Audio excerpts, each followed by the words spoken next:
Good evening, everybody. It's 6 p.m. Welcome to the special town council meeting, our workshop on PFAS in town. Before we get going, I just need to announce, in accordance with Mass General Law, Chapter 38, Section 20, I have to inquire whether anyone is recording this meeting, and if so, please make your presence known. Anybody recording? No. We are recording as the town, so we've got you covered. All right, we're going to start with roll call.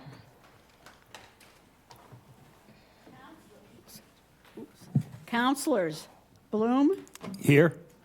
Burdick, Clark, Crow, Here. Levesque, Here. Ludke, Here. Mendes, Here. Neary, Penn, Here. Schnepp, Starr, Here. Tamish, Here. Turkelson. Here. We have quorum. Yes, and Councilor Neary and Councilor Schnepp have said that they were going to be late, so they will be joining us in session. And I know Councilor Clark is watching from home. So we've got the stuff filled in. Okay, next, join me in the pledge, please.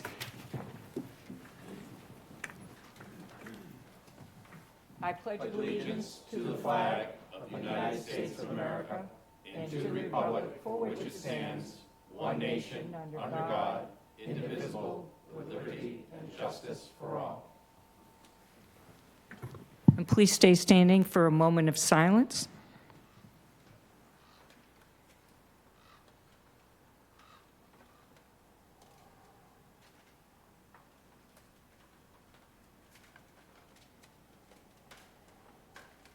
Okay, thank you.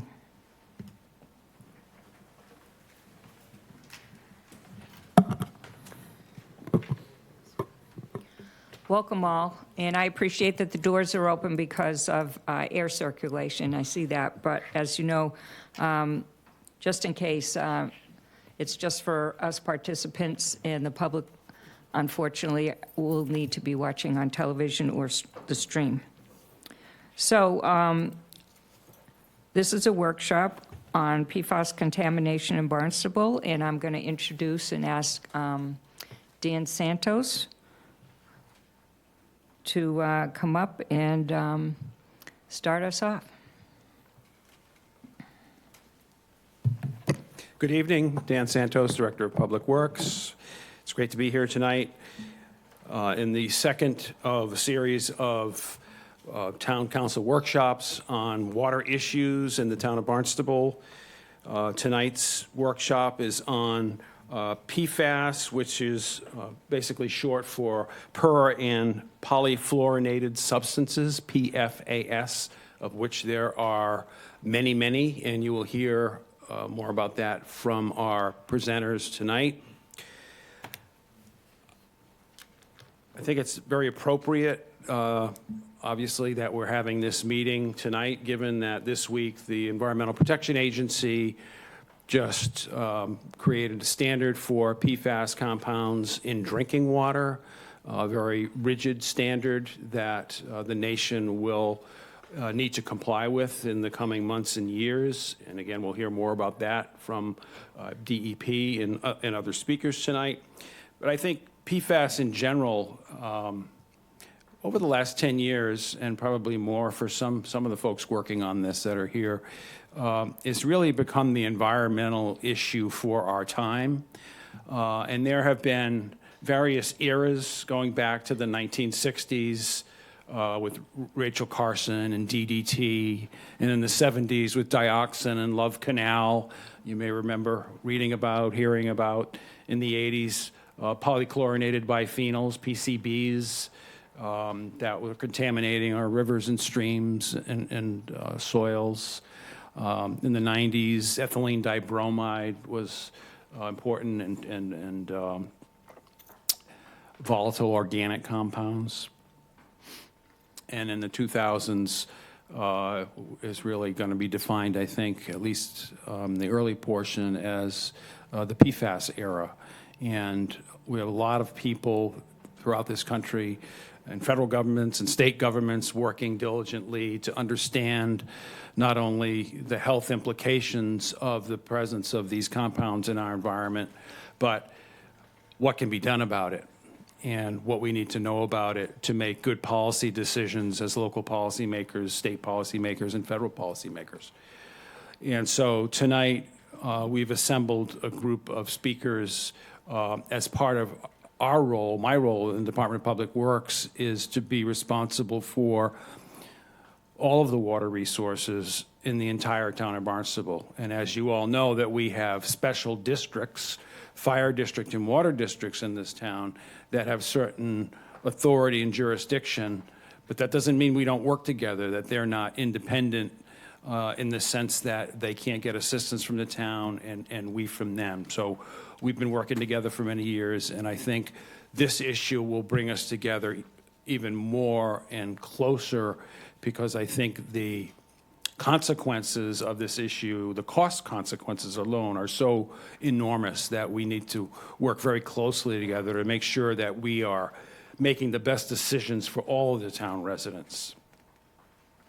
So I just wanted to make those few remarks, and there were 4 questions submitted, and I will address them through either the party that is presenting that has the answer, or I will do it at the end. But I will read the questions we got so that you know, and the folks watching from home know what questions were received and that those questions are being answered. After the presenters, each presenter, you're encouraged to ask questions of that particular presenter and their topic. And then after everyone has presented, there'll be a general discussion amongst yourself, and we can have a question and answer, you know, wherever that goes. With that, it's my pleasure to introduce Senator Julian Cyr, who has recorded remarks, I understand, and after we hear from him, I'll turn it over to President Penn. Thank you.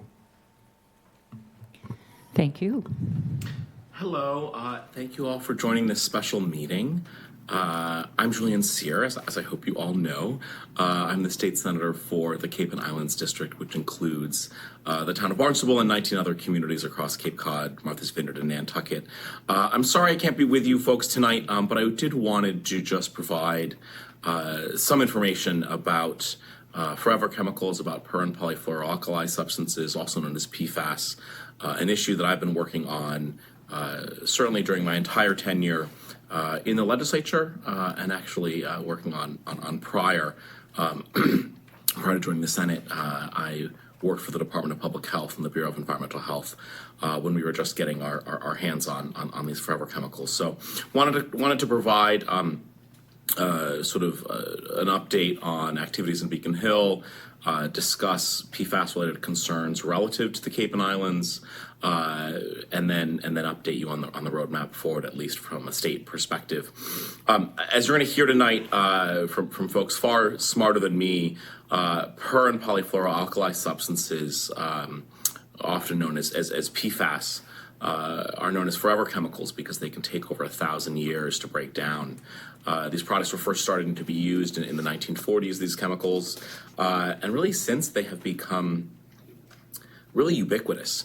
They are quite good in water resistance and cleaning products and non-stick cookware, in food packaging, and of course firefighting foam.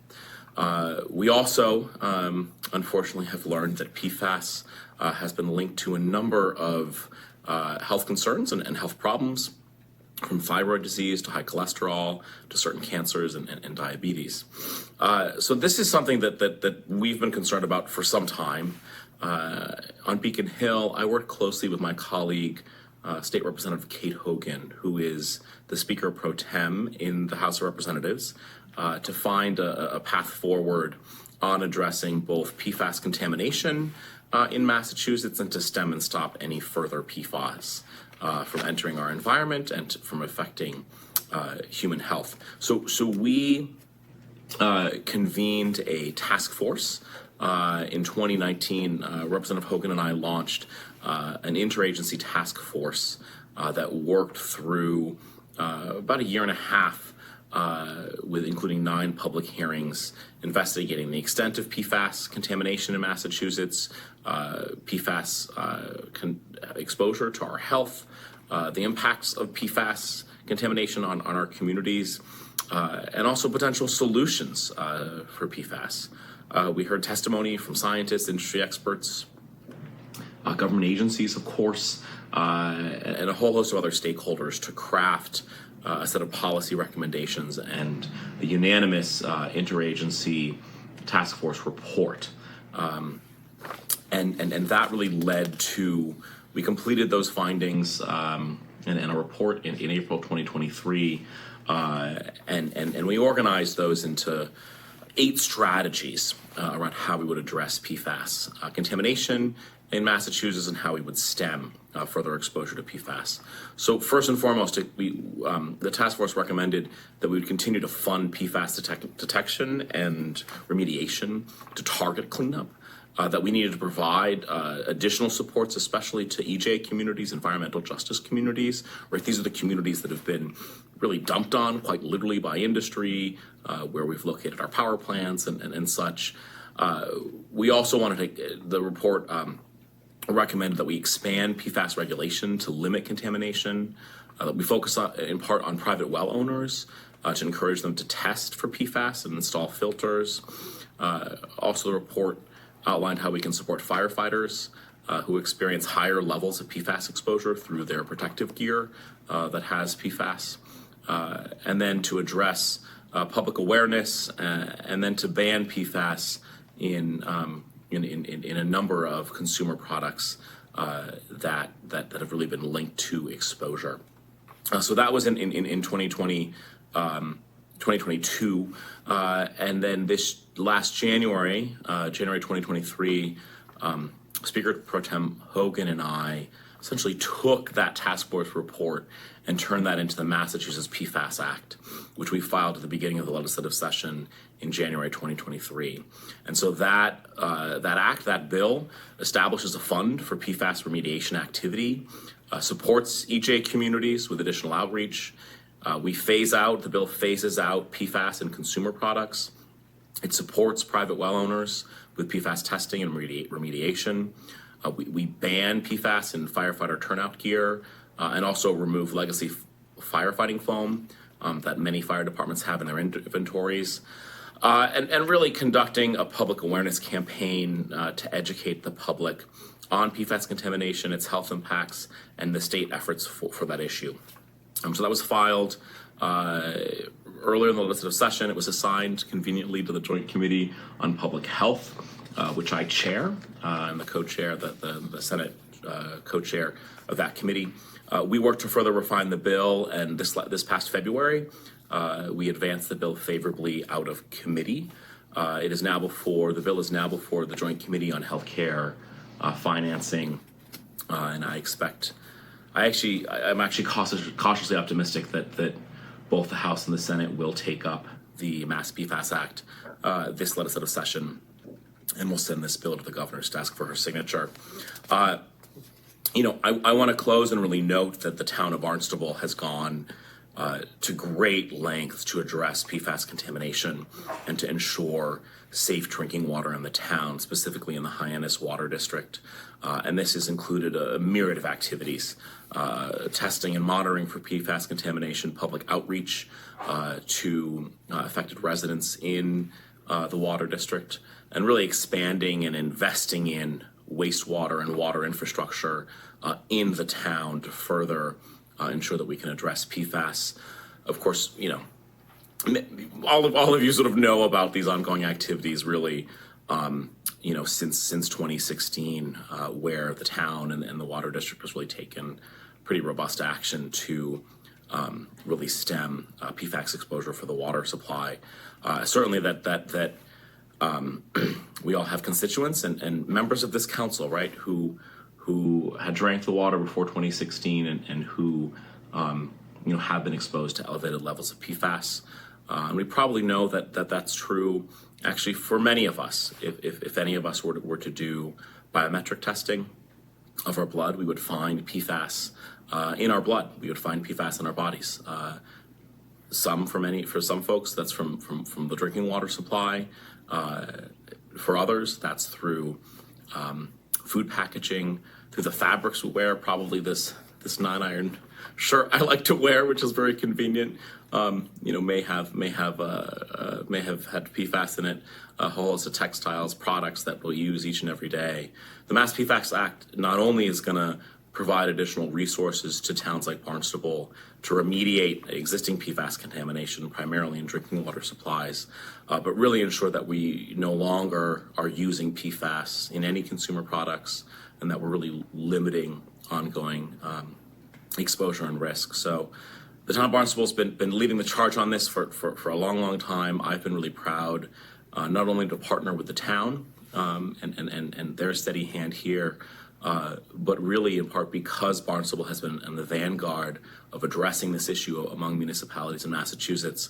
That's really enabled me to really take the lead in the Senate in making sure that we address PFAS. So this issue is top of mind at Beacon Hill. I'm really encouraged by the Biden administration's recent action to that the EPA identifying a number of PFAS as chemicals of concern and establishing drinking water standards, some of which actually are more stringent than we have here in Massachusetts. That is a good thing, this federal action.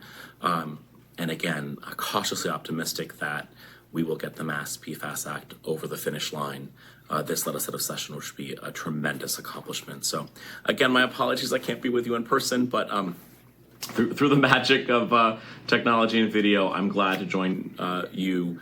My staff and I continue to be a resource, glad to answer any questions you may have tonight belatedly, and just really thank you for your partnership as we all work to represent constituents here on Cape Cod. Enjoy the rest of the meeting. Thank you. Hello. He liked it so much he wanted to do it again. That was great. And next in the presentation, we have Massachusetts Department of Environmental Protection, Deputy Commissioner John Beeling, yes. I'm sorry. That's okay. I apologize. Don't worry. Thank you for joining us. Thank you. Good evening, everyone. I'm also joined with our regional director for the Southeast region in Lakeville, Gerard Martin. I'm going to focus my presentation on drinking water issues. However, Gerard and I are both prepared to answer questions about a lot of the other issues presented by PFAS. Barnstable has a good amount of waste sites that contain PFAS.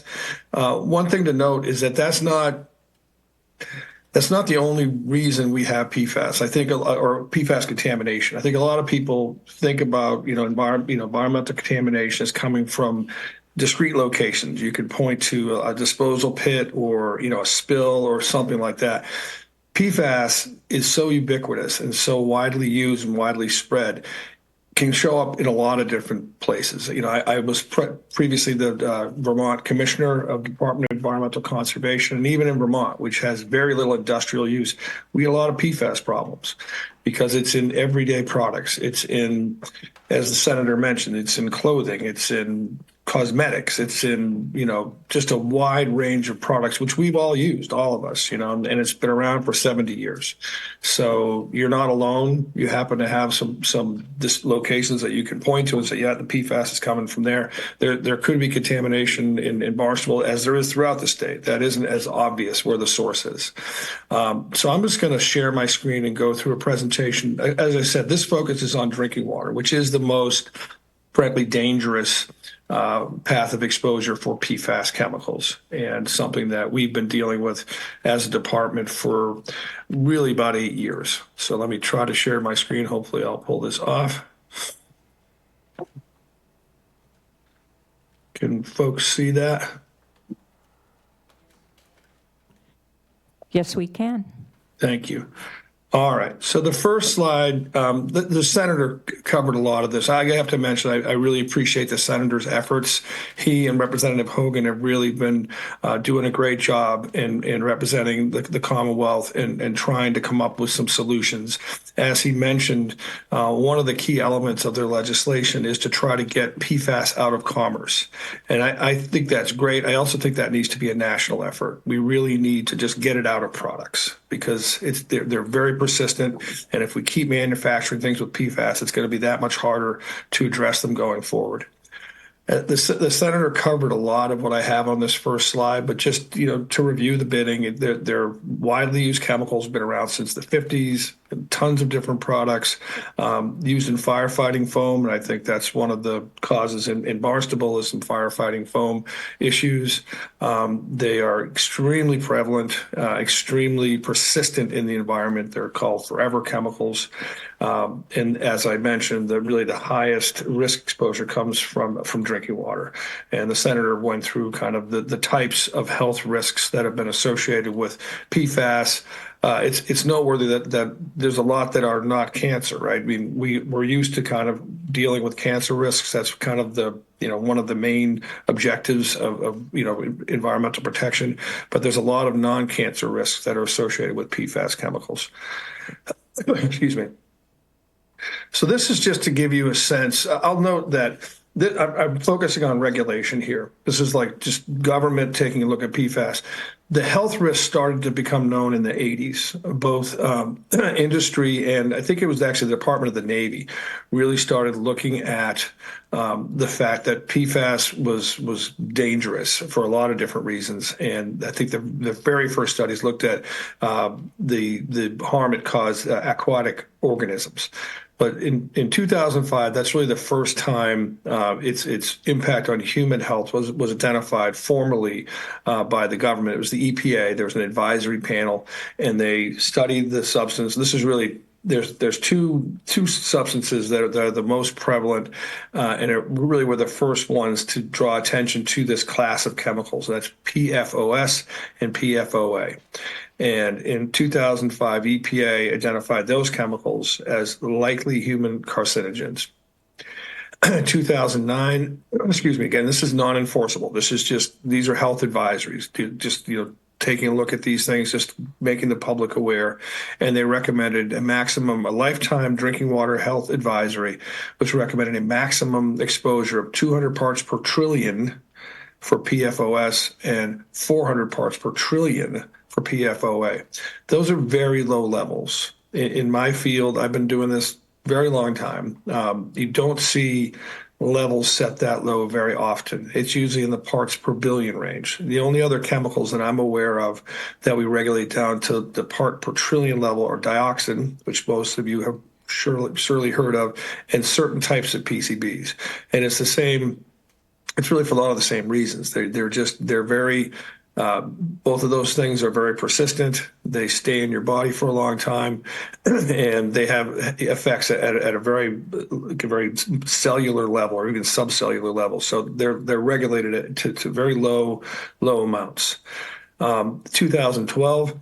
Excuse me, the EPA starts to realize there had been testing, I should mention. There had been some testing done, and right around this time frame, in the early 2000s, I think there was a report that came out that said, and the senator indicated this, I think there was a indication, the estimate was that about 98% of Americans had some level of PFAS in their blood. So it becomes apparent that we've got a lot of exposure. So we need to really look into it. And a lot of these folks knew that it's probably coming from drinking water. So the EPA came out with a directive to tell all large public water systems to test for PFAS. They were expecting that the data would show that about 110 million Americans are exposed to PFAS in drinking water.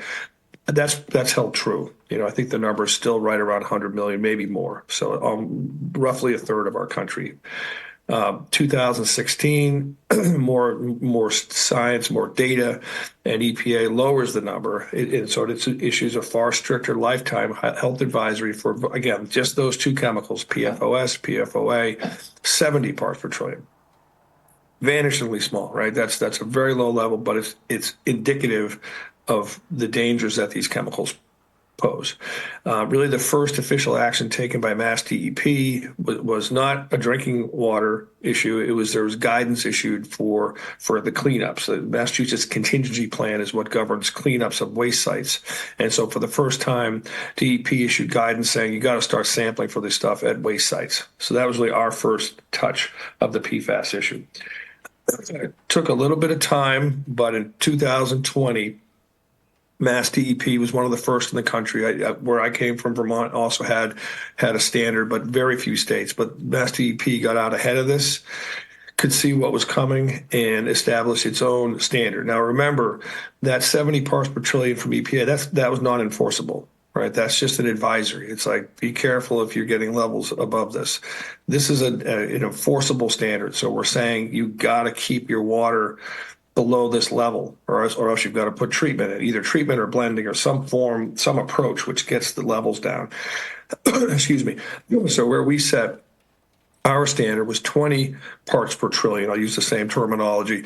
And the way we did it is we said we identified 6 compounds. So we added 4 to the PFOS and PFOA that EPA had been looking at. Our own Office of Research and Standards does its own research. I'll mention EPA is also looking at these other substances, but we determined that there's more to this than just PFOS and PFOA, and regulated the other 4 that are listed here: PFHXS, PFNA, PFHPA, and PFDA. And so if you pull the sample and you study the levels of those PFAS compounds in that sample, if the sum total was 20 parts per trillion or more, you had to treat that water. You can't have that water go to customers. If it was below 20, you could continue serving customers with the water without treatment.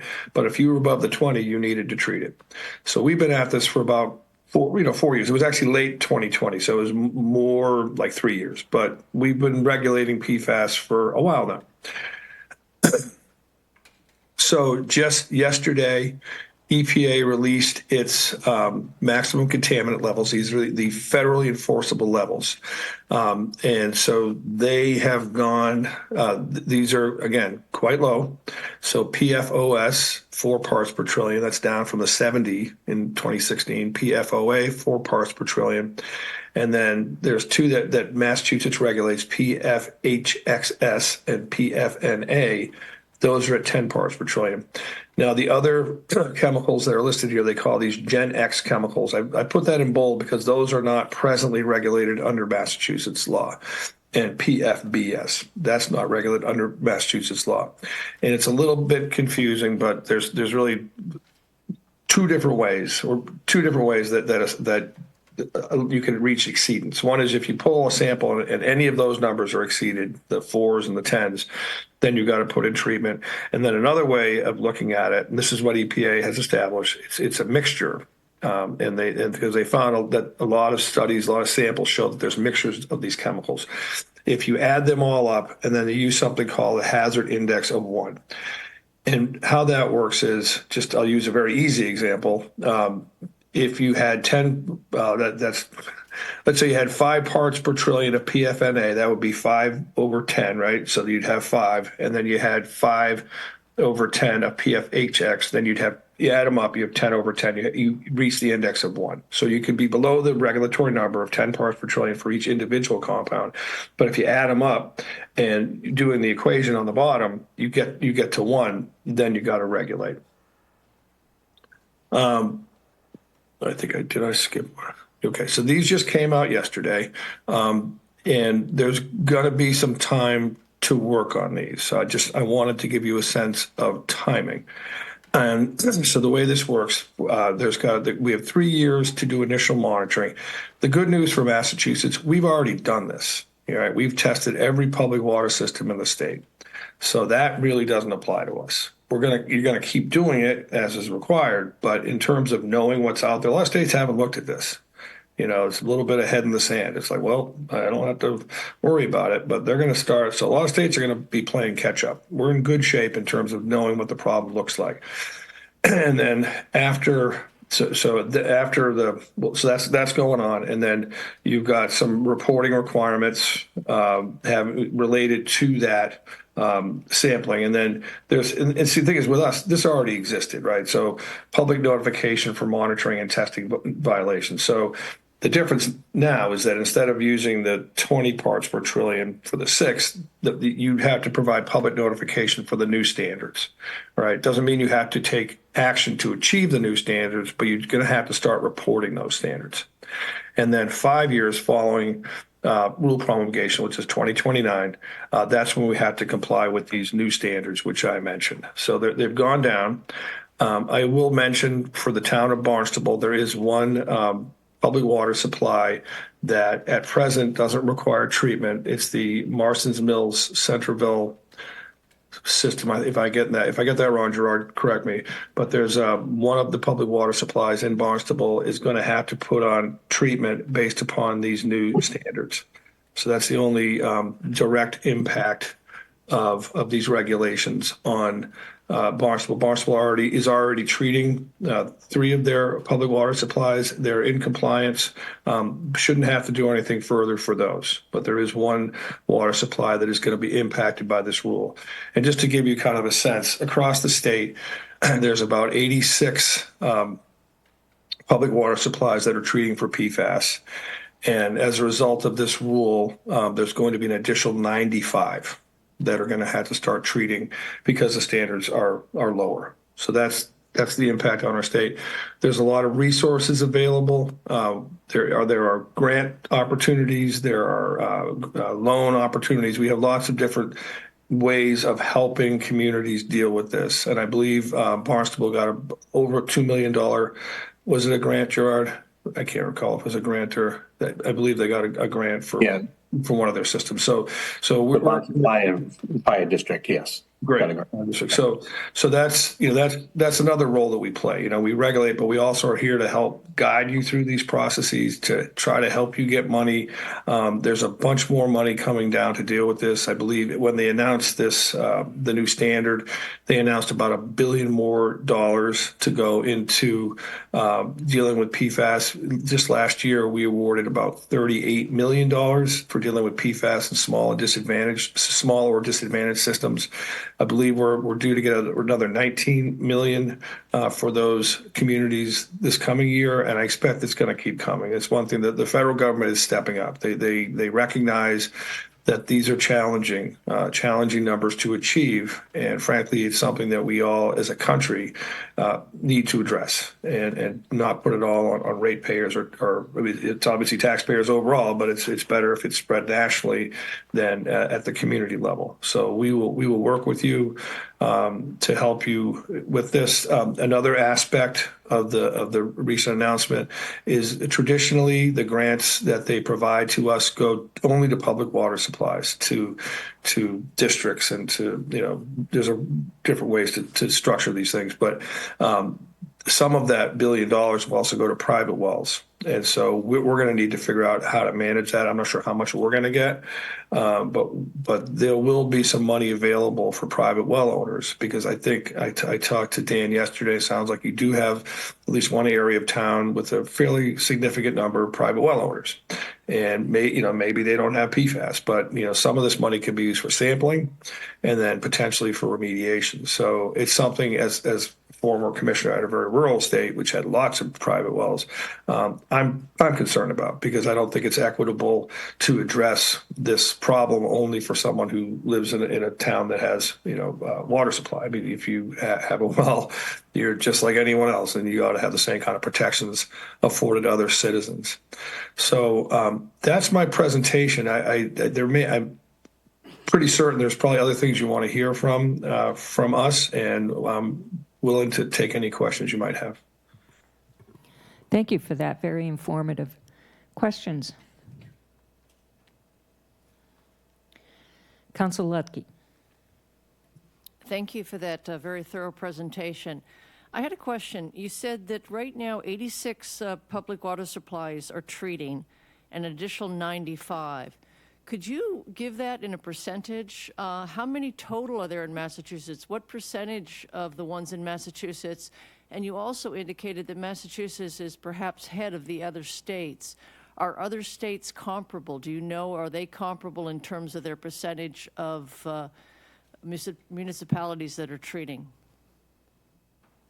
So as to percentage, I've been reading a lot of information these last few days. I think we've got it's over 1,000. I think it's less than 2,000. I think we've got something like.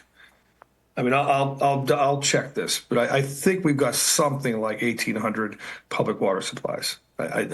I'll check before this is over. I'll find the number and I'll put it in the chat, but something along those lines. So it's a pretty small percentage. Luckily, that's we're talking, at this point, so add up 95 and 86, it's 181. So we have 181 out of, maybe it's 1,200. I think it's more than 1%, but it's not everywhere. Okay. It's not every single water supply. So that's good, but it is prevalent enough. In terms of other states, it varies widely. There are some states that have, manufacturing, of PFAS facilities, Minnesota, Michigan, that these companies were dumping this stuff, just like everything else used to get dumped, right? People didn't used to manage their waste properly, and the same thing happened with PFAS. So other states have bigger problems. Our neighbor to the north, New Hampshire, the southern part of the state, they did a pretty comprehensive analysis of private wells. It was high. I want to say it was something in the neighborhood of 20% in the southern part of the state. So Massachusetts isn't as bad off as some places. We don't really have, there are some facilities in our community that manufactured using it, but that's less common here. The one that I had in Vermont was manufactured at St. Gobain, and they were actually manufacturing, and it the way it caused contamination, it wasn't a leak. I mean, that's kind of the unique thing about this stuff, is that they were just manufacturing, the material go up through the stack, and then aerial deposition in the area led to groundwater contamination, which I'd never seen before. I've been doing this for 36 years, something like that. Well, I'm getting old. A long time. And I never saw that before. Yes. And just one more follow-up. When it comes to levels, and you just mentioned, and that was going to be kind of one of my follow-up questions, the manufacturing and maybe the point source, if you will. I know we're going to hear from Dr. Schaider, and we had the study, and air was impacted, I think, by a point source. Are you finding any of these other 86 communities, were they impacted by point sources, so to speak, as we were? Or is it the ubiquitous nature that Senator Sear mentioned? And also, can you say, in terms of the levels that we are impacted, are those higher to a degree than these other 86 communities, or are they on par with what we're experiencing here? So as to point sources, I'm going to pull up. I won't share my screen, but I have a slide on that. So what we've done is, in terms of what we can identify, we got AFFF, the aqueous firefighting foam, which I know folks in Barnstable are familiar with. That makes up roughly 30% of our PFAS sites. There's a category which we call as yet unknown, which I've never seen in my career, because we could always find where it came from. That's 23%. And then there's something called other, which is kind of sort of unknown, but it's just known, likely, suspected. So stuff where we kind of have an idea it might be, but it's not AFFF. So that's a huge percentage where we can't point to something and say that's it, right? That's 50, 70%. So it's the most common is really something that's not that obvious, just because the levels we're regulating to are so small. It doesn't take much. It just doesn't take a huge release. It doesn't take a factory. It doesn't take a fire training academy. It could be a lot of different things. So it's very unique in that regard. In terms of the levels that you have, I think Gerard's better suited. It sounds like one of your water supplies was pretty high for a while, but I'll defer to Gerard on that. Yes, the Mary Dunn well field, which is downgrading of the Barnstable Fire Training Academy had pretty high levels at the beginning. And actually, this is kudos to Hyannis Barnstable for getting on this before there were any standards and addressing the contamination and getting treatment on that well fairly early, before we had the Massachusetts MCL. Yeah, I should mention that your town really, really got out ahead of this. So you should be proud of yourselves. You know, you did a great job. Yeah, that was before, like George said, that's before there was any regulation. So it's impressive. Thank you. Yes, Counselor Mendez. I knew that. I knew that. Thank you, President Penn. Mic on? Thank you, President Penn. Just a kind of a quick question, because I'm a glass guy, like I like to say. I don't know much about this stuff. But when I was a kid, I know a lot of the houses, especially Centerville River, kind of sticks out in my mind, was pumping raw sewage into the ocean. And I know a lot of houses on the north side were doing the same. Gentlemen on Zoom are having a hard time hearing Councilman Mendes. Could you Oh. speak closer into his microphone and a little louder, please? Thank you. Closer and better? louder. That's better. I don't know if you heard what I was saying, but I did, but this is much better. Thanks. okay, yeah. When I was a kid, we used to jump off the Centerville River Bridge, and we never knew what was floating around with us. And later on, we found out it was raw sewage. So a lot of the houses along that area in the north side were pumping raw sewage into the ocean, and probably somewhere into the lakes and ponds also. Maybe that is where a lot of the unknown stuff might be coming from. Like I said, I'm not sure. I'm not an environmental scientist. I don't pretend to be.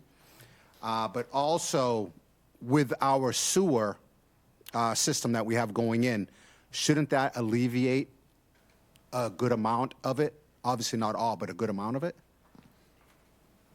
So that's a really good question. So we're just really starting to look at PFAS in wastewater discharges.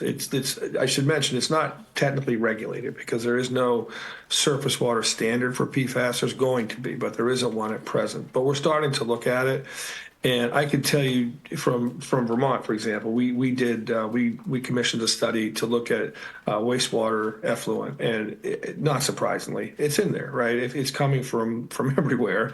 It goes into someone's either septic field or you name it. There's going to be PFAS. So, that'd be great. It'd be great if that helps to alleviate the issues here. But I always say PFAS is like chasing a ghost. It's like when you put it here, then it comes out there, and you put it here, then it comes out there. So it's very, very challenging, but it's a great point. I mean, it is something that as a nation, we're going to need to start really looking at. What do we do with wastewater, with sludges, things of that nature, because now we know, right? For a long time we didn't, now we know. And, we're going to do the study because you really have to pass regulations. But I mean, I'd be real surprised if we're not finding it in sludge and discharges from wastewater treatment plants. Any other questions? Council Starr. Thank you. So along the same lines, when we have carbon filters in our water treatment plant, I know in Hyannis, and the carbon gets taken out and shipped to Pennsylvania to be reconditioned. Do they take the PFAS out, or is that's one question. The other question is, can the state do anything about if we're going to hook up 96 more water filtration plants? I know there are at least 3 more in the town of Barnstable coming online. Can we do something locally, something closer? To deal with that problem. Thank you. So as to the first one, Gerard, I'm not familiar with, I know, it's an issue. It's been identified as an issue for me. I don't really know what facilities do. My sense is typically if you're charged with managing something like a carbon activated filter, you're going to need to properly dispose of whatever comes off it, right? So it probably goes to a hazardous waste landfill. That's fairly speculative, but I'm pretty well informed that would be where it would probably end up, which is why it's expensive. That's one thing I should say, I think what they do is they regenerate it. They'll send it to a facility, remove the carbon, and reuse either the carbon or the media that they use. Okay. So, I just lost my train of thought. So I actually didn't catch the second, it's okay. I didn't catch the second question, sir. What was it? No, it was, can we do something like that closer in Massachusetts? Do we have to ship it all the way to Oh, I got you. Pennsylvania to have I that got you. done? So managing the carbon activated I know, filter, and- it's and we get the carbon back. but very, it's- very difficult to cite any kind of facility that engages in that kind of use. It just is. So ideally, yes. I'm not happy about shipping. We ship a lot of things out of state, frankly, that we really shouldn't be. But it is extremely difficult. We have vanishing amount of solid waste disposal capacity in this state. We ship a lot of waste out of state. We're starting to ship a lot of biosolids out of state. So it's a problem, and I agree with you. And it's also, it impacts the environment, it impacts the climate. We're chugging out all this carbon, taking things to Utah that we as a society need to start getting our arms around dealing with things locally, dealing with our own problems, and not importing them somewhere else. It's not good policy, but it's very hard to do. I spent some time as an attorney in the solid waste, working for solid waste outfits, and it's almost impossible. You'd have what you thought was an ideal site, and all it takes is a few people, and it's not going to happen. So it's a very challenging problem we have. Okay, thank you. Councilor Neary? Thank you, Madam President. It's actually a really good question for Director Keijser over there. If I'm not mistaken, I believe it gets incinerated. I think PFAS breaks down at 1,800, 2,200 degrees, something like that. And I believe we're shipping it to, is it Rhode Island it's going now? Glassdale, New York. So it comes out of our carbon plants and gets trucked down there, and they reclaim it. Unfortunately, not all of it. So that's why our cost of our systems over there, the maintenance part of it has increased over the last, 2 or 3 years because of having to buy additional carbon as the carbon collects the PFAS, for lack of a better word. There's some loss in the process of recycling it. So, but in terms of doing it in town, I'm not sure we'd be able to get away with that. Just as a point of matter. Thank you, Director. Councilor Turkelson? Thank you, President Penn.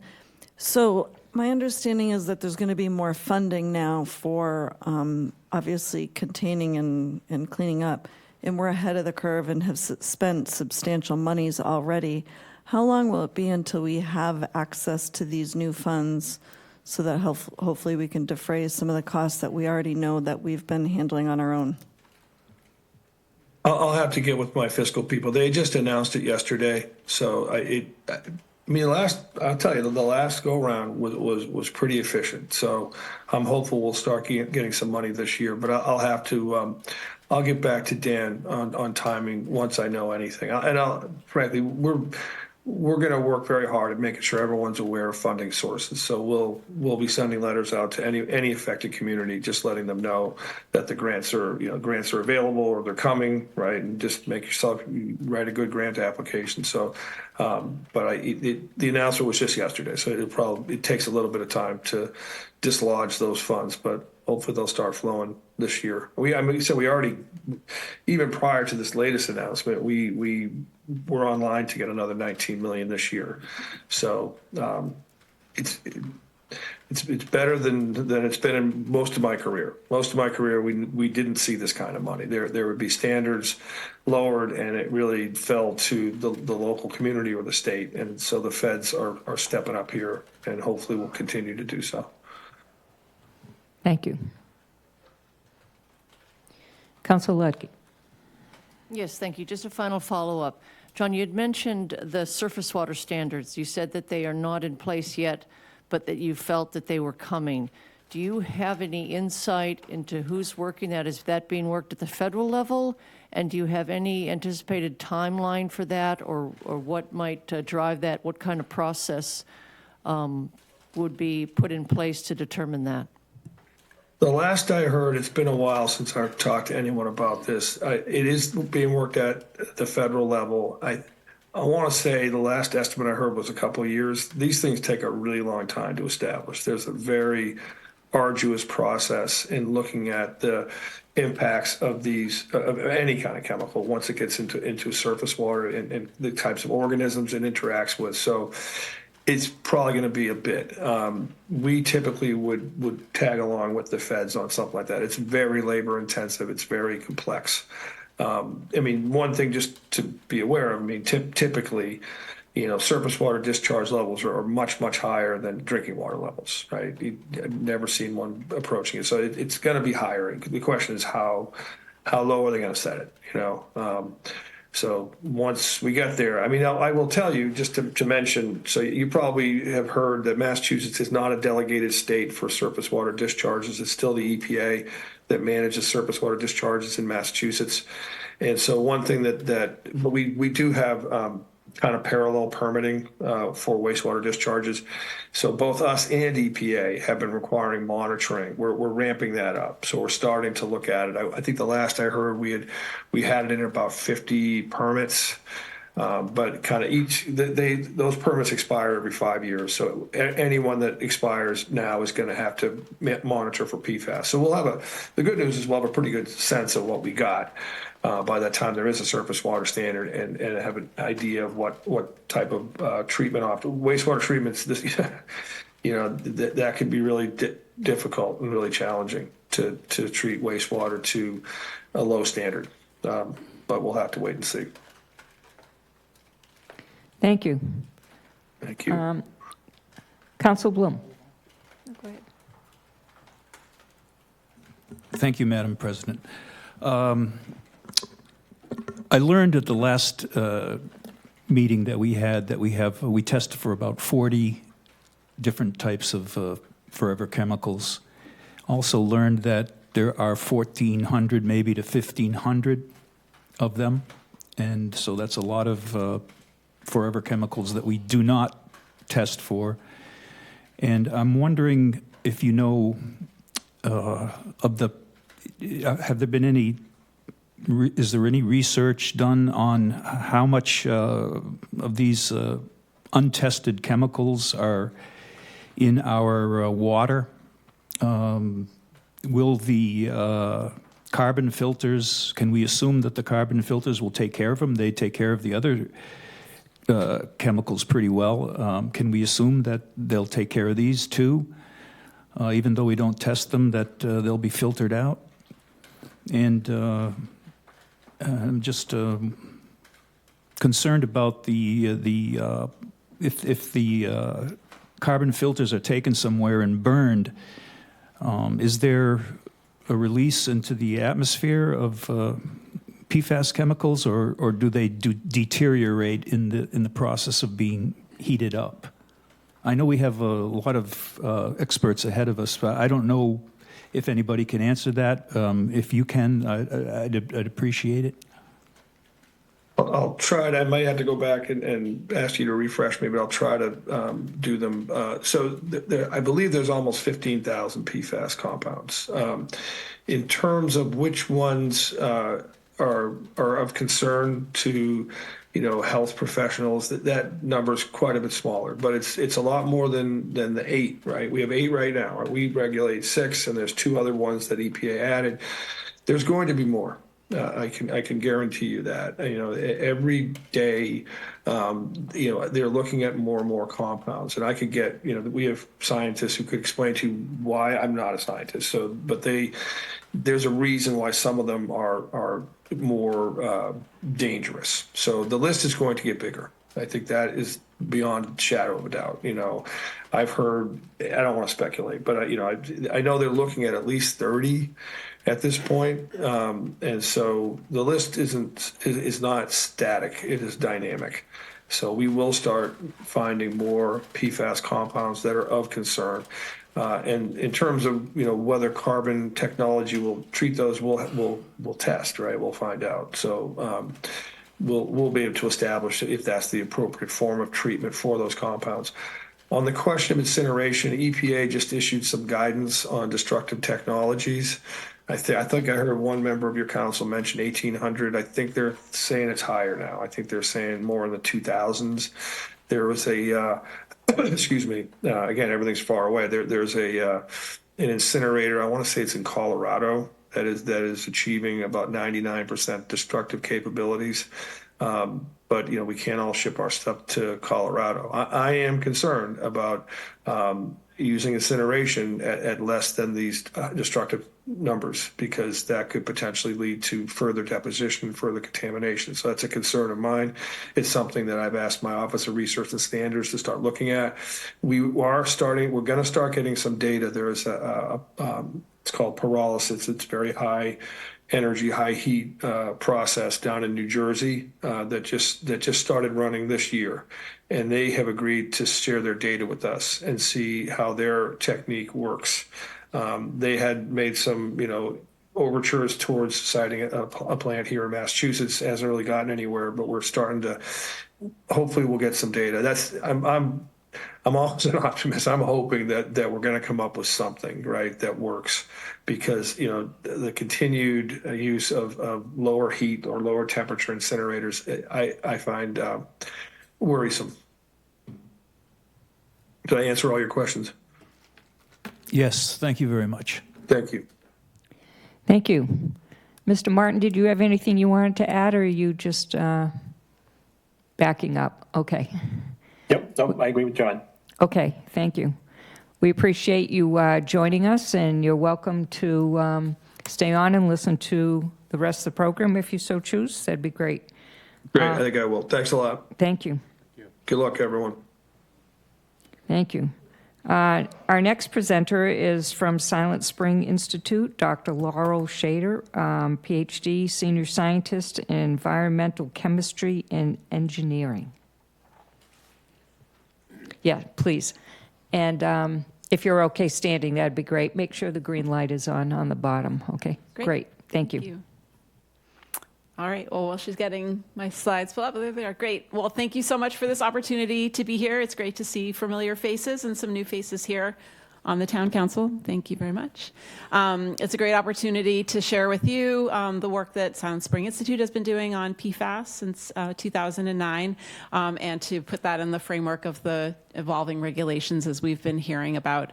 I did want to acknowledge the great work that the town of Barnstable has done, Town Manager Mark Els, the Hyannis Water Superintendent Hans Keijser, DPW Head Dan Santos, and really the whole town for taking this issue seriously and for supporting our work.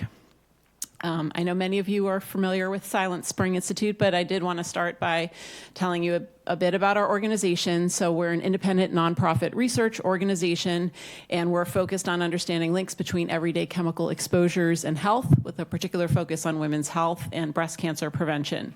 We were founded now 30 years ago by visionary activists from the Massachusetts Breast Cancer Coalition, who were concerned to learn that rates of breast cancer are higher on Cape Cod than other parts of the state.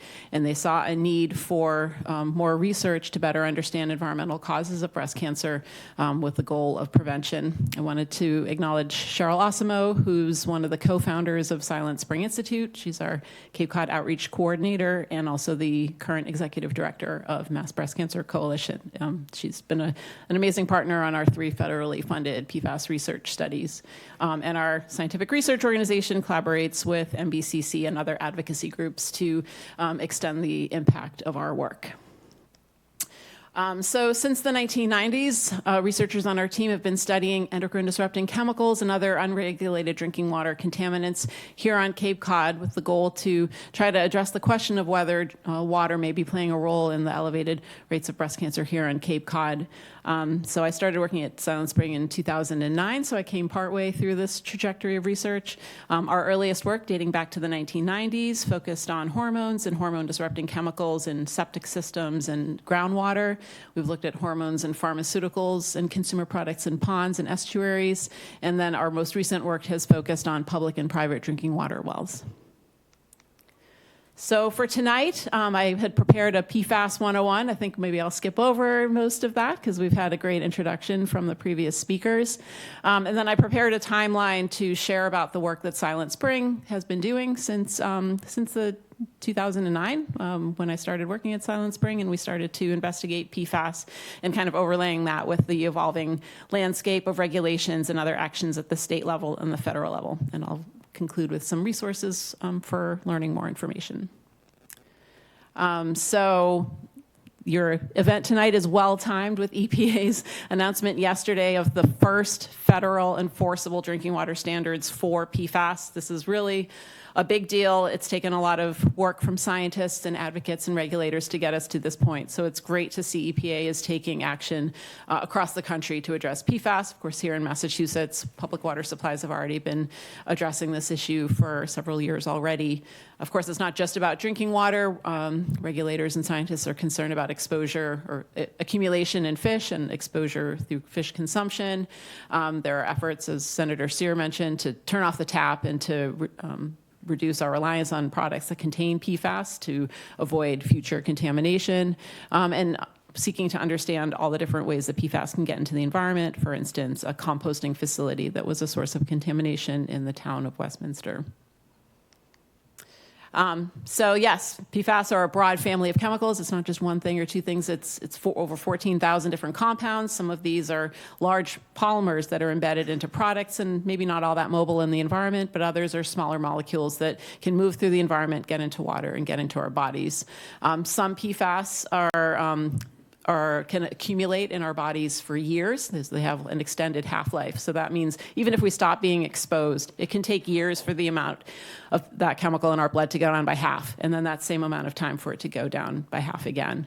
The most bioaccumulative PFAS have been phased out of production in the U.S., but industry has shifted to other PFAS, which do share some of the same extreme persistence and raise some of the same health concerns. PFAS are mobile. They've really become global contaminants. They've been found all over the world, even in the blood of polar bears in the Arctic, far from where the chemicals are used or manufactured. You might wonder why PFAS have really become such a big issue in the past 10 to 15 years. We've had Teflon pans and Scotch-guarded carpets for decades. And I think it's a combination of new science showing harmful health effects at low levels of exposure and really the widespread discovery of PFAS in drinking water supplies all across the country and all across the world. I will refrain from getting too deep into the chemistry, although I'd love to. But I do want to introduce you to two members of the PFAS family. So in the upper right corner there, two of the ones that have been mentioned already as being regulated by the EPA and by Massachusetts, so PFOA and PFOS. So that blue zigzag in the middle is the carbon backbone, and all those Fs around it are fluorine. And that carbon-fluorine bond is really at the heart of the PFAS structure. It's what imparts the extreme persistence at high temperatures and the unique water-resistant, stain-resistant, and grease-resistant properties. So I won't show any other chemical structures, but remember those two because those two will come up again. And if you're kind of newer to the topic of PFAS and want to learn more, I would recommend the film Dark Waters, which focuses on a community in West Virginia near a DuPont plant and the heroic efforts of a lawyer, Rob Bilott, who's played in the movie by Mark Ruffalo, to bring justice to that community. So we've heard that PFAS are in many everyday products. Some have trademarks that you might recognize, like Gore-Tex, Scotchgard, Stainmaster, and Teflon. Some show up in products like microwave popcorn bags and Oral-B Glide dental floss, waterproof mascara. They're in building materials. They're in paints. They're in guitar strings, rock climbing ropes. I think the list of products we know don't contain PFAS is probably a lot shorter than the list of products that might. And as a result, PFAS exposures are widespread. So testing by the Centers for Disease Control and Prevention has found that the levels of PFAS, or that over 99% of people living in the U.S. have measurable levels of PFAS in their blood. The levels of some of these have gone down over time as certain PFAS have been phased out, but there are concerns about the newer replacements that are now being used. As I said, some PFAS like PFOS and PFOA can stay in our bodies for years.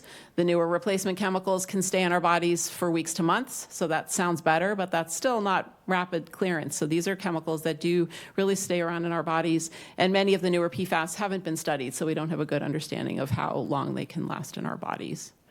In terms of who's likely to have the highest levels of PFAS in their bodies, of course, people who've lived in communities with contamination or may have been exposed to PFAS in drinking water are likely to have above average exposures. Workers in PFAS-related industries and firefighters can also have elevated exposures. Because of this long-term accumulation, older people tend to have higher levels than younger people, and men tend to have higher levels than women. PFAS bind tightly to proteins in our blood, so women are able to more rapidly excrete PFAS because of menstruation. And unfortunately, we do also pass along PFAS to the next generation through pregnancy and breastfeeding.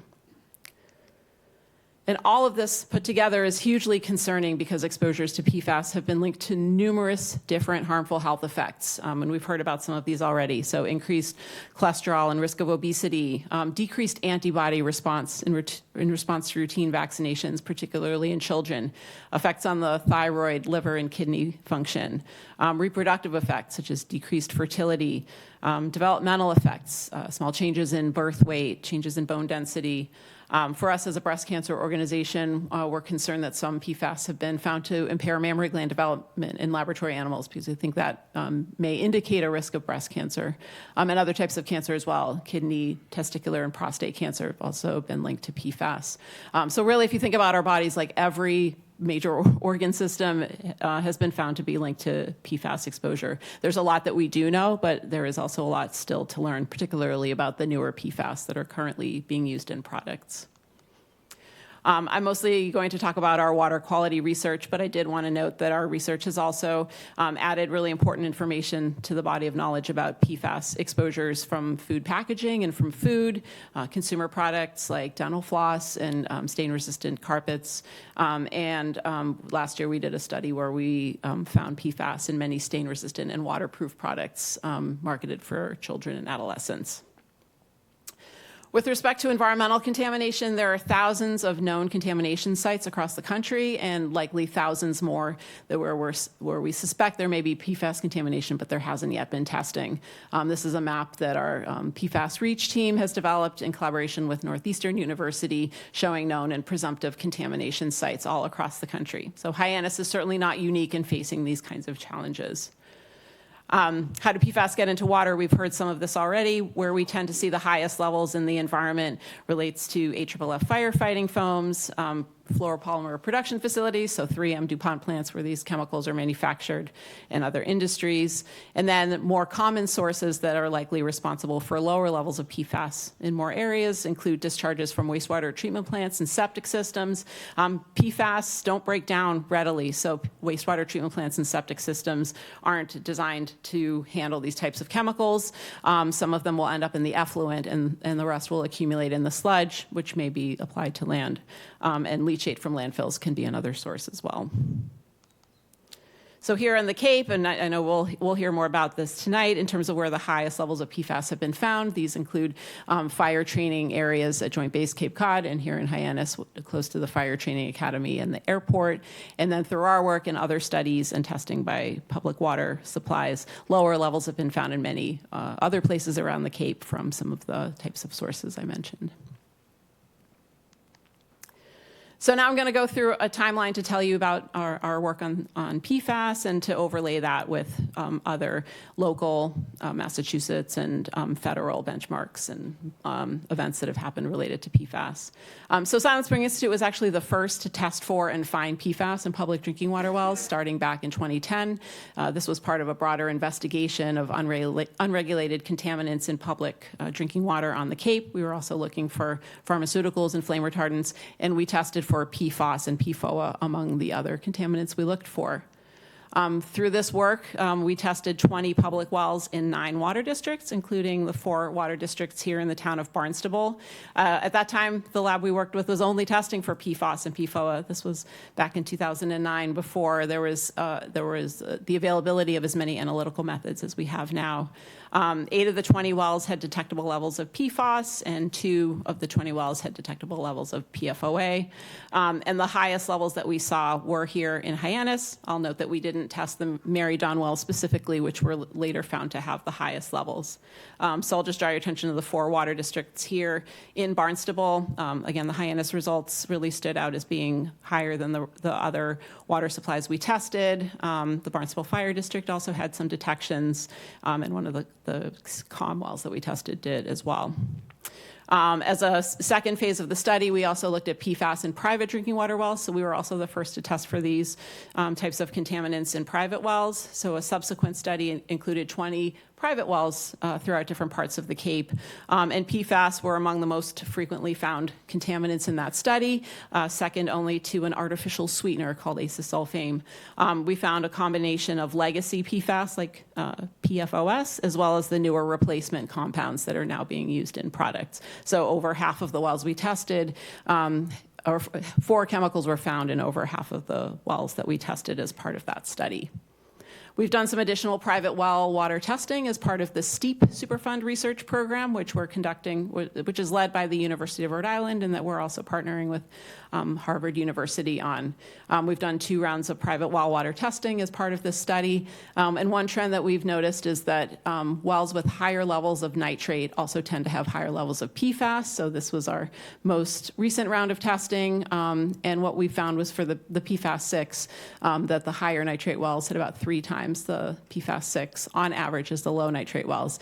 This is consistent with our hypothesis that septic systems could be an important source of PFAS getting into groundwater. We know that septic systems are the largest source of nitrate, and this correlation that we see provides evidence that septic systems can be one source, maybe not the only source, particularly in areas further away from fire training areas or kind of the more commercial parts of the Cape. From our more recent round of testing, we found that nearly all of the wells that we tested had at least one PFAS. We tested for about 30 different PFAS. And we did see a bit of a trend where we saw higher detection frequencies on the upper and mid part of the Cape than the lower and outer part of the Cape, which we might expect related to the density of development in these different regions of the Cape. So we've heard a little bit already about the UCMR3 testing. So EPA has not required PFAS testing for public water supplies in general, except as part of this program under the Safe Drinking Water Act called the Unregulated Contaminant Monitoring Rule. The 3rd cycle, so UCMR3 from 2013 to 2015 required public water supplies to test for 6 different PFAS chemicals. So PFOS and PFOA, and then 4 others as well. So from this testing, most of the water supplies on the Cape had to take part in this testing. It was required for all water supplies with over 10,000 customers and a subset of smaller ones. So at that point, the analytical capabilities of the labs weren't as sensitive as we have now. So they were looking at tens of parts per trillion rather than the single-digit parts per trillion that are now being regulated. So here in Massachusetts, out of the 170 public water supplies that took part in UCMR3, 5 of them had detectable PFAS. The other ones likely had PFAS as well, but we weren't able to find them, or the EPA didn't find them at that time. And 2 of those were here on Cape Cod. So one was Hyannis, and this is where the Mary Dunn wells were also tested, and the 430 parts per trillion of PFAS was discovered. This was in exceedance of the provisional health advisory that EPA had in place at the time of 200, and so that triggered the Hyannis water system to start putting in place treatment. Mashpee also had detectable PFAS related to firefighting foams used at Joint Base Cape Cod. PFAS were not found in the other public water supplies that took part in UCMR3, and several of the public water supplies were not large enough to take part in this. I did want to note, and this was something that we had mentioned back in 2015 when these results were new, 99% of the water samples that were tested across the country didn't have PFAS at the levels that were detectable in that study. Again, they were looking at tens of parts per trillion. So if we look at that top 1%, we see that the Mary Dunn wells and the Maher wells were really in the top 1%, actually in the top 0.1% of some of the water samples tested across the country back in 2013 to 2015. This is for PFOS as well as for PFOA and PFHXS. And those are compared to the guidelines that were in place at that time. So I do want to note that after the exceedance of the health advisory was discovered, that the Hyannis Water System installed treatment for those wells. And then, as previously noted, in 2016, EPA lowered its guidance for PFOA and PFOS. So the Hyannis Water System issued a temporary do not drink advisory for about 4 to 6 weeks, while they put in place plans to meet that new guideline, a combination of purchasing water. And as you know, there's now activated carbon treatment on every single Hyannis well. So I think it's great to see that the town stepped up and took action to address the PFAS, even though they were not regulated at that time. I think it's an important point to note. And there's a picture of Hans. I know he likes to have his picture. So fast forward a little bit. So as the EPA was continuing to lower guidelines and states were starting to think about regulating PFAS, there's also an incredible amount of research underway to better understand exposures and health effects. I mentioned the STEEP Superfund research program that Silent Spring is a part of. I also wanted to mention, and I know some of you know well, the ATSDR multi-site PFAS health study. So there was a recognition that there was more that we still needed to learn about how PFAS could affect our health. And a lot of the communities that are affected by PFAS are kind of small communities. Public health researchers in order to better understand the health effects of chemicals, do epidemiological studies, and the more people that you can include in a study, the more statistical power you have to really look for associations. And so the CDC, so that's the Centers for Disease Control and Prevention, and their sister agency, the Agency for Toxic Substances and Disease Registry, were authorized to develop a study, which they creatively called the multi-site study. So it was being conducted in multiple sites across the country, and they opened that opportunity up to research teams across the country to take part. So Silent Spring was successful in applying to be part of the study, so we're leading one of 7 studies within this broader multi-site study by CDC and ATSDR. And I know some of you who've been on the council have heard about this study so many times before. So the multi-site study includes communities in 7 different states that have had or currently have PFAS, drinking water contamination. And again, the broad goal for the study is to learn more about how the PFAS chemicals can affect our health, at what levels, and how do we account for PFAS mixtures, because we know we don't just get exposed to PFAS one at a time. So our study is called the Massachusetts PFAS in Your Health Study, and our 2 communities are Hyannis and the town of Ayer, so it's west of Boston, where some of the public wells were impacted by AFFF from the former Fort Devens military base.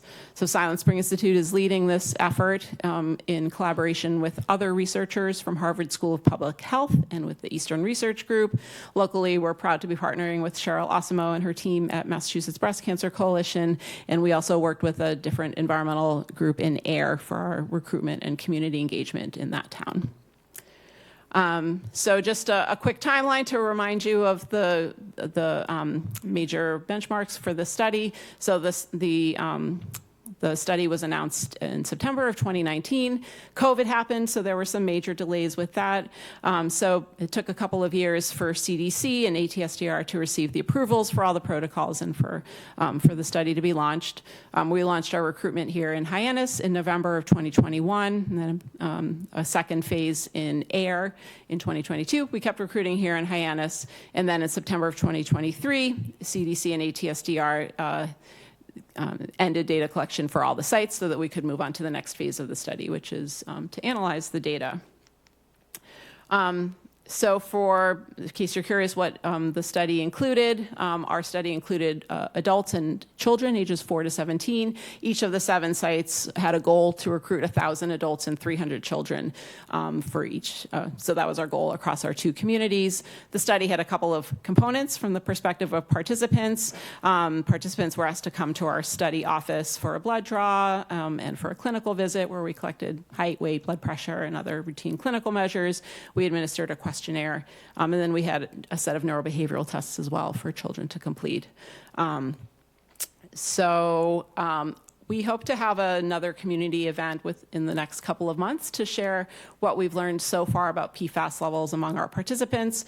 But for now, I can share our study enrollment across our 2 communities. So we had nearly 1,000 adults and 150 children reach out to be part of the study, go through the screening process. And then the second row shows the number of participants who completed the blood draws and questionnaires. So we had nearly 700 adults and almost 100 kids across our two communities. So it was, not quite the goal that we had hoped to reach. I would say that given the small size of our communities and just the challenges of doing this type of work in the best of times, and certainly COVID made that work harder, our numbers are really in line with the other communities that are also part of the study. You can look at the slide and see the relative breakdown between Hyannis and Air. Again, we really want to thank everybody who supported this work, who helped us with recruitment, and who agreed to take part in the study as well. We couldn't do this work without participants. And I'll just say that right now that the process of analyzing the data will be ongoing, I would say, for several years, but we will strive to keep the community updated as we learn more. So getting back to sort of the broader context, we've heard already about the state putting in place a drinking water standard for PFAS 6. Massachusetts is one of a handful of states that acted ahead of the EPA because of concerns about health effects from PFAS exposure. We've heard already about the SUM 6, PFAS 6 standard developed here, again, in October of 2020. Councilwoman Lucky asked about how many public water supplies have to test for PFAS. So there are about 1,400 that have to test for PFAS in Massachusetts. 11% have had at least one exceedance of the PFAS 6 standard. And so some of these are communities like Hyannis where the water is currently being treated, and others are communities that are working to address those exceedances. Many of these are municipal water supplies, but some are non-community systems that serve schools, condominiums, and municipal buildings and other institutions. So this is not a regulatory update, but I thought that this was an important milestone related to what do people do when they find out that they've been exposed to PFAS. A lot of times we work with not just residents in Hyannis, but many communities where there's been environmental contamination, and people wonder what their exposures will mean for their health or mean for the health of their children. So in 2022, to help clinicians address questions from patients, the National Academies of Sciences, Engineering, and Medicine put together a study panel to come up with recommendations related to clinical guidance. We've heard time and time again people say that they've gone to their doctor to ask about their PFAS blood test results or to ask about the contamination in their communities, and their doctors often haven't even heard of PFAS through no fault of their own. It's not part of their medical training. So the goal for this National Academies panel was to figure out ways to better support clinicians in order to improve patient health care. And this was really a groundbreaking study in that it was the first time a federal agency or organization made a really strong statement that people who may have had high exposures and want a PFAS blood test should be offered that testing. Many times people want to have that information so that they know just how high their exposure was. It gives them the option to track their levels over time to see if their exposure is going down. And it's something that we've heard time and again from communities that they want to have access to this testing. The National Academies also did an extensive review of available information about health effects related to PFAS exposure and came up with some benchmarks or criteria to help clinicians and patients interpret the results of blood tests. The idea being that if we know that PFAS, say, can cause elevated cholesterol or potentially changes in thyroid hormone levels, if a doctor knows their patient has had high exposures, these might indicate certain types of screenings that they might want to consider. It could also help diagnose future health conditions as well. For those of you who've taken part in our PFAS health study, we provided this information. So this was based on the sum of 7 different PFAS chemicals.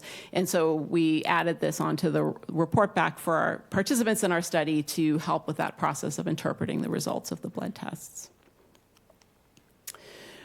So currently EPA is conducting UCMR 5. So we did UCMR 3, that was 2013 to 2015.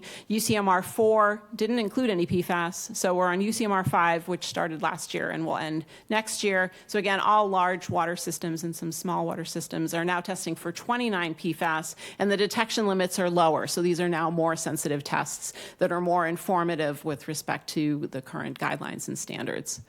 So I did pull or download the data from the EPA website in January. So I summarized those for the 4 water districts. I know you'll be hearing from the water districts themselves, so they might have more to comment on, or there might be more recent data. So these are the 4 water districts in Barnstable, each of which are required to do 2 rounds of testing. So they have until next year to complete this testing. So the water districts are at different stages. I didn't find any information for the Centerville, Osterville, Marstons Mills district at this point. Maybe there's more updated information. The Cotuit Water District completed the testing and didn't detect any of the PFAS on the UCMR 5 list. Here in Hyannis, none of the PFAS 6, that's what I'm calling regulated PFAS here, were detected. There were some of the shorter chain PFAS. So again, manufacturers have phased out the long chain PFAS like PFOS, PFOA, and have replaced them with other PFAS, many of which are smaller chemicals. These are more mobile in the environment, and they have an easier time breaking through carbon filters. So some of these shorter chain PFAS were found, at least in the 1 water round sampling that was conducted for a couple of the wells here in Hyannis. These are not currently regulated. There is a draft, or I'm forgetting which state has a PFHXA guidance value. That's in the thousands or tens of thousands of parts per trillion. So these are chemicals that don't seem to have toxicity at those same low dose levels. Again, they're not regulated, but I do think it's important to keep an eye on these chemicals and to monitor over time. For the Barnstable Fire District, again, these are data from last year, and I know the Barnstable Fire District is planning to put in place treatment, or maybe has already started to put in place treatment. For one of the wells, PFOS and PFOA was detected in one of the wells. And then there were also several of the unregulated shorter chain PFAS detected as well. If you'll notice, PFBS is one of the ones that is EPA is now going to regulate according to the standards that came out yesterday. The health benchmark for PFBS is 2,000. So these levels are far below that standard. But again, I think it's important to monitor these over time. And then you've already heard the update that yesterday EPA issued drinking water standards for 6 PFAS chemicals, PFOS, PFOA, and 4 others. And it's a little confusing because there's some different ways that they're regulating. For PFOS and PFOA, the standards are at 4 parts per trillion individually. There are 3 that are regulated at 10 parts per trillion individually. And then Deputy Commissioner Beeling did a nice job of describing the hazard index of 1, which again relates the concentrations to health benchmarks. So it's more about ratios. And this is intended to get at the fact that we're exposed to more than 1 PFAS at a time and that those effects can be additive. And we've already heard about the sort of 3-year timeline for phasing and testing and 2 years above that for complying. And I was encouraged to see that there is funding for private wells in addition to public water supplies. And I just wanted to pause and really reflect on how much things have changed in the past 15 years since I started working on PFAS. On the left there, those are the provisional health advisories that were in place when we got started, when we first started looking for PFAS in public water supply. The PFOA level was 400 and the PFAS level was 200.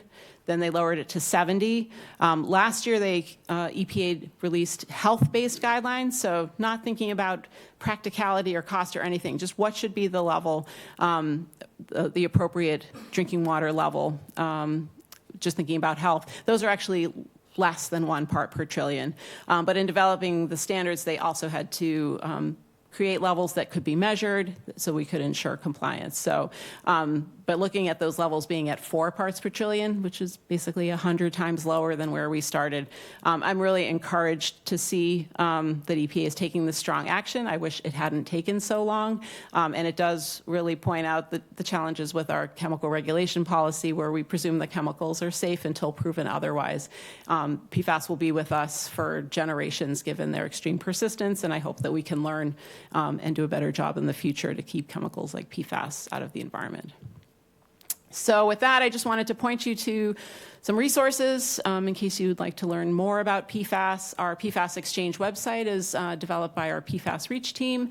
We've got fact sheets. We've got the community map that I shared earlier. We've got a tool to help interpret results of water and blood tests and resources for clinicians. And we updated it yesterday with information about the hazard index. I also would like to point you to the STEEP Superfund Research Program's website as well, which has public-facing educational materials as well as updates about the research from the STEEP team.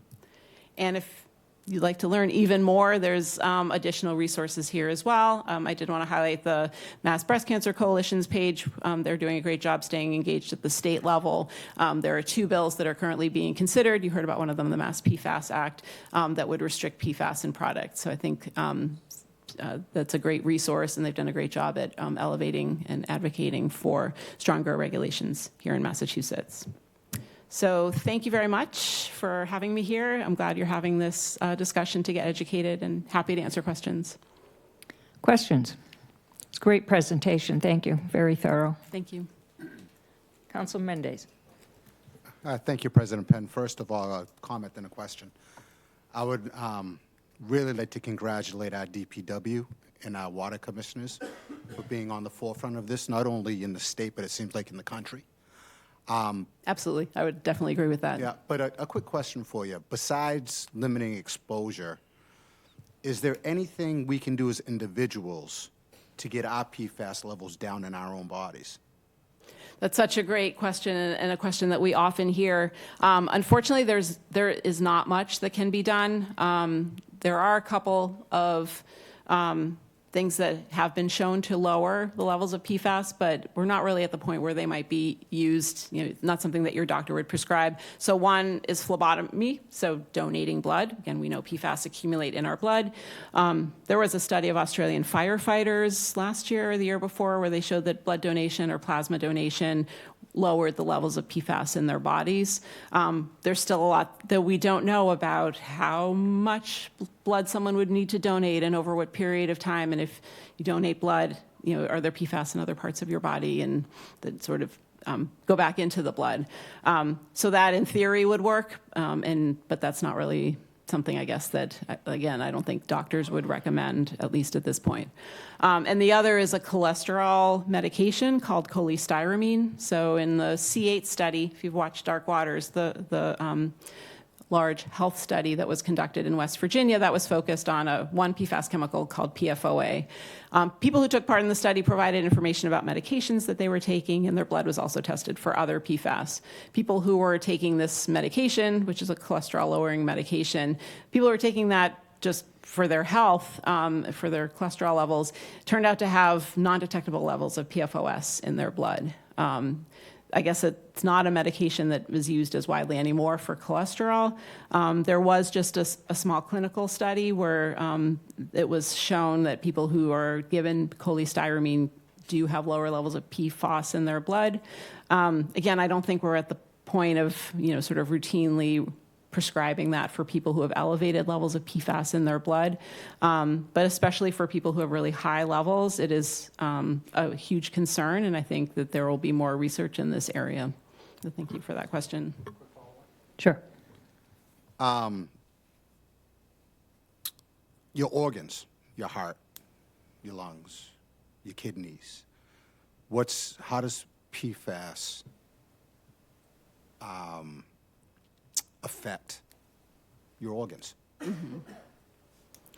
PFAS can affect many different parts of our body, the functioning of our metabolism, liver, thyroid, kidney function. Different PFAS can accumulate in different parts of our body preferentially. They have also been found to be able to pass the blood-brain barrier and get into the brain. There are concerns about neurological effects, although limited study on that. So there are really a wide range of health effects. Most of the work has been conducted on the longer chain, the legacy PFAS, and there's a lot of concern about the newer PFAS that we're also being exposed to, but are far less well studied. Okay. Thank you. Has it showed a connection to plaque on the brain? Because I know we have high levels of dementia and Alzheimer's on the Cape. Has PFAS been shown to have a connection to plaque on the brain? That I would have to get back to you about. I don't know that off the top of my head. Thanks for asking. Good question. Council Ludke, did you have a question? Yeah, I had a few questions.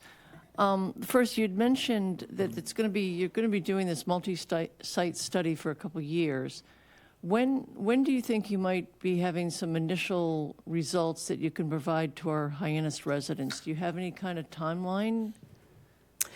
So we have received the PFAS blood test results for all of our participants, and everyone in the study has received their own individual results. So as a first phase, we do want to share community-level summaries of the PFAS levels. We're still in the process of compiling the results, but I am hoping that we'll be able to have a community event in June where we would be able to share summary levels, so to be able to answer questions of how the levels for people in Hyannis compare to our participants in air and to the general population, which PFAS are most elevated compared to the general population, and say what % of people fall over those different benchmarks provided by the national academies.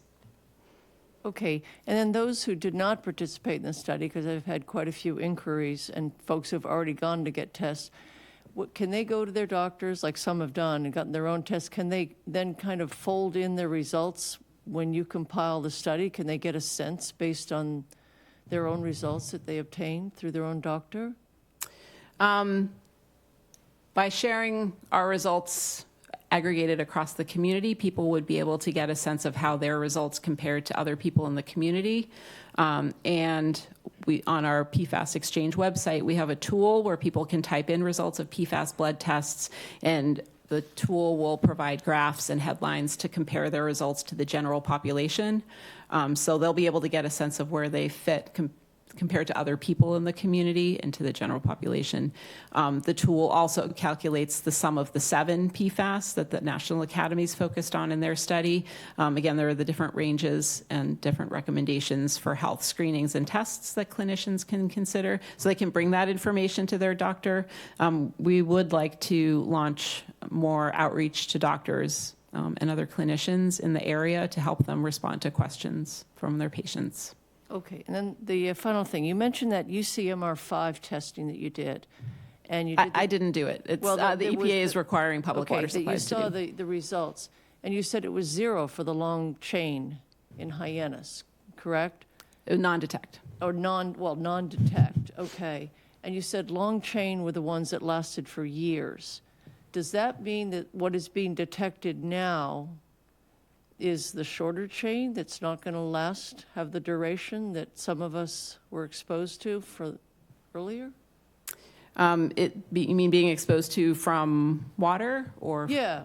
If we were exposed in the general sense, you said a lot of the long chain have been. They're gone. They're no longer used, or are some of the longer chain, like in the packaging, in the dental floss, that kind of thing? Got it. Right. So long chain PFAS are no longer added to consumer products. So the extent of exposure from food packaging or from consumer products should be very low. There could still be longer chain PFAS in food. We are in the process of doing some testing in fish and shellfish, and there's work being done by FDA and many researchers to better understand levels in food. So food could still be an ongoing source of exposure. We know that the long chain PFAS will persist in the environment for a long time. In the general population, the levels of PFAS, PFOA, and the other long chain PFAS are going down, and that does reflect lower exposures from drinking water, from consumer products, and over time, the levels are going down. But we know less about what the extent of accumulation of the shorter chain. They don't tend to be detected with blood tests, and so we don't have as strong an understanding of the extent of exposures to those short chain, but given their widespread use in consumer products, we anticipate that those exposures are occurring. Okay, just a couple more things. So with our filters, and maybe I am ignorant, if they are filtering for both long and short chain, are we over filtering if the long chain is not detected, Or are Well, it's not detected because the filters are filtering them out. So they're still in the untreated water. Oh, you're going on the other side of the filter. I thought you were checking the water prior to the filtering. So for the public water. I'm not saying you, Yeah. I'm saying the testing. Right. For the public water data that I shared that It's EPA is requiring, after. that's after treatment. After treatment, okay. So the water suppliers who are here could say more about what's in their source water, but the source water, the water coming out of the ground, still has the long chain PFAS. Still But in the has the long filtered chain. water, it's now non-detect because of the carbon filtration. Okay. And then I'll play Chris Clark to say that I hope this presentation, okay, because it's fantastic. And I guess that's it. Thank you. Okay. And thank you, Councilwoman Legge, for all your help with our recruitment. You helped with door-to-door recruitment and getting the word out, so thank you. Council Bloom? Thank you for what you've presented to us tonight. My wife and I participated in the Hyannis program. Thank you so much. And but there's some things I just don't get, because I'm not a scientist. This 20 parts per trillion thing, I could, so these are forever chemicals. So say I'm drinking something that has 10 parts per trillion, a glass of water has 10 parts per trillion. Well, that stuff in there isn't going to go anywhere. It's going in my body and it's going to stay there. Correct? So if it's the long chain PFAS, they go into your body, they accumulate for long periods of time. The rate at which you take them in is slower than the rate at which your body can excrete them, but over time, they won't stay in your body forever. The forever chemical phrase corresponds to the fact that the chemicals themselves, their chemical structures are persistent. They don't necessarily stay in our bodies forever. The long chain PFAS can stay for years, but the levels will go down over time. The shorter chain PFAS are less persistent in our bodies, but can still stay in our bodies for weeks to months. See, the thing that I don't get is, I'm drinking water every day, and I'm thankful for Hyannis water company I can turn my water on and drink some water that has greatly reduced PFAS levels from what it used to be, undetectable even, but it's still there, and it's accumulating in our bodies when we drink the water. Even though the parts per trillion is maybe 10 or something like that, it's accumulating whenever we drink the water. See, that's what I'm thinking, And I don't see a way to get these poisons out of our body unless we go to absolute zero.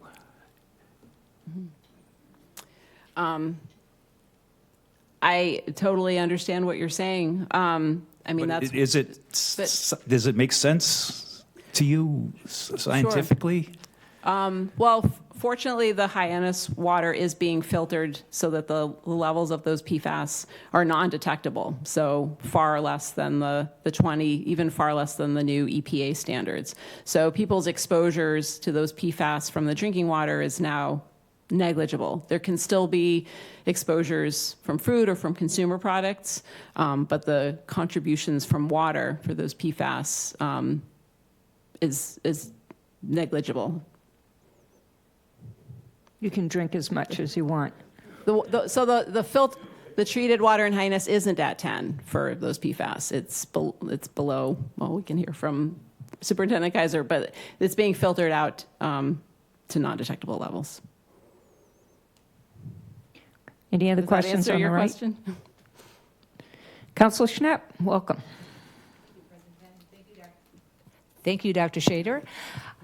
Quick question. We had mentioned that there might be people out in the public who would want to have their blood tested. Do you know if any health insurance policies cover that testing? This is a great question. So it depends I think on your health insurance, it might depend on your medical provider. As far as I know, New Hampshire is the only state that requires medical providers, insurance companies to cover the cost of PFAS blood tests.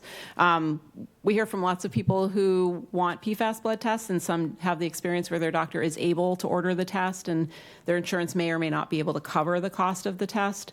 If going to your healthcare provider if you're not successful in getting a PFAS blood test that way, there are some options. There is a home-based test. It's called Empower DX, so it's actually a finger prick. So typically to measure PFAS in blood, you need a phlebotomist to draw a vial of blood, and you separate out the blood serum and send that off to a lab. So with the home-based test, it's just like a prick up the finger, and it has a special absorption technology to absorb a certain amount of blood, and then you can send that back, and they'll test for PFAS. So that's one option where you don't even have to leave your home.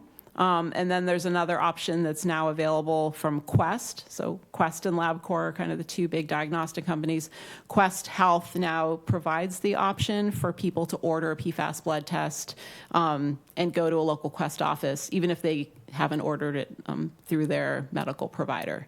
In both of those cases, the person has to pay the cost of the test, which I believe is somewhere between $250 and $400.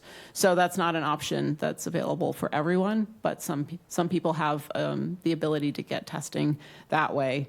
And then there are a couple of other labs that also offer blood testing to individuals, and we have some information about that on the PFAS Exchange website. I'll say it is a bit confusing because some labs will test for 7 PFAS, another will test for 40, and they also have different detection limits. So one test might say, oh, this chemical is not present, but with a more sensitive test, it might be present.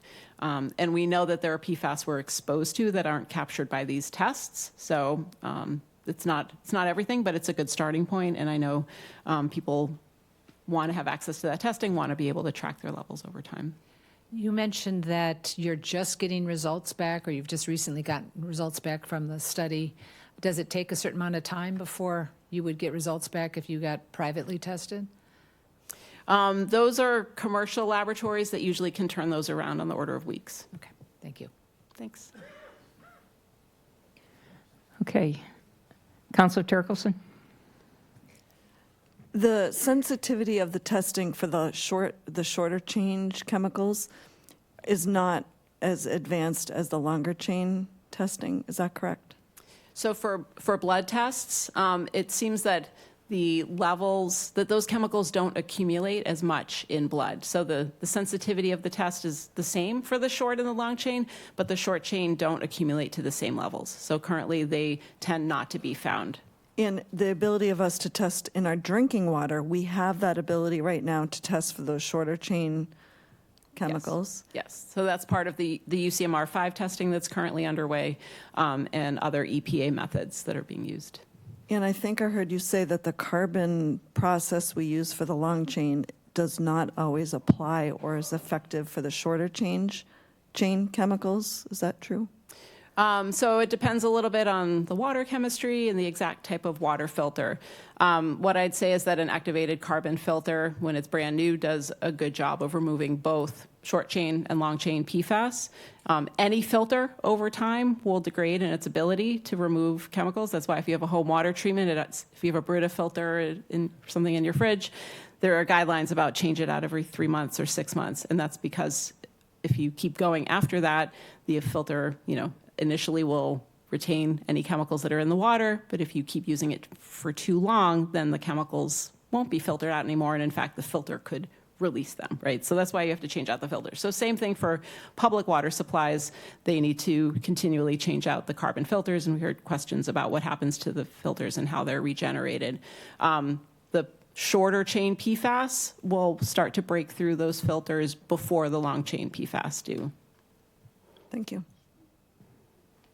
Okay, I'm just curious. I also had the blood test done quite a while ago. And what's the highest number that you've seen from, statewide in a human being?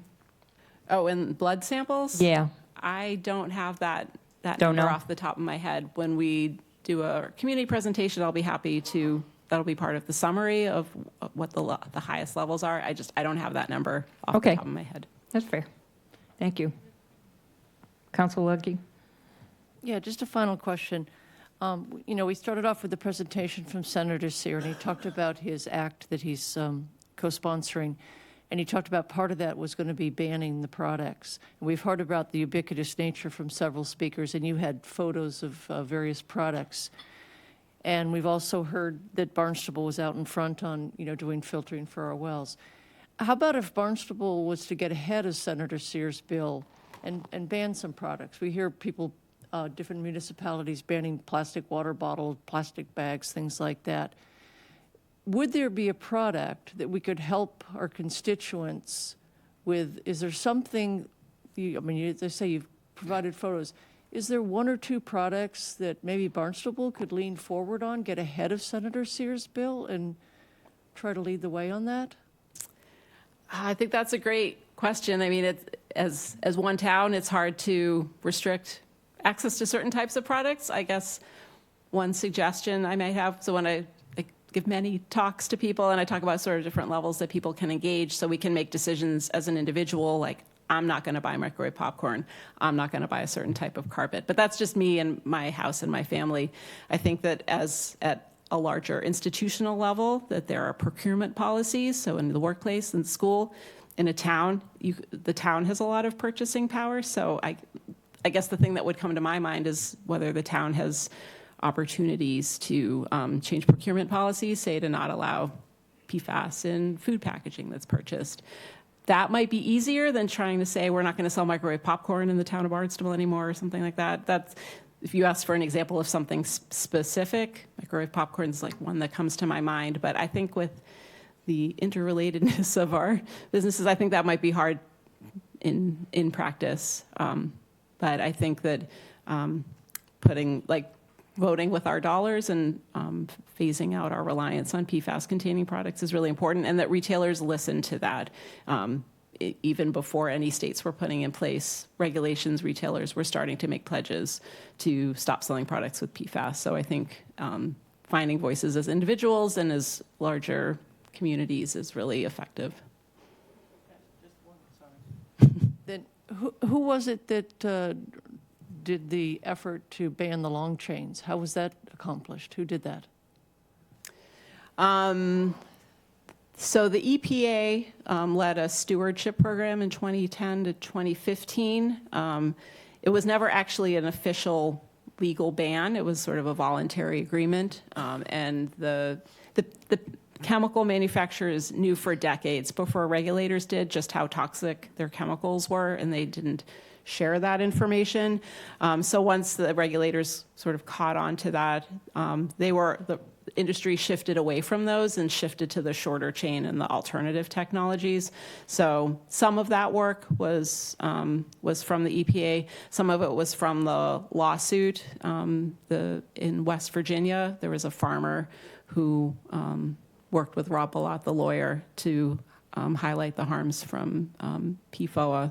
He saw his cattle dying and wanted to know why. That'll do it. Suits always do. Get the attention. Thank you so much. Wonderful presentation. Thank you. And we'll be seeing you around. Next, from Barnstable County, we have the Administrator, Beth Albert, and Paul Ruszala. I apologize if I pronounced your name incorrectly. He's the Manager of Assets and Infrastructure. Thank you for having me tonight, and thank you, Director Santos, for inviting us here as well. We look forward to interacting with your group in the future. We're at a critical point in our site remediation process where we're going to get pretty aggressive moving forward here. So just to go over, I'm going to talk about our site overview, our remediation project status, our expanded scope of work, and projected cost and schedule, and we can follow up with a discussion. So just a quick overview and history. Our site is located just north of the airport, south of Route 6, on a 5-acre parcel. And just to give the lay of the land here, in the bright green, that's the Fire Training Academy parcel owned by the county. The other parcels surrounding the county are owned by others. So we have Mass Fish and Wildlife property, Town of Barnstable property, Barnstable Fire District property, some private land. And we have public water supply wells to the west and east of our site, where one challenge we have right off the bat is that we have our site contamination, which is moving via groundwater in the general southeast direction. So there's coordination and, with multiple groups to conduct out our site investigation. So the property was originally owned by others from 1959 to 83 and was operated by Hyannis Fire Department. The county took over the property in 87 to 2019, where the academy was shut down due to PFAS concerns. This was a site that was utilized by all fire departments on Cape and some other agencies off Cape, and obviously it was critical at the time for training for our firefighters. Unfortunately, they trained with AFFF legacy foam. At the time, it was unknown to everyone. And because the county opened their door, opened up the training to different departments, we didn't maintain records of the foam used. So that's another hurdle to get over in our site remediation.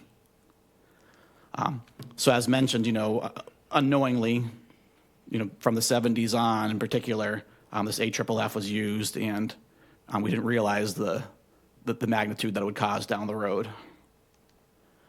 So as far as our site timeline, in November 2013, PFAS was detected, Mass DEP was notified, and we were assigned a release tracking number. In July 2015, we initiated a voluntary groundwater pump and treat system as an effort to try to control the plume. And then in August 2016, we were issued a notice of responsibility where we entered the Massachusetts Contingency Plan, which is a regulation which governs site cleanup. And we secured a licensed site professional to help facilitate that work. In January 2017, we removed 200 tons of soil from the hot spot in the southern location of the site. So that was removed and disposed off-site. In June of 2017, the county entered into a settlement with the town of Barnstable for impacts to the Mary Dunn wells. So settlement consisted of a $3.67 million settlement over 20 years for contribution to a PFAS filtration system. In December 2018, a partial capping of the site was performed in the hot spot to prevent rainwater, stormwater intrusion to filter through the groundwater and picking up PFAS and moving it further into the aquifer. June 2019, the operations training ceased. January 2020, COVID pandemic was declared, and that was an all-hands-on-deck operation for the county. But we still, we're continuing to move forward with the remediation of the site. August 2021, the fire training buildings were demolished, and in November 2021, a permanent cap was installed essentially over the entire site to prevent rainwater from, percolating through the soil and picking up PFAS and bringing it into the groundwater. And from March 2022 up until April 2025, we plan on conducting our phase 2 site assessment, which is again assessing our plume and determining the extent of it. So current project status, as I mentioned, we're subject to the Massachusetts Contingency Plan. So we're midway through the process. The initial requirements have been complete. Right now, we're in this immediate response action phase. So the groundwater pump and treat system and the capping are two examples of that immediate response action. But we're concluding that we need to expand our groundwater pump and treat system to better capture the plume, and then looking at other measures for plume containment.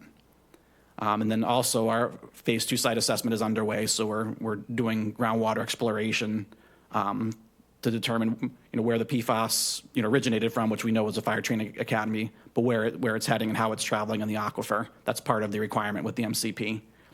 And then from there, there's a phase 3 and a phase 4. So it's a evaluation of remedial alternatives and design and construction response from there. But that will be determined off of our site investigation and the immediate response action. And the other thing to note about the site, it's a public involvement plan. So we're required to have public update meetings under certain milestones and on a regular basis. And to note, we have a public update meeting scheduled for July, which will be sending out notifications to those on the PIP list and then advertising it accordingly. So again, just to get a little more detail on the site, we're the green highlighted property. The yellow box in the center of the site is our groundwater pump and treat system. We have two groundwater extraction wells. Obviously, to the east, which has been discussed, is the Mary Dunn Water Treatment Facility with their wells shown in light blue colored. And to the west, we have the Barnstable Fire District. One thing to note, is that, as was mentioned, the public water supplies are meeting drinking water standards, but in the PFAS world, everything is subject to change. So you have one standard, and shortly after, another one's adopted. So again, our goal is to try to get ahead of the remediation the best we can. So we're running this groundwater pump and treat system. It's almost running a mini wastewater treatment facility. We have oversight by the licensed site professional. We have a operator on site 4 times a week to monitor the system to ensure it's functioning properly. There's status reports and routine well gauging and monitoring to evaluate the system compliance. And there's some other O&M measures here. And it's in operation under a Mass DEP permit, so we have to report to them. As far as our site assessment, I talked about doing groundwater, soil, surface water exploration. That's ongoing. There's routine summary reports we have to provide to DEP. And one thing to note is that we are expanding our scope of work for this site assessment to have a more aggressive take to hopefully be able to complete all the remaining field work by October of 2024. So with that, we've already had some initial engagement with the DPW, Hyannis Water, and the airport. But next month, we're looking to schedule a technical workshop with our LSP and their group to really go in depth on what data that they have, that we can use and how it's going to work to our advantage, but what other data we need. There's been question of how far a plume goes, and we're looking to aggressively determine where that plume is and do all that work in real time. So as we start going over that, the first month, analyzing the data then and there and seeing how much further we have to go. So over that 3-month process, we can hopefully get to the point where we've established the limit of our plume. This is another visual just to show, so the Fire Training Academy again is in the green. The blue area and the light blue area are representative data set that we have right now under our control. The Hyannis Airport has made data available for essentially the area in magenta. We may need to supplement some of that data with our own exploration. And then the yellow area is, a general area that we need to look into. Again, it could, it could go even further east. But as a geographic feature on the map, I showed Mill Creek, which is drawn in based off USGS maps, and there's another area near the Mar Wells, which I think most of the people here are familiar with, known as the Mill Pond Marshes off of USGS. So we're going to be looking toward those areas to determine if our plume, extends to that area and what impacts we have. And the other thing I would note that this is a schematic informational map. We may have to go further east. We may stop prior to Mill Creek, depending on what we find. So just a little more about our expanded scope of work I mentioned. The current scope of work really included the airport area, and it did not include anywhere south or east of it. So we need to make that jump. We need to expand our groundwater model and present that publicly. We need to go into depth about risk characterization. So when people ask about what levels are in the groundwater or in a surface water or in a soil, how does that impact, people using those recreating those areas, the drinking water, for example, and then the ecological impacts. We're also going to go through with our PFAS signature identification and present that publicly where, you know, we have multiple commingled plumes here. I know in the airport's assessment, they've determined there's some unknown plumes. So we're going to go through our process to assess our plume and then identify any other plumes that we find as we go. So we issued a request for proposals in February for this work. We conducted interviews with consultants. We're in the process of scoping with the consultant, and we hope to have that contract awarded later this month. And I'll note that the schedule is going to be, you know, very aggressive for a site this size, and we're going to have to really work hand in hand quite a bit, I think, with the airport and DPW to get access to certain properties, and you know, Fish and Wildlife, same thing. We need to look at this as a you know one-time ask where we're gonna hear the areas we're looking at.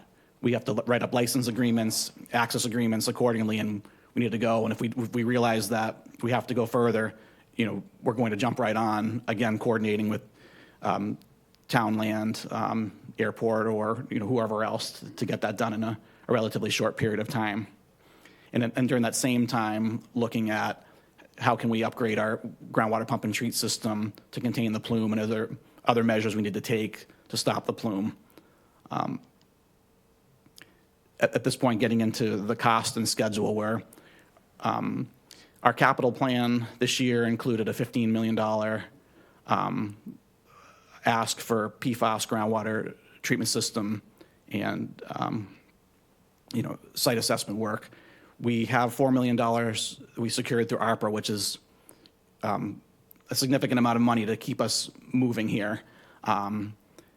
The additional $11 million would be a combination of a $7 million special revenue fund through an ordinance in the county that's currently pending, and I'm hoping it goes through, and then another $5 million supplemented with the state revolving fund.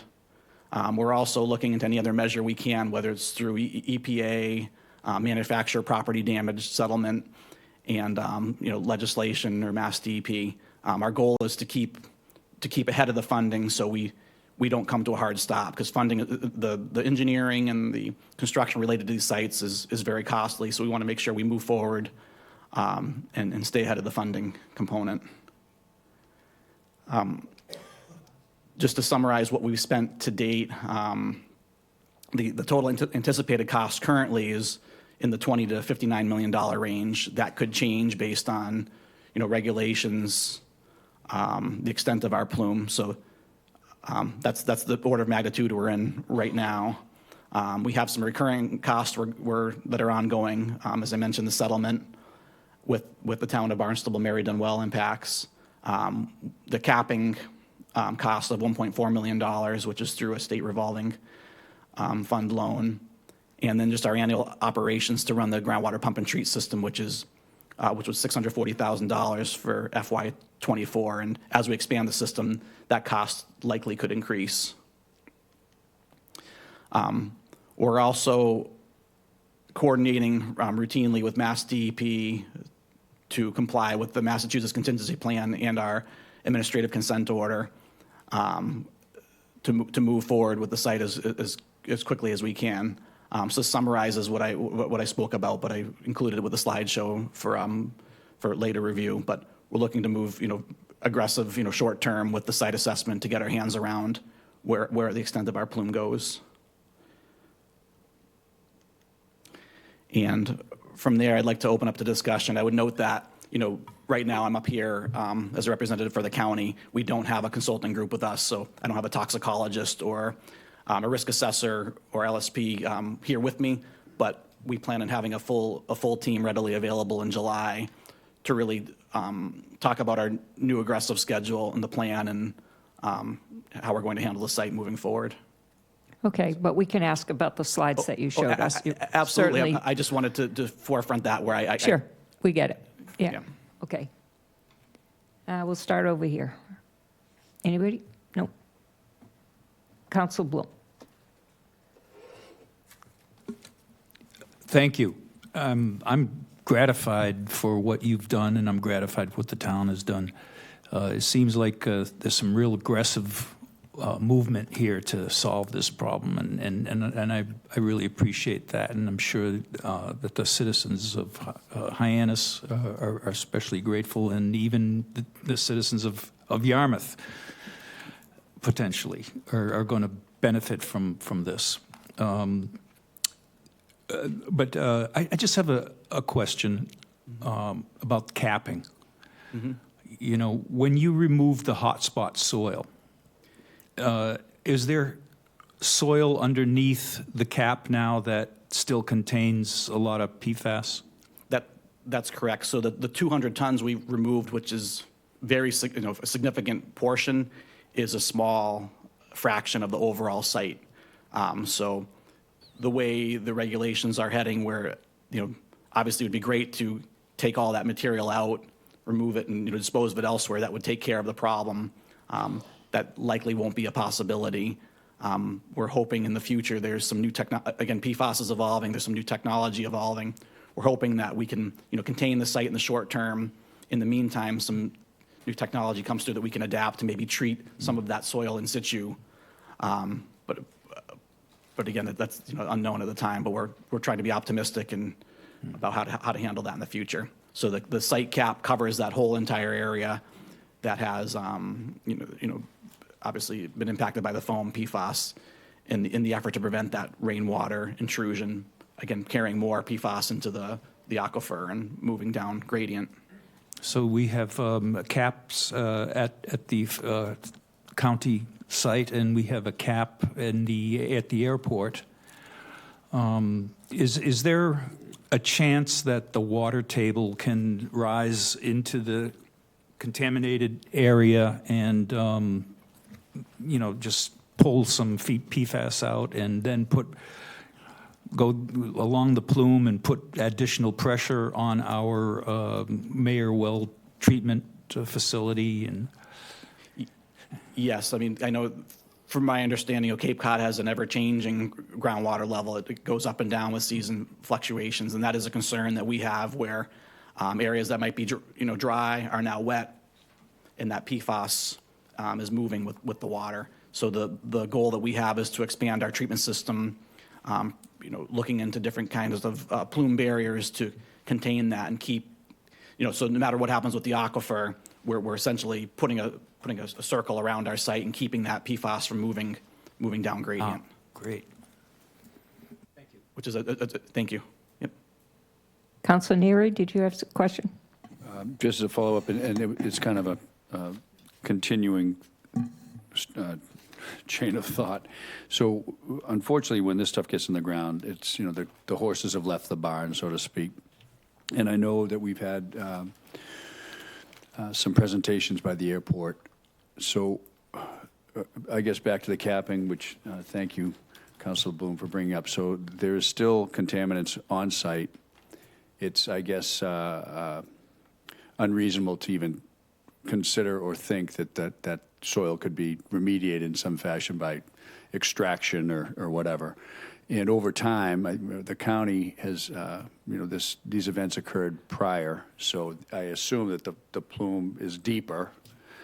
So I guess my question would be: do you foresee in the future? I don't know if these pumping and treating processes, do they work? I mean, is it having an impact? I guess would be my first question, and then I guess the next question is: do you foresee maybe having to go outside, maybe up along the creek there, and put in multiple pump and capture deals out there at a deeper level or something? Or maybe there's a combination between the airport and, it just, it's very difficult once it gets into the ground, you're chasing it, Understood, and I'll answer the question the best I can. Again, I don't want to speculate or jump too far ahead.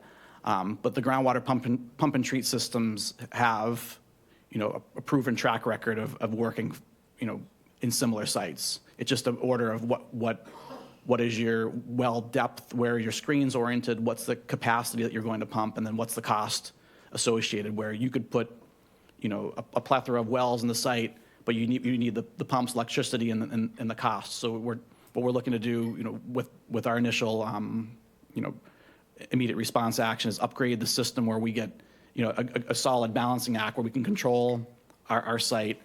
Again, not pumping where we're going to just go through carbon and have you know, an exponential operating cost, but that balancing point, well, where can we put a hold on things right now to keep matters from getting worse, and continue to plan with future remediation technology where we have temporary and permanent measures where, okay, maybe we reach a temporary status right now, again, secure further funding, and then we're really optimistic, hoping that somewhere down the road, some of these technologies that are on the cutting edge right now will become, you know, more available to everyone, and we can start implementing those at our site and potentially other sites where you could eliminate PFAS in the soil. And as far as, you know, moving out toward Mill Creek, that's really going to be dictated by the licensed site professional, the data they collect, the model, and how to best handle that with, again, a balance of risk characterization and best use of public funds.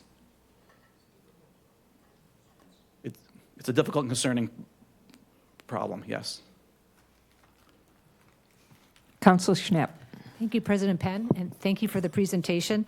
This is more on the fiscal end of things, so I don't know if this might be in your bailiwick. I'm impressed with the commitment the county has made to trying to solve this problem, and I'm glad to see that various sources of funding have been allocated. Is there any concern that that is going to be a challenge going forward, that this is a very long-term project, and will the funding continue to be there? And again, it's a difficult question, but we're hoping with, you know, our planning and site assessment and, you know, looking forward, we can do our best to, you know, have intro discussions with our county administration, but also our commissioners and delegates, saying, here's where we're heading, here's what we're going to be needed, not only in the short term, you know, next year, but 5 years out or 10 years out, and that's going to be a forever changing number, just based on PFAS technology available, but also working with DEP and any other level, any legislation or grants or funds. We're going to be constantly on the lookout for funding, and again, doing our best to have that temporary solution, but looking long term to a permanent measure. I know some communities have filed lawsuits against the manufacturers of these products. Is that something the county has considered, or has? So yes, we're involved with a suit for property damage. So right now there's a suit going on with water supplies. So we don't fall under that suit. We've asked because we directly impact water supplies, but the suit we're in is the property settlement, which we're again optimistic about that too, hoping we can get something. And I know Administrator Beth Albert's here. She has routine conversations with legislation in the state, again, to make sure that we're on the radar and that, our project scope is in the hopper as far as potential funding down the road. Thank you. Great. Councilor Lucky. I have questions about the timing. You'd said you discovered this in 2013, and we're now 11 years later, and you're still doing immediate response actions and maybe phase 2. Correct. Is there any regulatory structure that talks about the timing of each phase? Because these plumes are just going and going and going, and you've talked, you're still west of the airport. I'm just curious, are you on any time constraints, or do you? So we're under the constraints of the Massachusetts contingency plan, which is regulations for site cleanup. And there's, again, I'm not the one to speak to that in depth. We would need a licensed site professional to go through all the triggers associated with that. But we also are under administrative consent order with DEP, which is essentially an order that we signed. They left open on their end to negotiate accordingly based on funding and other factors. But as I presented the timeline, that's the timeline we're on right now, unless another measure comes forward that is unforeseen. We say we can't get access to a location, or there's a hardship, and there's certain measures in the MCP you could go through to push back your schedule. But our goal right now is to, with the schedule presented, to move forward aggressively. And we'll be presenting that in July. That's where we can really go into the detail about the logistics and how it's going to work and what our vision is. Is in it, the you future. mentioned funding, because you've said you're optimistic, you're hoping, you're being aggressive. Is funding your constraint on how aggressive you can be? That's a that's a key factor. I mean, there's, yes, but right now we have, that $4 million ARPA funding is critical to really take a big step forward and proceed with, with the additional IRA items that we feel are necessary to contain our plume. So again, you guys are driving the ship. Massachusetts isn't saying we'd like you to move faster? DEP is, involved. And with the consent order, they help lay out, between our legal counsel and their legal counsel, they lay out a schedule saying, here's what we want to see and what time frame. Does that meld with your schedule? Yes, we've worked with DEP. It's a realistic schedule. Again, aggressive on our end, but it's realistic, and we're looking to do everything we can do to comply with that schedule. And then one last question about the pump and treat system, the efficacy of that. How do you, what are your metrics to determine the efficacy of that pump and treat?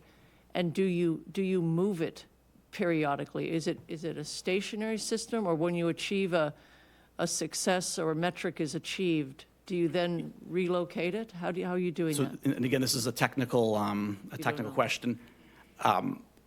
There's piloting involved, so you have groundwater model and a scientific basis for where you site your wells, the draw that they have, and then also a real world test to what are we actually getting for a rate, how is it working, and associated groundwater monitoring. So through that initial preliminary design, evaluation, piloting, our licensed site professional will be able to present that data and the effectiveness of the pumping system. It will be included with the report, available for public comment and discussion, and vetted accordingly, and moving forward from there. Okay, so it's been in one location so far. It hasn't moved. Yes, we have, as I showed on the site layout, we have two groundwater extraction wells that are relatively small in volume. I could say they need to be expanded on volume, but also strategically placed to better capture the plume. So those are two changes that we expect to see with this, immediate response action treatment system upgrade. Okay, thank you. Councilor Turkelson. The permanent cap that you've put on, how much bigger is that cap than the area? Like, is it, I'm imagining like if you have a wound and you put a Band-Aid over it, you want the Band-Aid to be bigger than the wound. So what percentage larger is that cap than the area that you feel you need to contain? So I don't have a percentage, but to provide right now, but to put in perspective, we have, a 5-acre site. The majority of our site is paved right now with essentially a cap. That plume, which we're currently assessing, we know it goes to Mary Dunn. So it's we call it the hot spot, or the concentrated area of PFAS is underneath our cap. But there's a plume moving down, grading out, impacting at least the Mary Dunn wells. And as we complete our assessment, we can say exactly where we're at. But that's that'll be obviously evaluated by the LSP, but it might not be feasible to cap, the whole entire area. So you might use, groundwater pump and treat. You might use a plume stop mechanism. You look at risk characterization, and that's where in our July meeting, and then, once we finalize our evaluation, our December meeting, we'll, it would be a licensed site professional presenting all that information to the public. Okay, thank you. Thanks. I think we're good. That was great. Thank you for keeping us. Thank you for having us. And thank you. We look forward to the July update, as I'm sure you do. But we're very excited about that. Yeah. We Really appreciate you being here. thank you. Next, we have Gateway Airport, Katie Servis, the manager, and also Bryan Massa.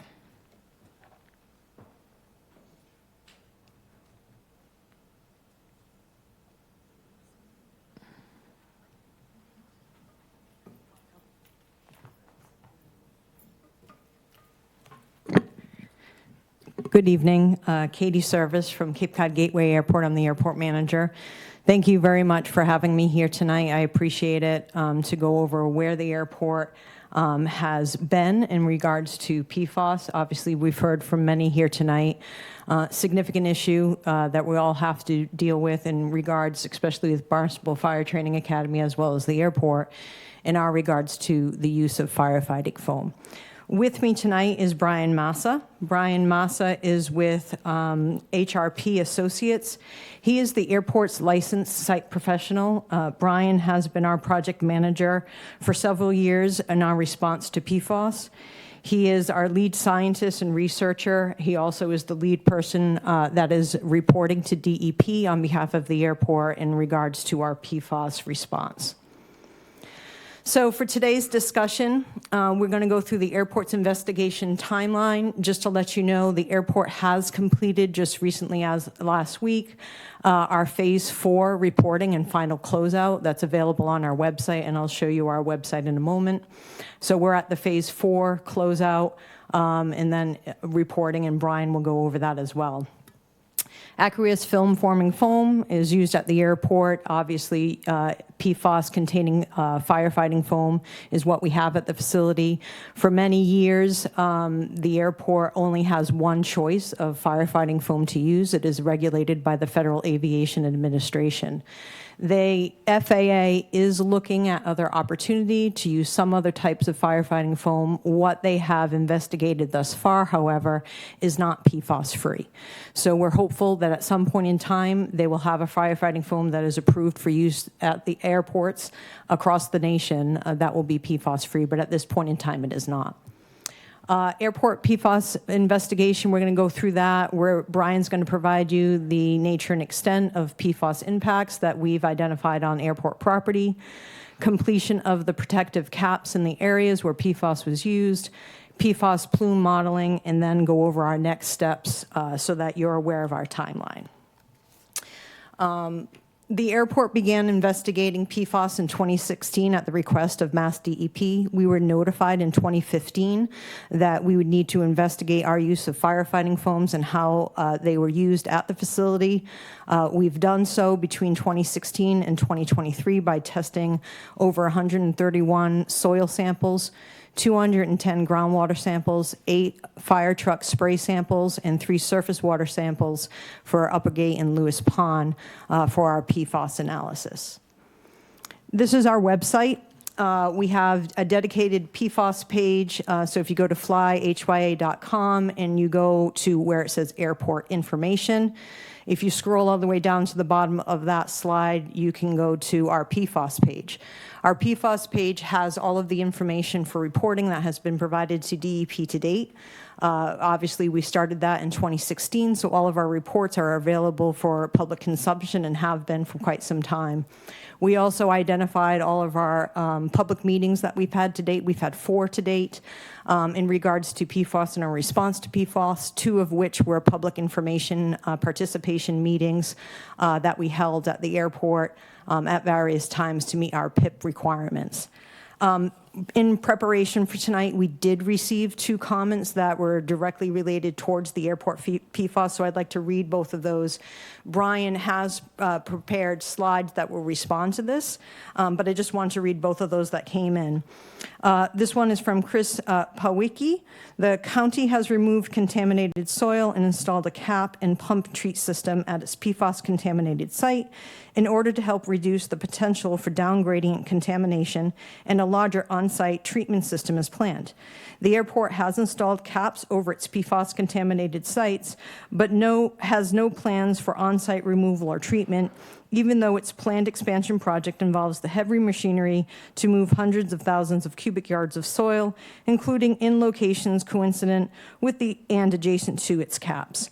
Will the town council send a formal request to its appointees on the airport commission, asking that removal of soil and groundwater contaminated by the airport's own PFAS-containing firefighting foam be included within the scope of the airport's expansion project.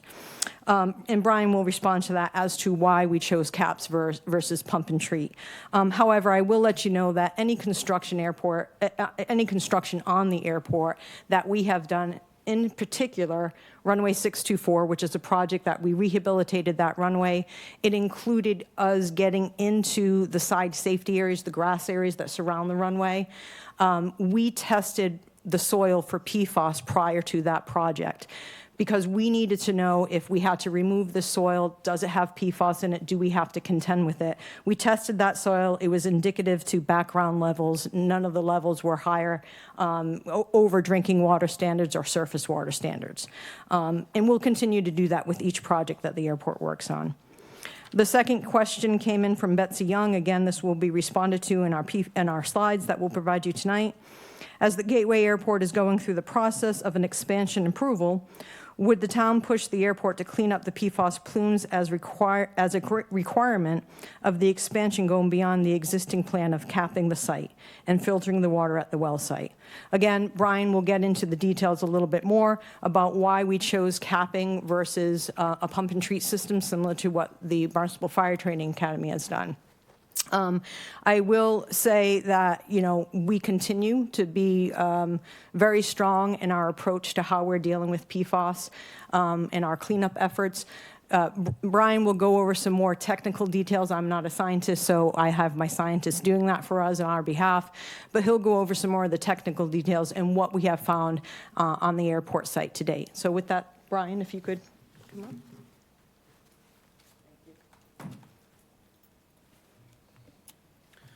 Thank you, Katie. Thank you, everybody, for having me. My name is Bryan Massa. I'm a licensed site professional, and I've been managing the PFAS investigation at the airport since 2018. So this map right here, I want to start with kind of an overview of what we found during our initial investigation. You can see there's 4 plumes that are drawn on here in different colors. There's a cyan plume, I'll try to point to it kind of right here, that goes down, it cuts through the airport, and it's ending down towards the Mar treatment area. That's coming from an unknown source. So that's kind of the first, when we started our investigation, we were finding PFAS every single location that we drilled. Hydraulically up gradient, cross gradient, down gradient, areas that had no connection to the airport, we were finding PFAS in. We also found PFAS coming onto the airport from up here by the solar panel field, which we kind of link back to potentially the Barnstable Fire Training Academy through environmental forensics that I'll kind of get back to, showing that their plume is kind of cutting through this area, also heading to the Mar wells. These 2 plumes that are shown in yellow, those are the airport's plumes associated with their AFFF. There's the larger plume here. This is the deployment area plume. This is the location where most of the training and firefighting activities occurred. There's a smaller plume right here. This is where the airport firefighting and rescue building is. This is where the fire trucks are stored and the foam. So this is kind of the regulatory timeline. I think this was one of the questions that somebody brought up, and the MCP kind of gives you a 6-year schedule to kind of move through all of the different phases. So the airport has just finished phase 4. We're in phase 5 now. So this is a monitoring phase. So the airport's doesn't have a permanent or temporary solution yet. It's in remedial operating status, meaning we have our caps installed. We've delineated the nature and extent of our plumes. And now we're monitoring to see the effectiveness of our remediation.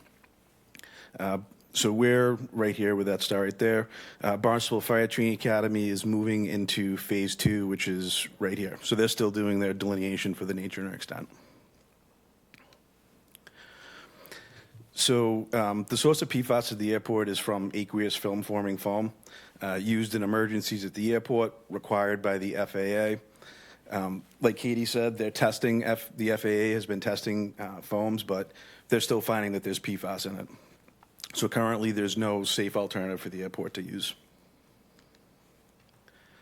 Historically, AFFF has been used during training exercises from 1991 to 2012. So these were every 3 years events that took place in the deployment area. They also did testing of their fire apparatus from 2004 to 2015. That was an FAA requirement where they would go out to the deployment area and they would spray firefighting foam. And then there was 2 emergencies in 1981 and 2016 where there was accidents where firefighting foam was used. So this wasn't something where the airport was using foam consistently. This was an activity that was occurring once a year or once every 3 years in the deployment area. So in 2016, as part of the airport's environmental stewardship, they purchased an ecological cart. And what this ecological cart allowed them to do is to verify that their equipment could spray firefighting foam without actually spraying it on the ground. The FAA requirements were to basically prove that your equipment to work was to spray firefighting foam out of it, which they did in the deployment area. In 2015, they stopped doing that because they realized that PFAS was a problem. And then they purchased this cart where they could test their equipment but not actually spray foam out of it. So since 2015, AFFF has not been used at the airport for training purposes. It was last used in 2016 for an accident that kind of happened out in the front. 10 gallons of foam concentrate was used. It was captured into a catch basin. It was immediately pumped out and appropriately disposed of.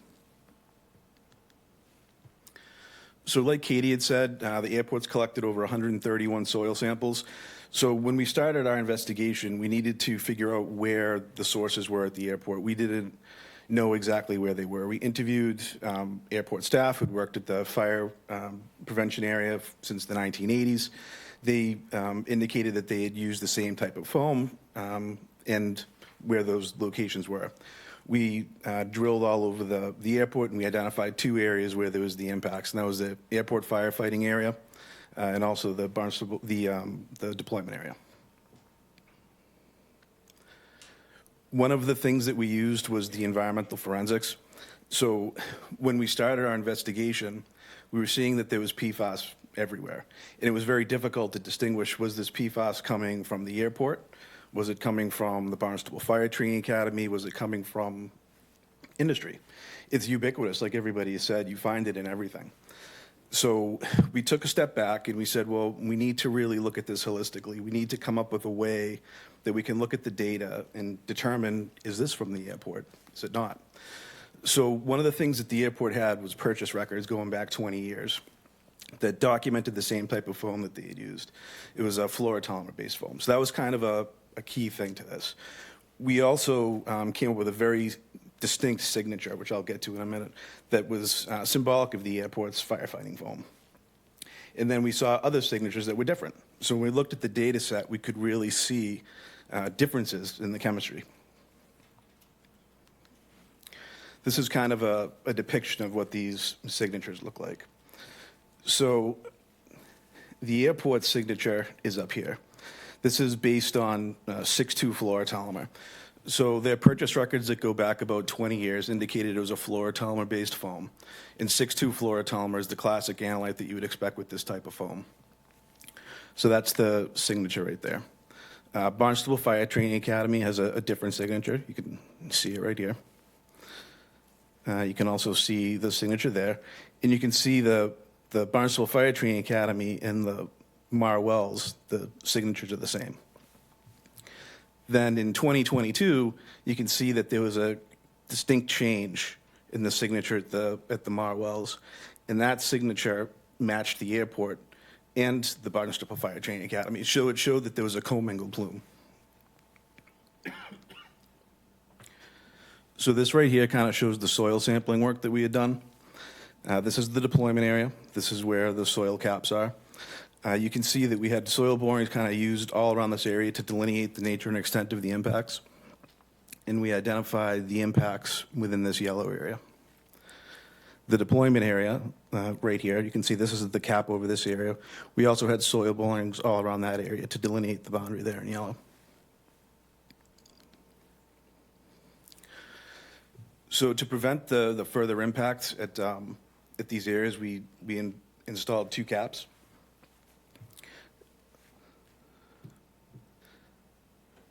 The caps were geomembrane.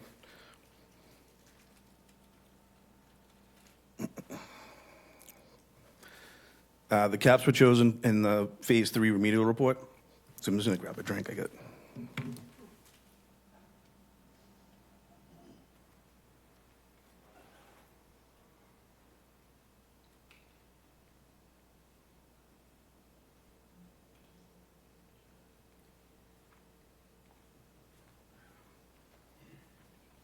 Sorry, I apologize.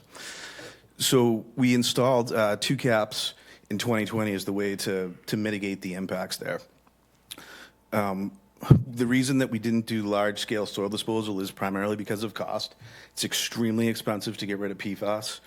It's about $1,000 a ton.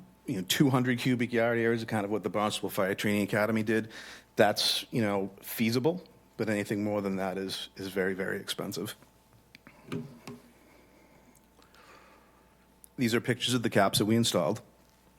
So this is a geomembrane cap in the deployment area, and you can see the installation of it there. This is an aerial view. This is the cap that we installed next to the Airport Rescue Firefighting Building. You kind of see it was a grass area before, and then now it's asphalt paved. And this kind of shows the effect of what the caps did. So pre-caps, the concentrations were continuing to go up.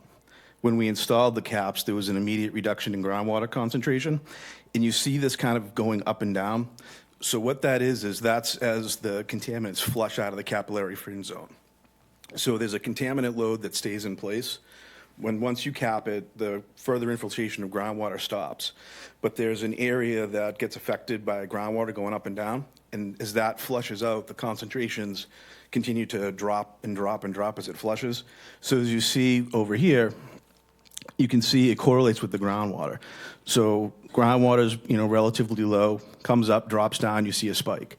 Then the same thing happens, but now see how the spike is smaller?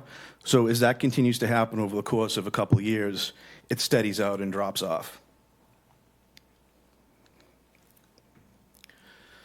So here's kind of some comparisons.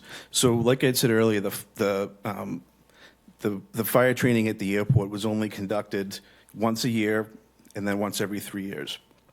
The highest concentration detected was 1,200 nanograms per liter. Highest concentration at the Fire Training Academy is 320,000 nanograms per liter. So it's about a 300-time difference.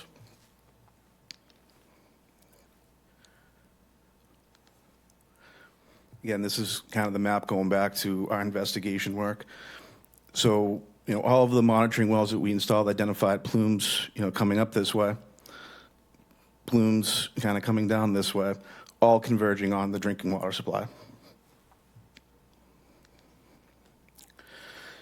Some travel times, just for you guys to get an idea. So, travel time from the Barnstable Fire Training Academy to the Mary Dunn wells is 5 years. So once the groundwater contaminants make it into groundwater, they travel at about 285 feet per year, and they would make it to those wells in about 5.6 years. From the Fire Training Academy to Mar wells 2 and 3, it's 26.3 years. And again, this is once the contaminants reach groundwater. Travel time from the airport to Mar well 2 is 8.7 years. And travel time from the wastewater treatment plant to Mar well 1 is 32.75 years. Some times to consider: the Fire Training Academy came into operation in '59. AFFF is in like the mid-1960s is when it was invented, according to RTRC. Airport's first recorded use of AFFF is 1991 to 2012, and then every 3 years for MCI drills between 2004 and 2016. Here's some modeling of the airport's plume. So the deployment area plume right here is going right down to the Marwell 2. So in the core of the plume, this is where concentrations exceed the GW1 standard. The stuff that's in yellow is half of the GW1 standard. Over here, this is a much smaller plume because of the release mechanism. There wasn't as much material used out of there.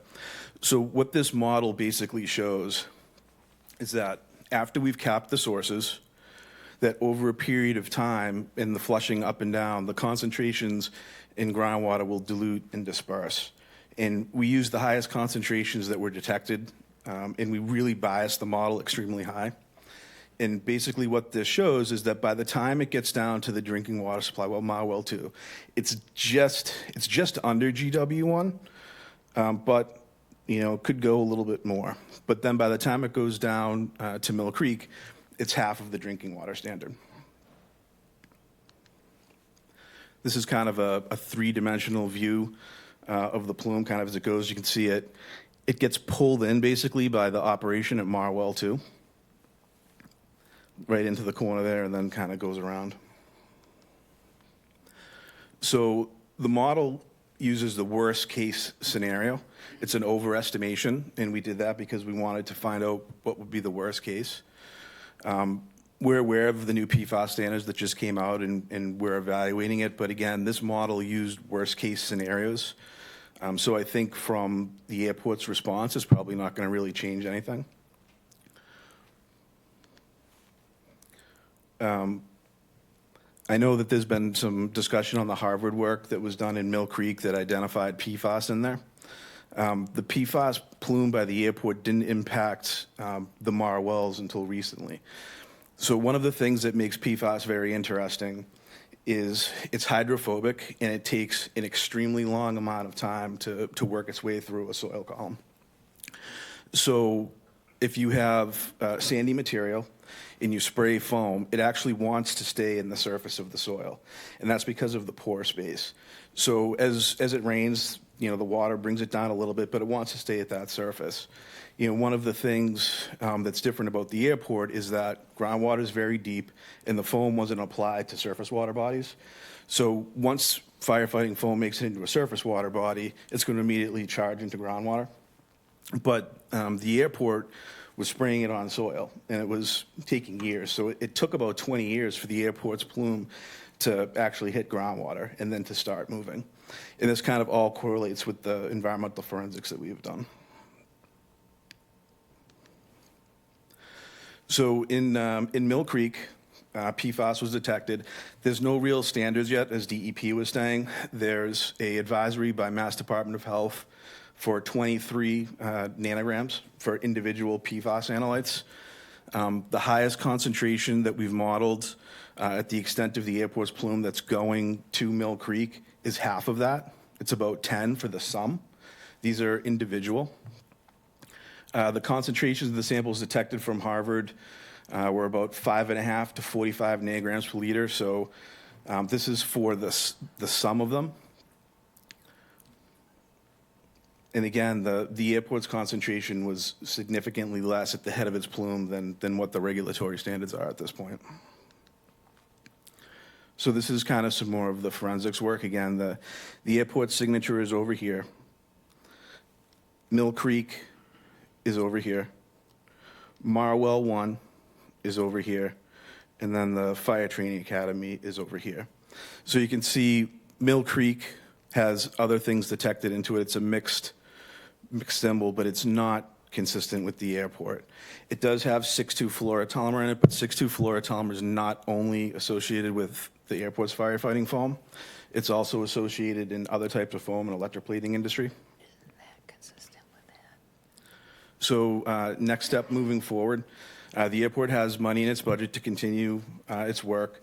The treatment that's occurring at Mar Wells is providing safe drinking water, because the primary risk is drinking the impacted water.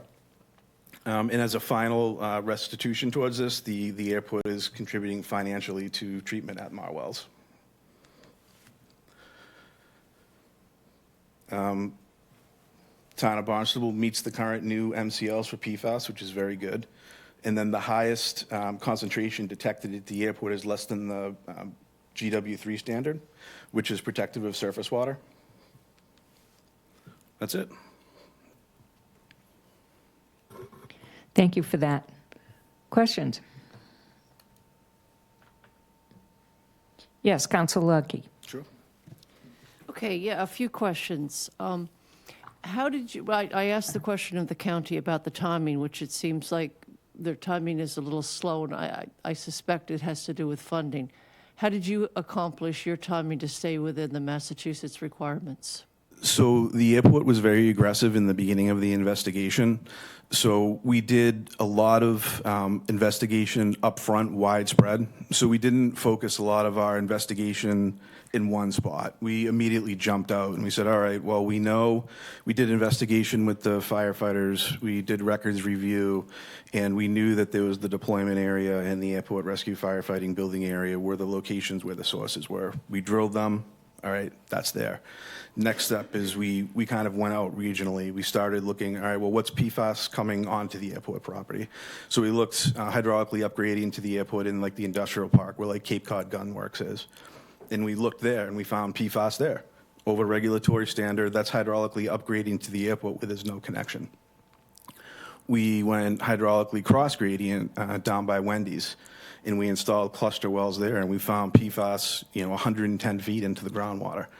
And again, we went from there and we went further down gradient, and we started to drill in the rights of way, down by water department property. And we started to find that no matter where we drilled or the depth, we found PFAS in there. But what we did find was that there was a couple signatures that were very consistent. As DEP had said earlier, there's multiple sources of PFAS. It's ubiquitous. It's in all of our products. One of the things that was, our conceptual site model was the amount of time it took for the plume to reach groundwater and then tracing that plume. So we could actually trace the airport's plume initially from the deployment area, about 1,000 feet down gradient. The signature was exactly the same. It was 6.2 fluorotoma, just like you saw it. Then there was an 800-foot gap where there was private property that we couldn't get drilling agreements on. So we hopped over that onto town-owned property and installed a wall of monitoring wells in front of the Mar well field. And we monitored those, and we didn't see our signature there yet, but we knew that there was this 800-foot gap.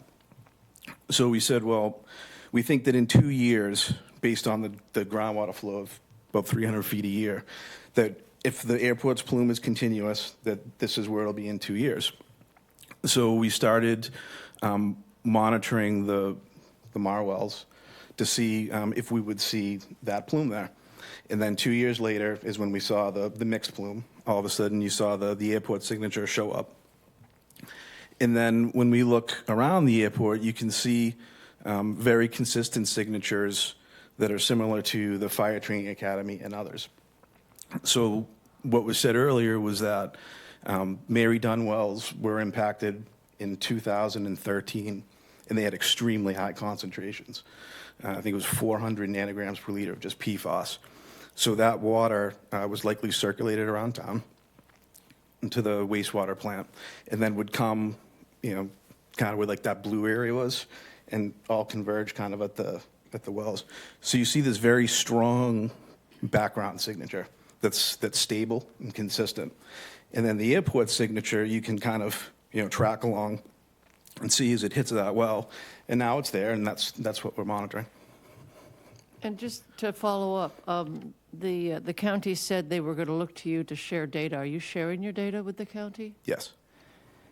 And you both of you have used the term aggressive, which I don't understand. Isn't there a methodology? I mean, aggressive or not aggressive, isn't there a proper way to go about an analysis? There is. So by aggressive, I mean timeline. So you saw that the MCP gives you years to do things. So the first milestone is a phase 1. So you can do your phase 1, and then you can do nothing for 2 years.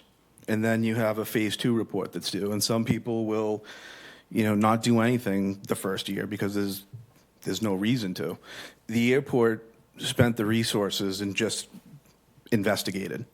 They didn't take the time and hold back. They just said, let's investigate this so that we could kind of meet the timeline. COVID threw a wrench in it a little bit. It set us back probably about a year.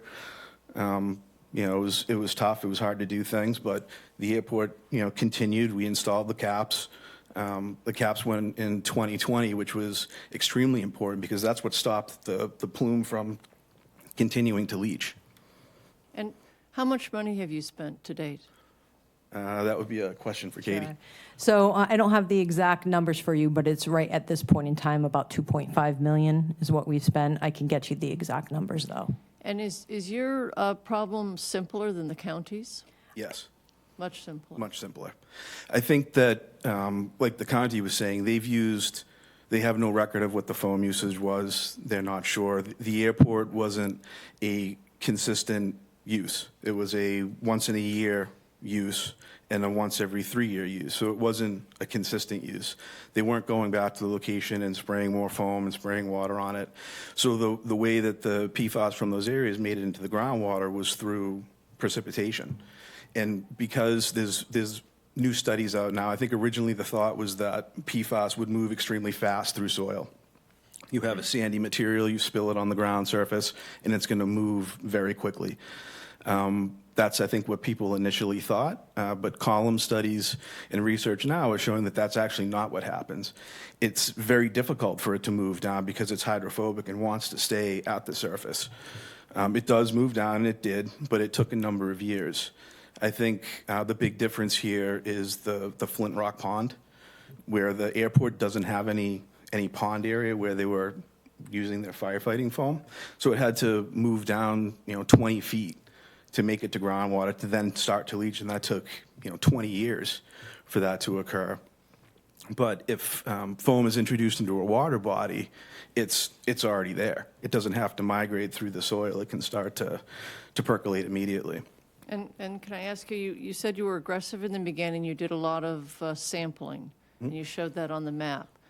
But then as you moved through your presentation, you changed the term to modeling, and you're not doing sampling anymore. Oh, no, Why- we are. Well, it doesn't seem like the test wells are moving east at all. You were relying on a model. No, there's monitoring wells in there, so let me.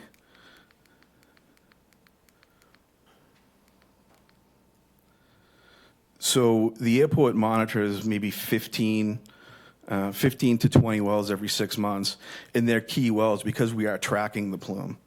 So the model was a predicting tool. So the model was predicting that, over time, this is the maximum extent on it based on a concentration, and we're actually confirming it with the analytical data that we're collecting.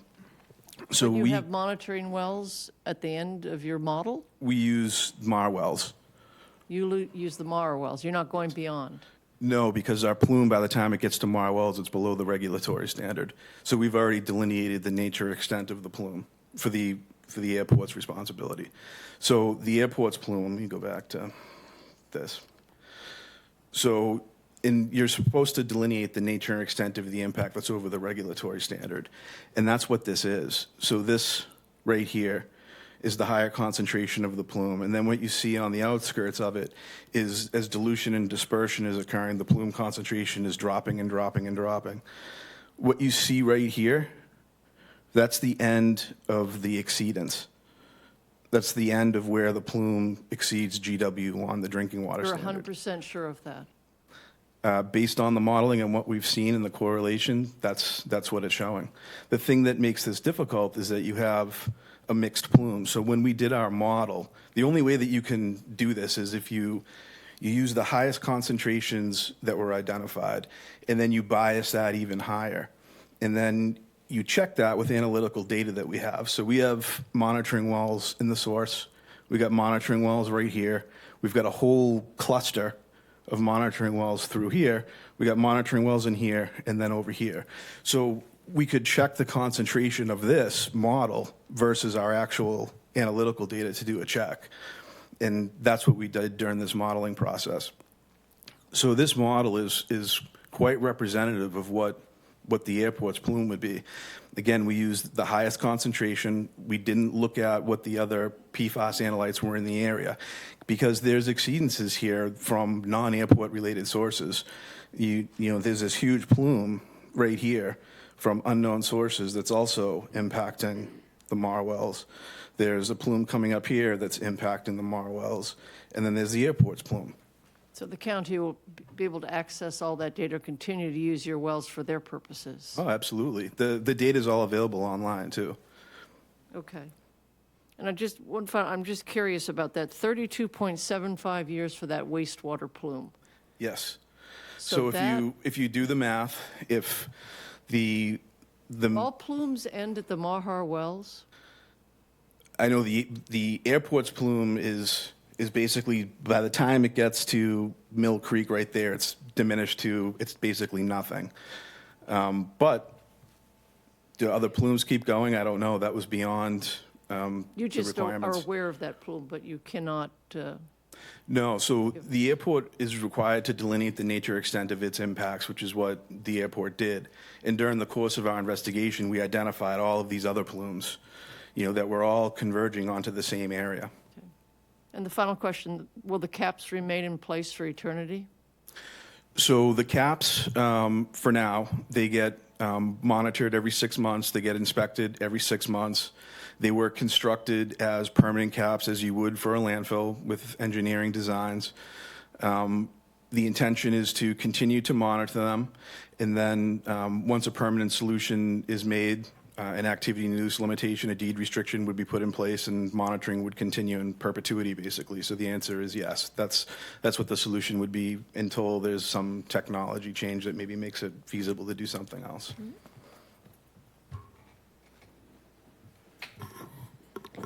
Council Crowe. Brian, thanks for your information. It's very interesting. I just have a question about the signatures. So you're saying this, one of the screens would have 4 different signatures on it.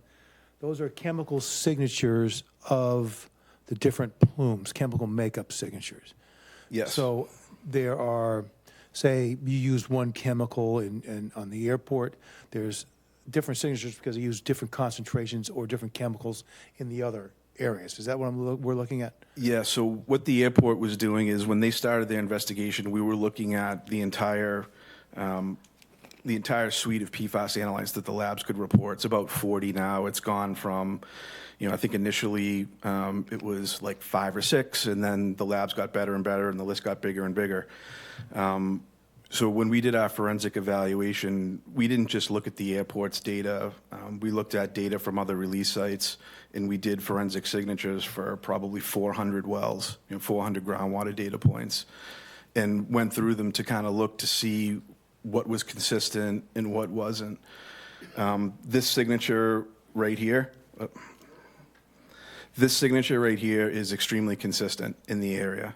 This signature you see down by Wendy's, you see it 120 feet below grade, you see it in the Mar wells, you see it everywhere. We see it coming onto the airport property from down by the solar panels, and it's a very consistent signature. The airport signature, we traced it down throughout the entire core.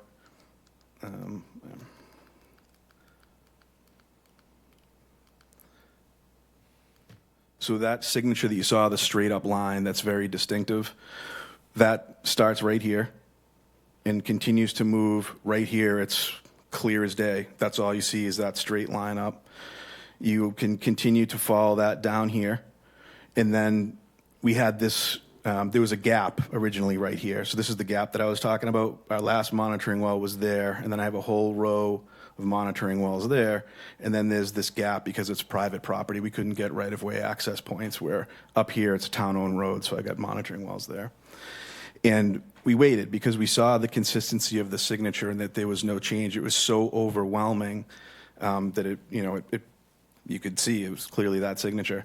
And then we estimated based on our model that within 2 years we would see it in Marwell 2, and 2 years later we saw it in Marwell 2, and that's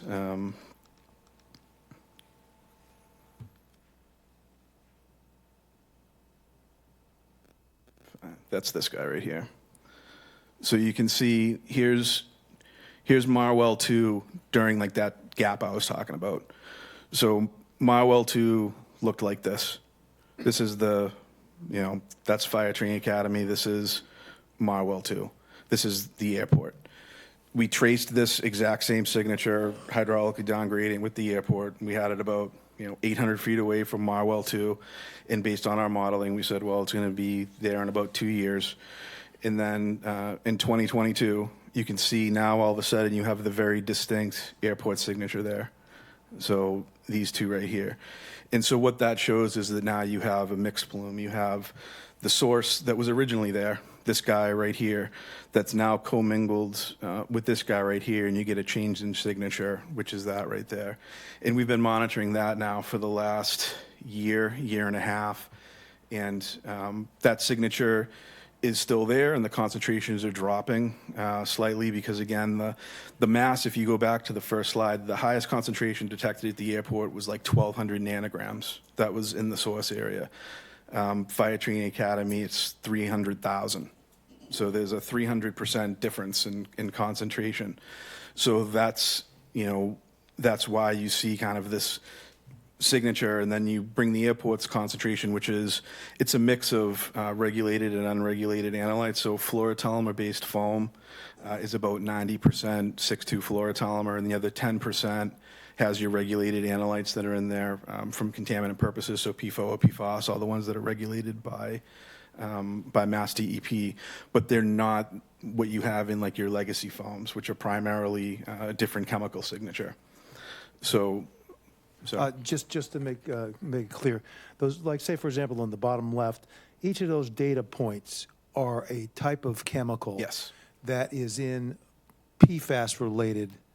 Yes. So there's nothing else in here except PFAS-related materials. It's all 40 PFAS analytes that the laboratory reports. So what we did to generate these is the lab reports about 40 PFAS analytes, and we normalize the data set. So we have 40 analytes, and we tally all of them up. And we say, all right, that's called total PFAS.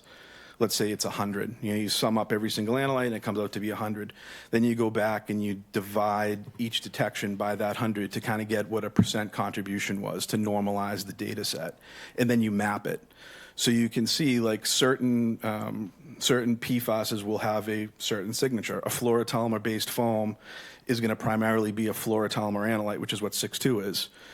Primarily PFAS foam won't have that signature. It'll be primarily that. So that's kind of where you see, this right here is because it's a different type of foam. This is a legacy foam, what you would see. This up here is a fluoropolymer-based foam. Fluoropolymer-based foams were around in the 1980s. It was a change in chemistry from C6 to C8. That means the amount of carbons that are in there, like the short chain and the long chain. So they went to the shorter chain stuff. And that's, what the airport purchase records are. That's what the firefighters who've been there from the 80s indicated that they had used. And it correlates back with the analytical data that we found. We drilled all over the airport. We just didn't focus on the deployment area and the ARF building area. We looked at locations where foam had historically been used. There was an old airport firefighting building in like the middle of the airport. We put borings over there. We investigated the ponds because the airport stormwater system has some discharge to the two ponds. We tested those. We didn't find any regulated analytes in there. Everything was non-detect. And again, it all kind of correlates back to the conceptual site model for the airport, which was that training occurred every 3 years in the deployment area. Firefighting foam was sprayed there annually per FAA requirements once a year. And then there was 2 airport accidents. And the analytical data that we've detected kind of all match that. You've got, high concentrations of PFAS analytes exceeding the regulatory standards in the areas that I'd shown on the map. Let me go back.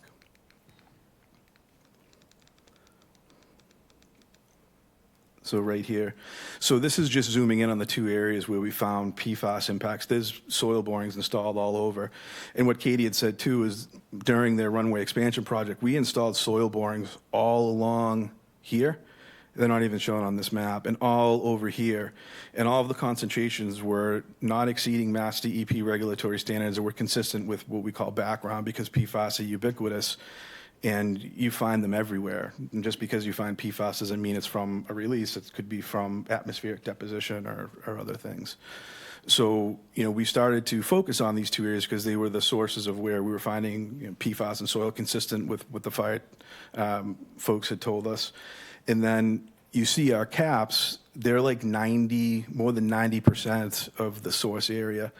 You can see that this whole area, which is where they would train in the deployment area, the entire unwooded area was capped.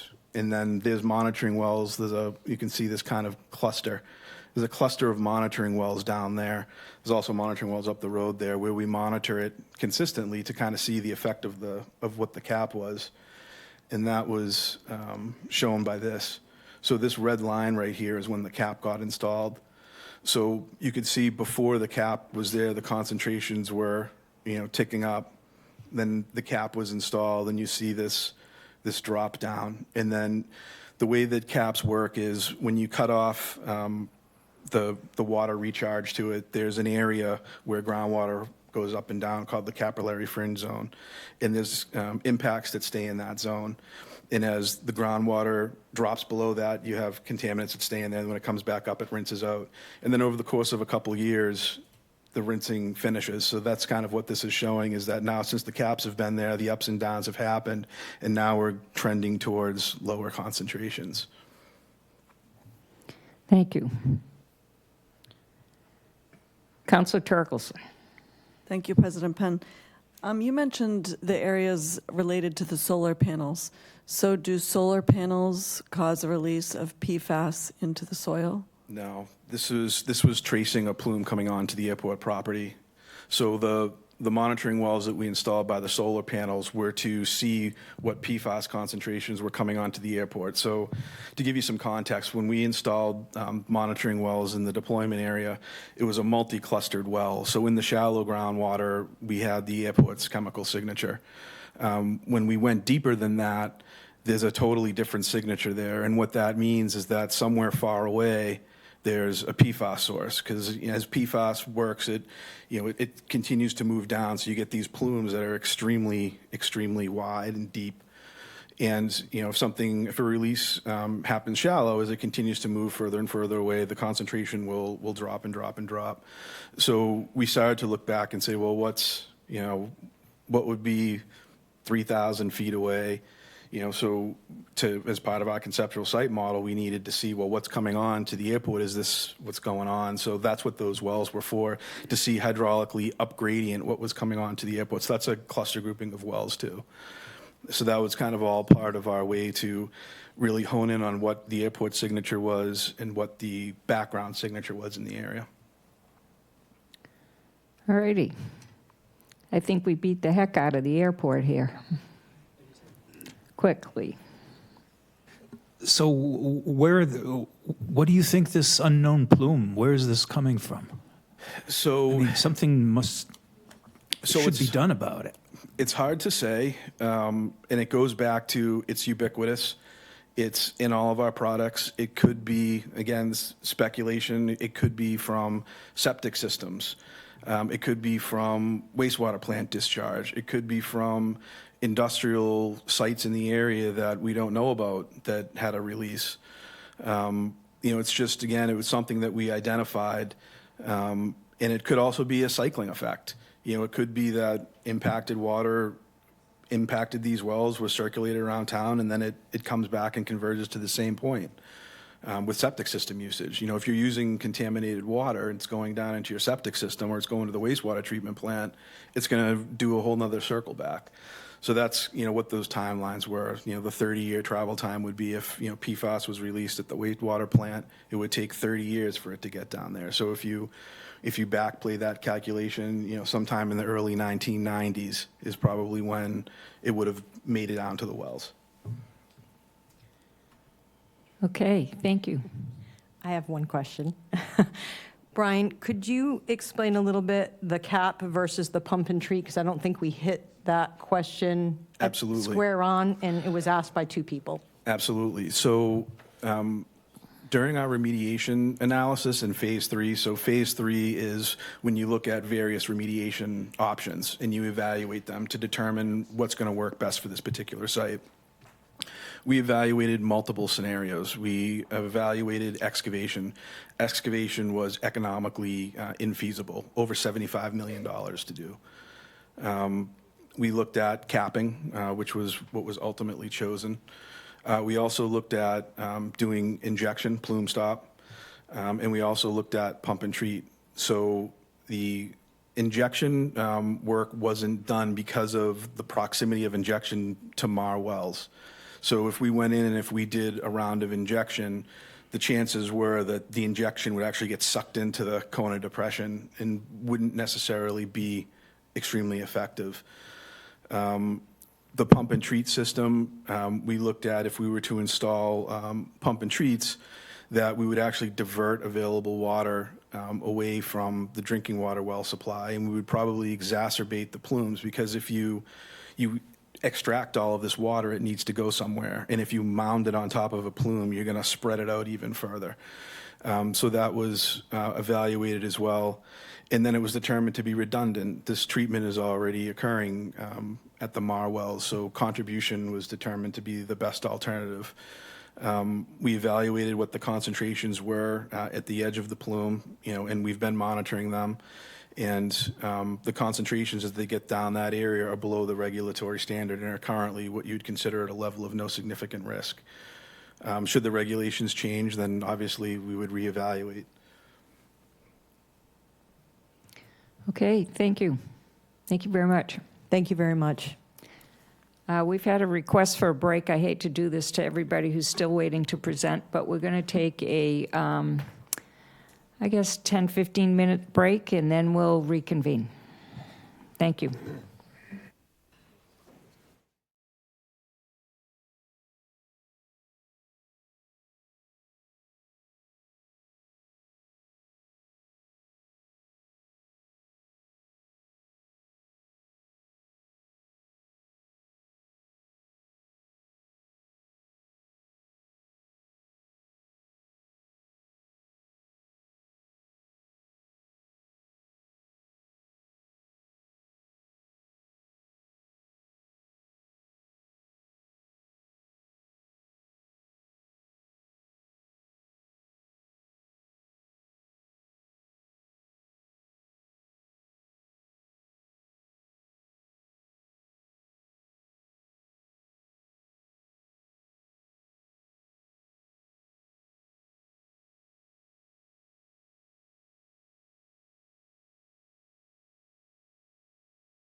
That's Sarah Beal, I think. Where is she? No, she's in that little room over there, I think. Hello. We're going to get going again. Thank you all. I think Council Burdick had to leave, and I'm not sure, but let me see. Councilor Schnepp is here. Who else is down there? Councilor Neary? Is he still here? I don't have a clue.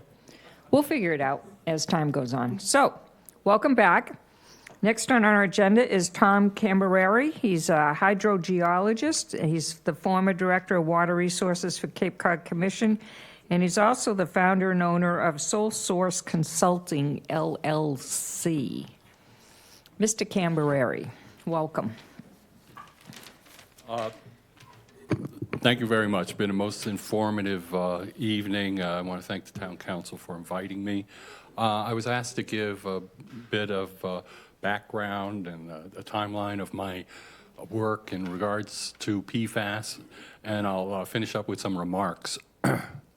And so, you know, I am the former director of the Water Resource Office at the Cape Cod Commission. After 30 years, retired there.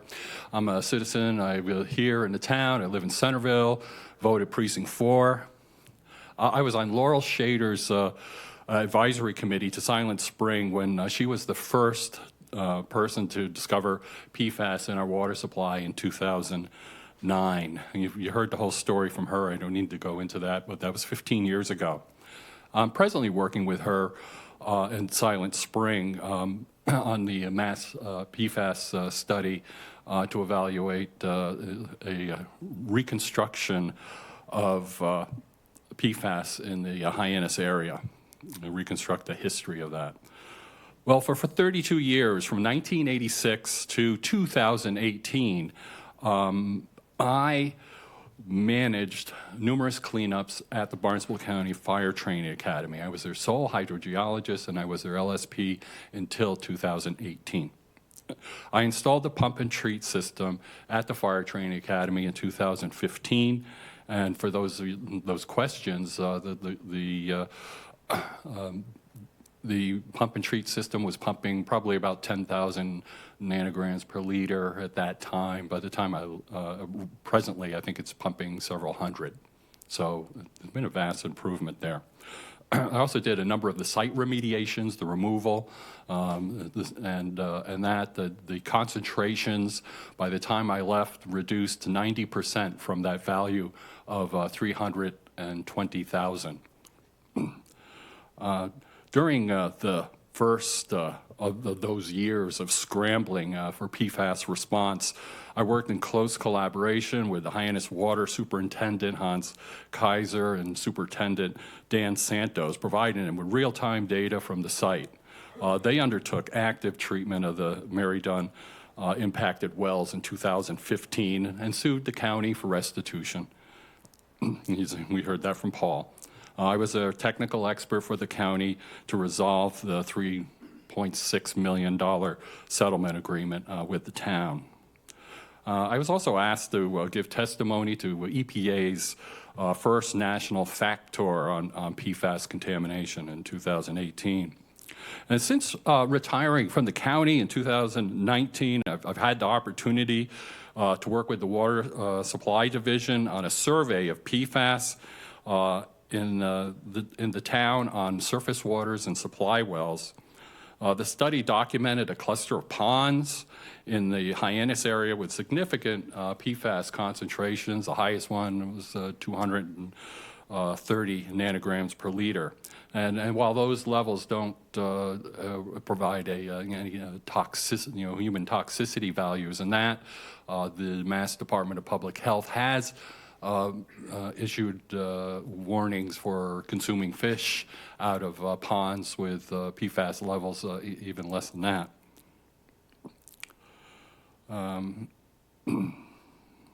The PFAS was also in that study was detected at low concentrations in some of the most remote ponds of Barnstable at fairly low, very low levels. This study, I've looked and I didn't find it on the town website. I was a community advocate during a lot of this time and using hard science to help the county finally cease active training with water on the academy in 2019. The clear connection that was overlooked was that water sprayed on the training grounds was spreading PFAS into the groundwater. And I provided comment to the Barnstable Conservation Commission and their review of the county's proposed cap. We insisted on a complete redesign and removal of the PFAS contaminated buildings, which the Barnstable Conservation Commission, I want to say thank God, but that they were reviewing this study and we were able to make those changes. I continue to provide citizens review on a regular PFAS report submitted to the DEP by the airport and the county, and you can find those in the DEP website probably. And the PFAS contamination in the Hyannis area was adroitly handled by the town and the DPW superintendent to provide treatment on these supply wells. You know, as a former drinker of the water for over a decade, I have a huge sense of relief for the community. And until the break, I really wanted a drink of that water, and I did have some. However, the story of PFAS and its multiple sources of contamination has been bogged down a bit in some finger pointing and deferred responsibility. And I won't get into any details, but from the perspective of many is that the airport has cited contamination from other sources and asserts that its PFAS contamination was slowed down and restricted, with the impacts only recently coming to the Mar wells. And the county has been marred in regulatory requirements for source controls and looking at, expanding the pump and treat system recently, and has moved very slowly on identifying its total area of impact, which is fundamental to begin any kind of active remediation in the far field areas. An important aspect of all this is the secondary impacts highlighted by Brian Massa a bit, and that's the secondary impacts to wells and ponds that occurred from Hyannis septic systems and the wastewater treatment plant that received PFAS contaminated water for many years prior to treatment. So many years, we really hate to think about it. Now, understanding the spread of the secondary PFAS impacts is a vital component and I think fundamental to making acceptable decisions on future community investments. I have been working with a group of citizens called the Hyannis PFAS Group. It's comprised of the Greater Hyannis Civic Association, the Hyannis Park Association in Yarmouth, the Cape Cod Sierra Club, and others. Well, they submitted a technical assistance grant to DEP in pursuit of a kind of an overarching multi-site, multi-receptor approach to evaluate and to be engaged in. Well, they got the grant, and that was great news. It was $20,000, and from what you've heard today, that's kind of small potatoes to these groups. But for a citizens group, it's pretty good. But today, we heard that the town, that the DEP told the group that their grant would be restricted to only looking at the airport, and it would restrict them from engaging in the fire training review with technical assistance.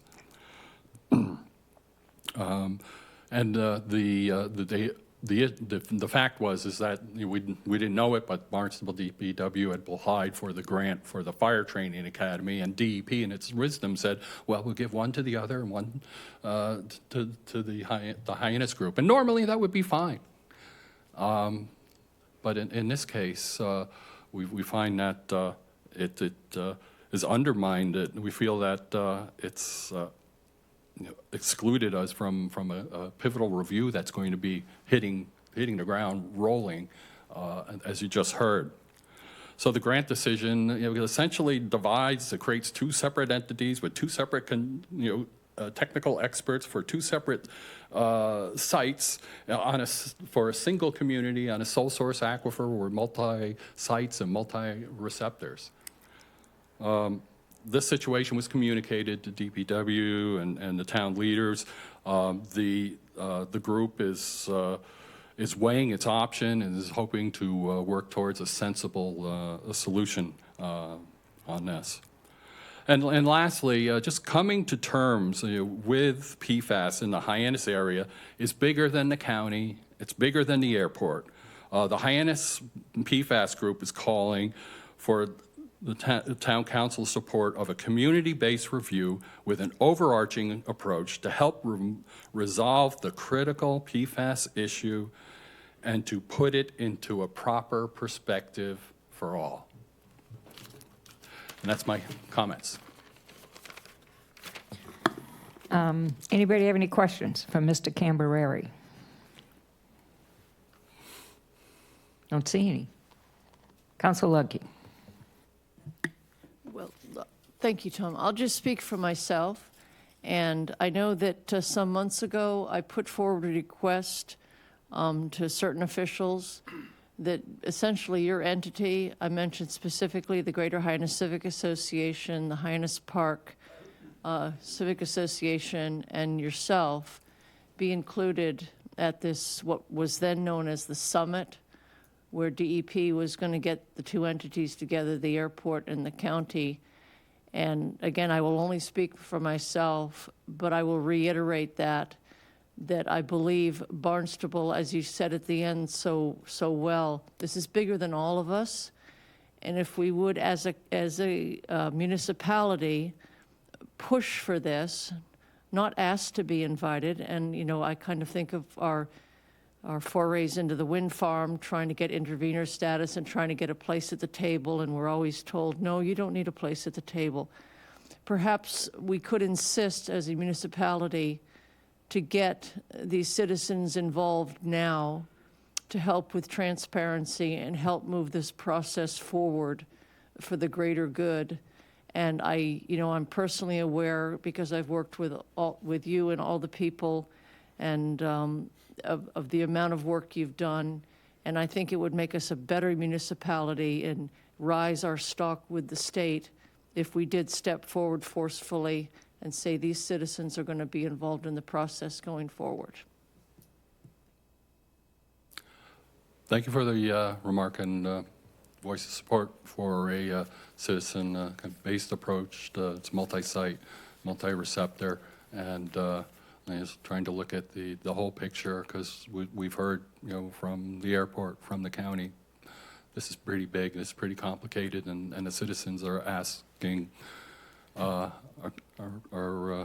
perplexed, and we need to be clear. Everybody needs to be clear about it, and what the stakes are, where the contamination was, and where it is now in its history. Thank you. Thank you. I'm sorry. Council Bloom. Thanks for all the work you've done in this area for many years. Would your airport group, if you were to remain just the airport group, would you be able to investigate some of those plumes that are coming onto the airport, the unknown source? Well, with our the resources that we'd have available, we're certainly not out there in the field or doing anything like that. What we are doing is reviewing the reports, reviewing the monitoring, and providing comment and requesting clarification and corrections where it's necessary. So that's the type of work that would be envisioned moving forward. The grant gives us marginally more resources.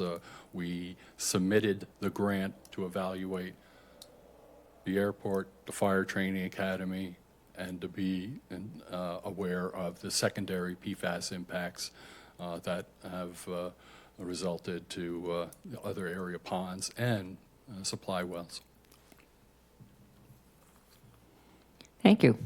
You're welcome. Thank you. Thanks for staying. All right.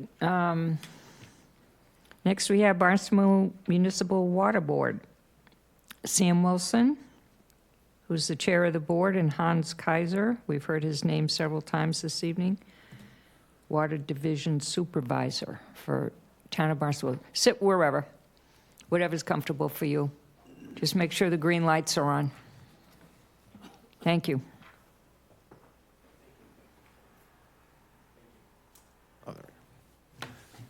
Thank you, President Penn. So we're the Water Supply Division, which is, again, as a reminder, it's part of the Barnstable Department of Public Works, and we're the advisory committee to the town manager for the water. And this is for basically Hyannis-Port, and West Hyannis-Port. So today we're going to look quickly at just kind of the past.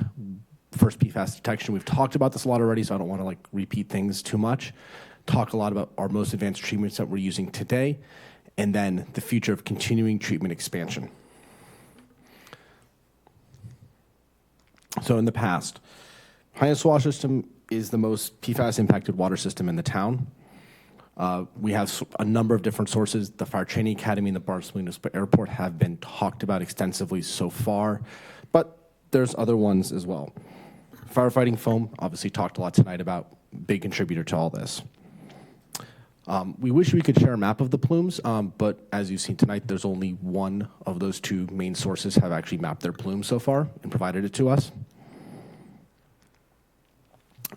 So we first detected PFAS in May 2010 with the Silent Spring Emerging Contaminant Study.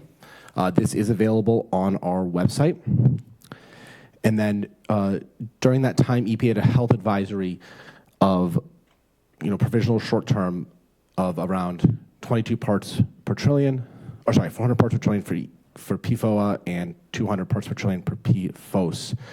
And you'll see up there, those are our initial testing levels that we picked up at the time. Just to give you a sense, in MCL, it's not an enforceable legal limit, but an advisory will. So we wanted to kind of share you some individual PFAS levels by well site. A couple of these have been hinted at already, but this will give a kind of sense of where our PFASs were most hit. And basically by then, we were doing extensive testing, and these are the results. As a reminder, we're talking about 200 parts per trillion was the EPA health advisory for short duration exposure, and there was no long duration MCL at the time. So it's straightway, which is the booster, so it's mixing all the different straightway wells together. We were at 60 parts per trillion PFOA. Mary Dunn 1, we started at 190 for the first test, and then a few months later, we were at 98. Mary Dunn 2, this is the scary one. 2013, we started at 170, and then by May, we were at 430. That's over double the amount. Mary Dunn Well 3, 210, moving up to 110, moving to 210. Again, over the legal limit. And then the Maha booster, which again is a mix of all the Mara wells, that went from 60 to 86. So we went back after these and tested each of the straightway Mara wells as well. And because of these, in 2015, the water system immediately developed and implemented a plan to treat the water for PFAS to below the health advisory standards. So let's look at that timeline. Sam, do me a favor, just move the mic back about an inch or two, because your P's are distorting everything, so that'd be great. Thank you. Is this better? Okay, so in 2013, 2014, the EPA had that unregulated contaminant, the UCMR3 mix, mandating that sampling and testing. We conducted that. Those are the results we just did. So in November 2014, there's meetings with Mass DEP regarding these test results, and some of them being pretty scary, and about how to treat for these. So we started that in spring 2015. So the first thing we did is a manifold installation at Mary Dunn well, and this is kind of a shorthanded way. Basically, we just started mixing the water to try to dilute it down a little bit as an emergency procedure. This was never going to be a long-term thing. We also then installed Mary Dunn Well 1 and 2 carbon tanks. These are outside tanks. They were leased for the summer, and these tanks are still there, although we have since bought out the leases and own them at this thing. And then we put in the temporary overland connection with the Yarmouth water system so we could get water from them at the Mar facility. This also is when we started buying water from Yarmouth, which we'll get to in a minute. Then in May 2016, the EPA lowered that health advisory from 200 parts per trillion to 70 parts per trillion, bringing more of our wells into issue. We installed carbon filtration at Mary Dunn 3 and the temporary connection with the CALM water system, which we'll talk more about in a minute. And then we also began reactivating Straightway 1 and Mary Dunn 4 wells as well. We were also handing out some bottled water at that time and conducting emergency flushing to try to get some of that PFAS that was in our well, in our distribution system, out. The reactivations of Straightway 4 and Straightway 1 and Mary Dunn 4 were because we needed additional capacity and the permits were in place at the time to get those going versus having to go drill new wells and get new permits. This is an emergency quick action response. Everything here is just scrambling. In fall 2016, we constructed an enclosure of Mary Dunn's 1 through 3 carbon filtration units, which is still there. This allowed us to operate these through the winter finally and provide treated water in the winter. Then in June 2018, MassDE came down and set that goal of the PFAS 6 at 70 parts per trillion. We started construction of the treatment plant at the Mara wells, and then we installed carbon filtration at the remainder of our wells, Hyannisport, Airport, Simmons Ponds, and Straightway. At this point, by June 2018, 100% of our water pumped out of the ground by Hyannis Water System was being filtered for the PFAS 6. And then by June 2018, we were already looking ahead to a proposal from the Mass DEP to drop that down to 20 parts per trillion for PFAS 6. And that came in June 2019. So that we're now at 20 parts per trillion is what we need to treat to. By fall 2020, we had our Mar treatment plant go online. We ceased buying water from Yarmouth. To give you a sense, we were buying about 500 gallons per minute from both Yarmouth and then CALM. By bringing the Mar treatment plant online, that treats 1,500 gallons per minute. We could effectively stop having to use that source. And then, as previously discussed, in fall 2021, the county caps the Fire Training Academy site. So what did all this cost us to do? Specifically the buying of the water. Let's start there. So let's look at Yarmouth. So we're going to look at kind of the date and then what we had to pay per 1,000 gallons of water. That'll be the standard that we use across for both this and CALM. So starting out in 2015, we were paying $3.32 per 1,000 gallons plus a $50,000 system development fee. That was just to go hook up to their system. Then in fiscal year 2017 or into 17, we were being charged $3.32. Fiscal year 2018, that went up to $3.53. Fiscal year 19, $3.53 plus a $15,000 charge. Fiscal year 2020, $3.53 and now an $18,000 charge. June 2020 through December 2020, and that's when we took offline that hookup and were able to go back to producing our own water, $3.53 and $20,000. So how much did this cost in total? The interconnect, we spent about $540,000. And then that breaks down, I'm not going to go through each year, but you can see how much we were spending, almost $1 million a year at times on water. Total, about $3.5 million we sent over to Yarmouth to get their water to cover us for when those PFAS hits happened at Mar and Airport and Mary Dunn. Let's go look at what CALM charged us again. We look at a date, the price per 1,000 gallons. So from 2016 to 2019, they charged us $1.25 per 1,000 gallons. In 2020, they raised the price a little bit to $1.55. So how much did that cost? The interconnect, $770,000. Now that interconnect is higher than the one we had with Yarmouth, and that's because The interconnect fee for Yarmouth was just the cost of the temporary interconnect. The actual permanent one that we still have to this day, the expense of that was rolled into the full overall expense of the Mar treatment facility, whereas this fee included a temporary and then a replacement with a permanent interconnect. But you can also see we were paying significantly less per year. So overall, we spent about $1.135 million. So really, thank you to COM for being very good friends in our town to help us out when this happened. So currently, what we're doing to treat, and this is kind of what we discussed the last time, but we've got these active carbon filtration tanks. Look at how big those are compared to some other ones you may have seen today. We have 20 of these units. We have conditioned units at Maher and Mary Dunwells, and then we have open air at Hyannisport, Simmons Pond, Straightway, and Airport. The conditioned units can operate year-round. The open air ones we have to drain because they'll freeze in the winter. Our ultimate goal is to move all the tanks into conditioned space, and we are working on that at this moment. So what are our current costs of treatment? So again, we're costs about $1.2 million per year for our carbon filtration. That's about 25% of our operating budget. The debt service for the existing treatment facilities in fiscal year 23, the total we spent about $630,000 on principal and $265,000 on interest. We unfortunately we tried to see if we could split it up by the individual facility for these debt services, but the way everything's laid out, it's just not possible. I would have loved to have said, hey, each facility cost us X.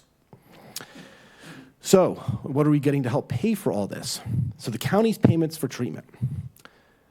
They're paying us, as you saw previously, there's a total number, about $360,000 per year, sometimes some years less.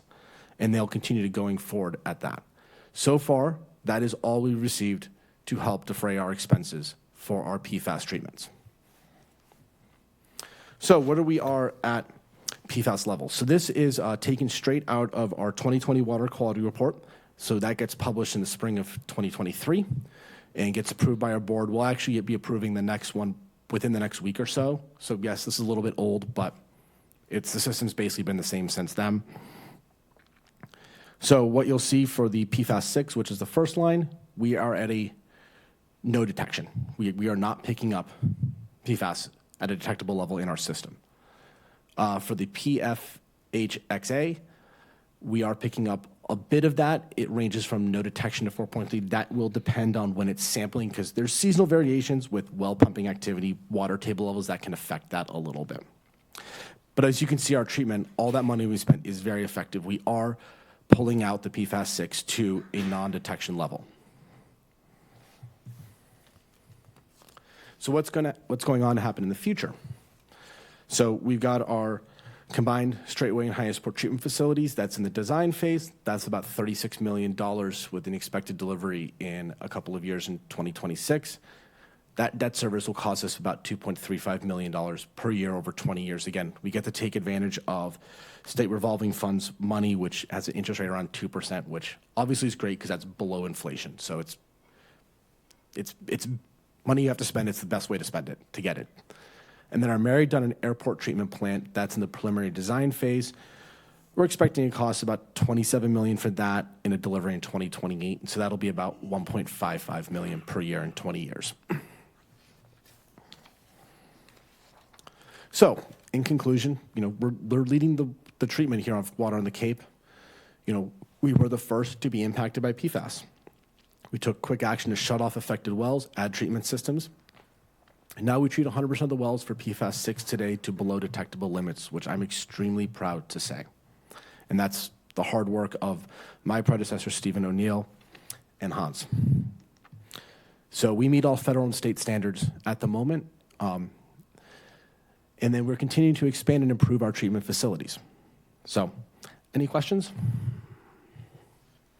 Well done. Thank you for, excuse me, thank you for the report. Questions? Council Ludke, and then we'll go to Council Mendez. Yes, I thought I had seen a question from somebody having to do with, well, I'll go back to earlier. The DEP, I thought there was now in calm water. Wasn't there some detect in there? My basic question is, would this be an opportunity to start looking at sharing, maybe at least with CALM, combining the water systems and making the Straightway facility capable of treating the CALM water as well? That is something, and I'll let Hans get into the technical aspect of it, that seems somewhat logical, but there are some regulatory things about that which I will let our regulatory expert explain. Hans Keijser. You're not on. Push, okay. Hans Keijser, Hyannis Water System. The issue with that is part technical and part regulatory.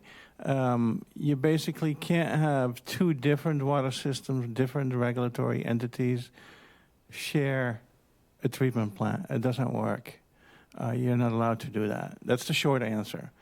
There's also a more technical answer. It's kind of similar like sharing with your neighbor or having your neighbor ask you to use their furnace or their boiler.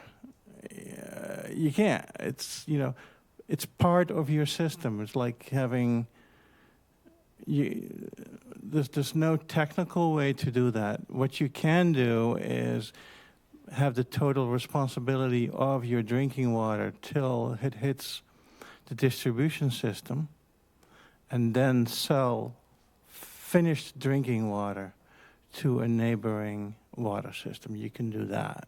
And that's actually what COMM did for us, and that's what the Yarmouth Water Department did for us. So we couldn't take their raw water out of their own well, treat it, and give it back to them. But if they were to say sell us their well sets there, we could treat and then sell them back the finished water, much as they helped us. But there's also stuff to do with the permitting and control over how the whole system works. It has to be as one single entity at a regulatory level. Yeah, it just seems the costs that you laid out, Sam, are just astounding. I mean, I thought I heard Tom Cambareri say that we got $3.6 million from the county. That doesn't even barely pay for the water that you got from Yarmouth. Yeah. And here we are on and on. I'm a ratepayer. Yeah. And it seems untenable, and to think that we're probably, based on the ubiquitous nature we've heard about over and over, and the detection, that I'm trying to think of how Barnstable as a municipality might go forward versus just saying, calm, good luck to you, Yeah, the other thing to add, that $36 million facility at Straightway, Combined Straight and Hyannisport, which we made a decision to go with a single plant that was more expensive than two separate plants that were going to each individually be cheaper, but overall would have a higher cost and a longer delivery timeline. That's size just for our wells. So if we were able to do something with them, we'd have to go back and build even bigger plant at that point that was sized now to handle their gallons per minute. In addition to that, it would actually cost even more. So I wish I could say there's a way to give them, a free, or very, very low cost way to just start using that plant, but it's just not, it's not sized for that. No, just finally, I really appreciate both of you. Your diligence is just incredible. It's displayed by your presentation here, and your close, capturing of the costs and really thinking exactly what needs to be done and knowing what the exact costs. It's really impressive. Thank you. Council Mendez. Thank you, President Penn, and thank you for the presentation. Now, I'm asking this question because I'm going to be guaranteed I'm going to be asked this question. Yeah. What's the anticipated rate bump with these new facilities coming online? That's a great question. So we have been very fortunate to keep our rate bumps around 5%. A large part of that is we have been getting money from the Water Stabilization Fund, which is Vineyard Wind money. We get about $1 million a year. Sometimes it'll be a little bit less going forward. So we've been between that, and we're also able with this first major facility now to come online. The way that basically you don't have to worry about paying for it until it actually comes online. So we get to build it, we get the money to build it, and then the bill actually comes due once we start pumping water. Credit card. Like a credit card. This is a little bit of an accounting basically trick we were able to pull, but that's going to time up by the point that we have stopped paying off the system acquisition expense debt. So, it would have been great to have said, hey, we're actually going to spend less now going forward, but we're kind of able to, in this case, swap out a little bit. We're going through and running the rate model in my head right now, for the next couple of years, should be able to hold at 5. Obviously, if we have a very wet summer, no one runs their sprinklers. We actually make less money, weirdly enough. If we had a really super dry summer, we'd actually doing really, really well on income because everyone pumps water to run to sprinkle their lawns and wash everything. So we're hoping we can keep it around 5 between all the sources. And it's obviously something that, we have some of the higher water rates on the Cape, and it's obviously something we are aware of, and we don't love it, but we also have to treat for this and build these facilities. So we're trying to find always the way to do it while minimizing the impact. And additional funds from other sources that maybe cause some of the PFAS contamination would help us in either paying off certain debt we have already to be able to take others on or pay for expenses of future plants. Yeah, like I said, I'm not blaming you per se, but I'm going to be asked that question, guaranteed. 100%. It's a smart question to be asked. All right, thank you. Appreciate it. Councilor Turkelson. The monies that you received from the Cape Cod Commission, from the Barnstable County settlement, was there any stipulation in there that had an increase based on the economy or based on, inflation over time, or that just was like a straight number over 20 years? Because I know that my groceries cost more today than they did 3 years ago, probably more than they will 3 years from now. So I'm just wondering how that impacts the settlement that was received in your costs. I'm going to turn this over to Hans. I was actually not on the board when that was negotiated, so I think he's going to be the expert on this. Normally, I would refer to Mark Milne, who is the finance director, but he's not here. To the best of my knowledge, the answer is no, it's a principal and interest payment. They do that. On top of that, they also reimburse us for the expense of the carbon exchanges at Mary Dunn 1, 2, and 3 filtration plant. And they reimburse us every year for a certain part of the O&M expenses. So there's 3 income streams coming in from the county to help us manage the financial burden of the PFAS contamination. And we have another volunteer to help answer your question. Mr. Ells. Thank you for recognizing me, Mark Ells, Town Manager. I was there when that dollar amount and the corresponding 2 other revenue streams were identified. I think you haven't been explained the full picture of what that is. That isn't full recovery of cost associated with PFAS. That agreement is specific to the Mary Dunn wells and the fact that there is a link between the Fire Training Academy and the impact on the Mary Dunn wells. And that was calculated by looking at the capital cost of making the improvements at the time, both, capital and operating, as Hans has identified, just at the Mary Dunn wells. And that's how that number was added up or established is a better word. Within that agreement, it closes that other wells like Airport and Mar are not included in this, and that we would be going back to the county for further financial discussions once the airport had its work done, like you've seen tonight, and the county has a fuller picture of what they're challenged with in managing that that point source. So to be continued. And so that's how that was done at the time. Thank you. Thank you for that clarification. That makes And maybe more now sense to that me. the feds are stepping up to the plate, there'll be other resources that will open. That would be amazing. That would be nice. I have, did you want to read this question for Mr. Kleinfeld, or would you like me to? Did you already answer this? I Well, just want him to know we're yes. asking it. Councilor Lutke had brought it up, and I intended to do it after. Neil Kleinfeld had asked, the recent Hyannis Straightway filtration plant design study showed a 27% reduction in water plant treatment costs by building one larger facility instead of two smaller facilities that would split the treatment volume between two plants? Are similar economies of scale and cost savings possible if water districts in the town of Barnstable consolidated their PFAS reduction facilities instead of each water district building their own separate PFAS treatment operations? So the simple answer is maybe, because there's a lot that has to go into a decision like that, an analysis like that. But in general, I think he's on the right track that, yes, there would be an economies of scale if, from a regulatory perspective, as they explain, it was possible. Then there's also technical considerations that have to be made, because we have two different systems, two different pressures. We have lots of things that are different, and that would all cost money to figure that out. So that may erode some of that economies of scale. So I think it's possible. Would have to take a pretty significantly complex analysis to know for sure.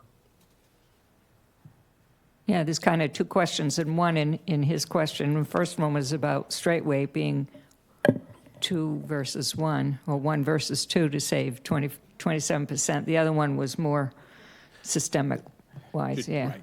Townwide. Yeah. And when the board made that vote, they did so understanding that there's a little bit of a risk loss there, or risk mitigation loss, because when you have two plants, theoretically, if something were to happen to one, you wouldn't lose all those wells at once, whereas we've taken a little bit riskier, but to try to save that money and get that accelerated timeline on getting it built, instead of building one plant and then building a second one after it. So we're You trying to had your best- reasons. Yes, we had our reasons. All right. Good for you. Councilor Stark. Thank you. I think the other consideration is when you're designing a treatment plant, you test the water that's actually coming out of the ground right there. And you have to design the plant to treat that water, whether it's got iron in it or not. There are different things you treat for, so it's not just a blanket design. Yeah. Yep. Any other questions? No. Thank you for the presentation. Well done. Thank you. And Barnstable Fire Water District, Water Department. I said that wrong. Fire District Water Department, I'm sorry. Water Commissioners Sean Anderson and Ronald Tivey. Yeah. Thank you for hanging in there.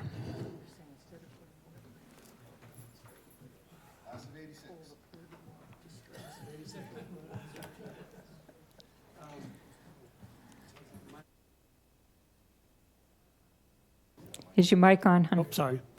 My name is Sean Anderson, and I'm the Water Superintendent for the Barnstable Fire District Water Department. This is my assistant, Ronald Tivey. I've been with the district for about 1.5 years now, so I asked Ron to come with me in case there's any historical questions that I wouldn't know about. I'd like to start by thanking the council members for having us here tonight. Like other parts of the town, our district has also been impacted by the PFAS in our drinking water. The district has 5 groundwater wells and is fortunate that well 1 had no detects when we tested it for PFAS. The district invested money to renovate the existing well building, as it had been offline for quite some time, and added a new treatment building for pH adjustment and disinfection. This well came back online in November of 2022. Of the remaining 4 wells, well 5 had the highest levels of PFAS. Again, the district was fortunate that well 5 and well 2 combined and are treated for pH and disinfection at one location. It was due to this blending of the waters that we have been able to remain below the current DEP MCL for PFAS. The same is true for our wells 3 and 4, which are also blended to help lower the PFAS levels to maintain DEP compliance. Now, all of that changed yesterday pretty much with EPA's new regulations. So aside from well 1 and blending water, what else are we doing about PFAS? We are currently in the construction phase of a new GAC, granular activated carbon treatment facility, for wells 2 and 5. This should be online for the summer of 2025. The cost of this project is a little over $7 million.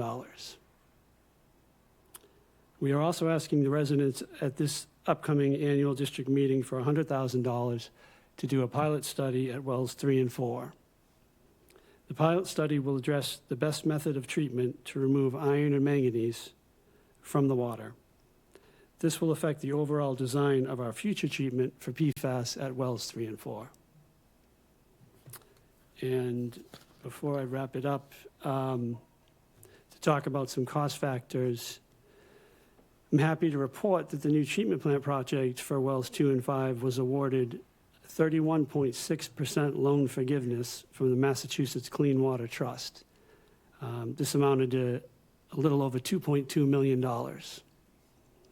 And then additionally, I went for a grant money through the Emerging Contaminants in Small or Disadvantaged Communities grant program and was awarded just shy of $2.4 million. So the total project cost just under $7 million, less the Clean Water Trust loan forgiveness, less the grant money, leaves approximately $2.4 million as the final burden on the residents. So we're able to bring the $7 million quite a ways down, especially being a small fire district and not having a lot of customers to put that burden onto. That pretty much wraps it up for me. Thank you for your time tonight. Good for you. Any questions? Questions? Short to the point. Council Ludke. Yeah, impressive use of going after the grant money and such. That's really impressive to bring it down to that level. Thank but you. It sounds like that 100,000, you're going to probably end up having to do a similar project now for the other ones? I mean, in the same, Yes. the $7 million range? I mean, Yes, probably. It's probably going to end up being a lot more expensive than the 2 and 5 were. We're going to have to do probably green sand filtration or a similar technology to remove the iron and manganese before you can put it through the granular activated carbon. Right now, DEP requires you have to do a pilot study for iron and manganese removal. You do not have to do a pilot study for PFAS removal. okay. So that's why. Are you going to be able to use those well? Is there a grace period that you can still keep using those wells until you? Well, it's a very good question, and I think until I came on board, and because of regulatory requirements, you always sample for DEP your finished water, and because wells 2 and 5 are combined together, and wells 3 and 4 are combined together, you get a composite sample. So you don't know if one well has more PFAS than the other one does. As soon as I came on board, I started asking Ron to go out and sample, the raw waters so I could see what's going on in each individual well. And where 3 and 4 are concerned, the last round of PFAS sampling for well 3 came back none detect for anything.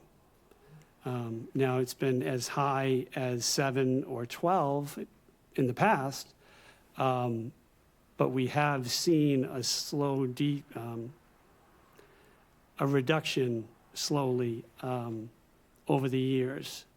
When would you say we peaked? The Station 3 has fluctuated over the past. Were you talking to the mic? Just for. Station 3 has fluctuated over the past 5 or 6 years, and it's been kind of, I think, mind-boggling to everybody involved, former superintendent, and we don't understand why it would show, no non-detect, and then it could have been a month later it would show a 6, so we're kind of skeptical of whether we can still blend and keep our results down, due to the new regulations. But yes, we will have about a 4-year time frame that we have to. And act can I on ask that. you, are you out of the scope or the range of where the county might expand their testing? Or would you be encompassed by any expanded testing that they might do as they further their investigation? That would be involved for stations 2 and 5. I think that would be more in the realm of the scope. Have they come there yet, the county? The county's done a little bit of testing on our property. I'm not sure if we've seen any results yet. I'd have to look into that. Yep. Okay. And then the final thing, well 1 is always good? It has had, recently had what's called a J value, less than 2. So it's been less than a 1. So that is always, I didn't get to that actually, that if PFAS levels at well 1 were to trend upwards, the district would look into future treatment, whether it be seasonal or year-round. And then one other bit of good news is that the project that's currently under construction for wells 2 and 5 is for the combined, they will have the ability to pump 2.1 million gallons of water into the system. And to give you some reference, our average winter use is about 300,000 gallons a day. Our average summer use is about 1 million gallons a day, so that's more than threefold. Our peak summer use on our maximum day is 1.7 million gallons a day. But wells 2 and 5 could actually handle that, and that's not including well 1. So right now we have well 1, and next year we'll have 2 and 5 online with treatment, and we'll be in a very good position at that point. That's great. That's tremendous redundancy. Thank you. Yep. Council Starr. Thank you. Just a quick comment. So wells 2 and 5 are just west of the Fire Training Academy. Yes, they are. But they're hydrologically, they're sort of down gradient, so you don't think any of that PFAS is coming from there? Or have you? I can't Yeah, we haven't say looked at the fingerprint definitively. yet. I do know from some of the research that I have seen that the higher concentrations are certainly migrating towards the Hyannis wells, towards the Mary Dunn. Yeah, east and south, yeah? Yeah. Okay. Well, the other 2 wells are in the Hyannis, 3 and 4 are in the Hyannis Golf Course area. Are they affected at all by, say, the sewage treatment plant? Do we know that? They certainly could be, yes. Could be? Yeah. Okay. That could mean that could be part of the fluctuation. If it's, And it could also be, that could be part of the reason why we're seeing a slow decline in that Hyannis did take immediate action, did start treating their water, so that water is not going into the wastewater treatment plant anymore with high levels of PFAS. So it's not being discharged with high levels of PFAS. okay. Thank you. Sure. Council Mendes. Yeah, thank you. I just wanted to recognize Ron, another one of my classmates. You know, homegrown talent. It's always good to see. It's good to see us stepping up for the town. Kudos, Ron. Thank Good you. seeing you again. Good, you too. Haven't seen you in 40 years. I but think good his seeing you. older brother was a class ahead of me, actually. Would that be Robert? Yeah, either Robert or Russell, yes. No, Russell was younger. Younger? It'd have Okay. to be Robert. Nice to see you. Thank you. You too. Great. I think we're good. All right. Thank you for your presentation. That was terrific. Very much. Thank you. Learned a lot. Next is Centerville, Osterville, Marstons Mills Water Department, Craig Crocker, who is the superintendent of COM.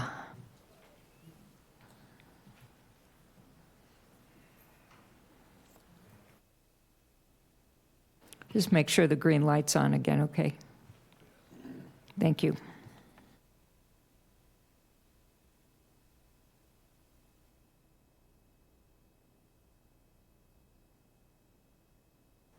And thank you, our customers, for their continued support in the community.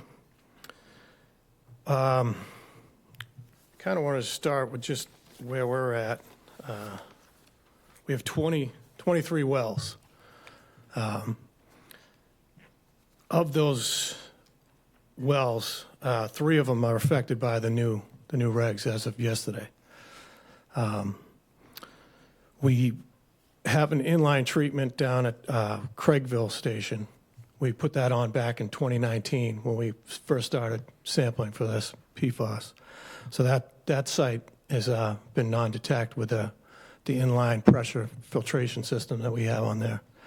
The 3 wells that are affected by the new regs now are for PFOA only. Their 3 wells range from 3 to 4. So we're evaluating that. We're working with our consultants right now. We're going to install an inline treatment system at those 3. The other 16 wells are non-detect or below the reporting limits. The wells are spread out throughout our villages. We got 3 in Osterville. There's 8, 9, 10 out in 11 out in Marstons Mills, and 3 in Centerville. So we hope to, like I said, we're working on that right now with the consultants. We're going to obtain funding. We did receive a $200,000 grant a few years ago from the state to do the sampling and put that inline treatment station down at Craigville, the 3 wells there. Let's see, what else we have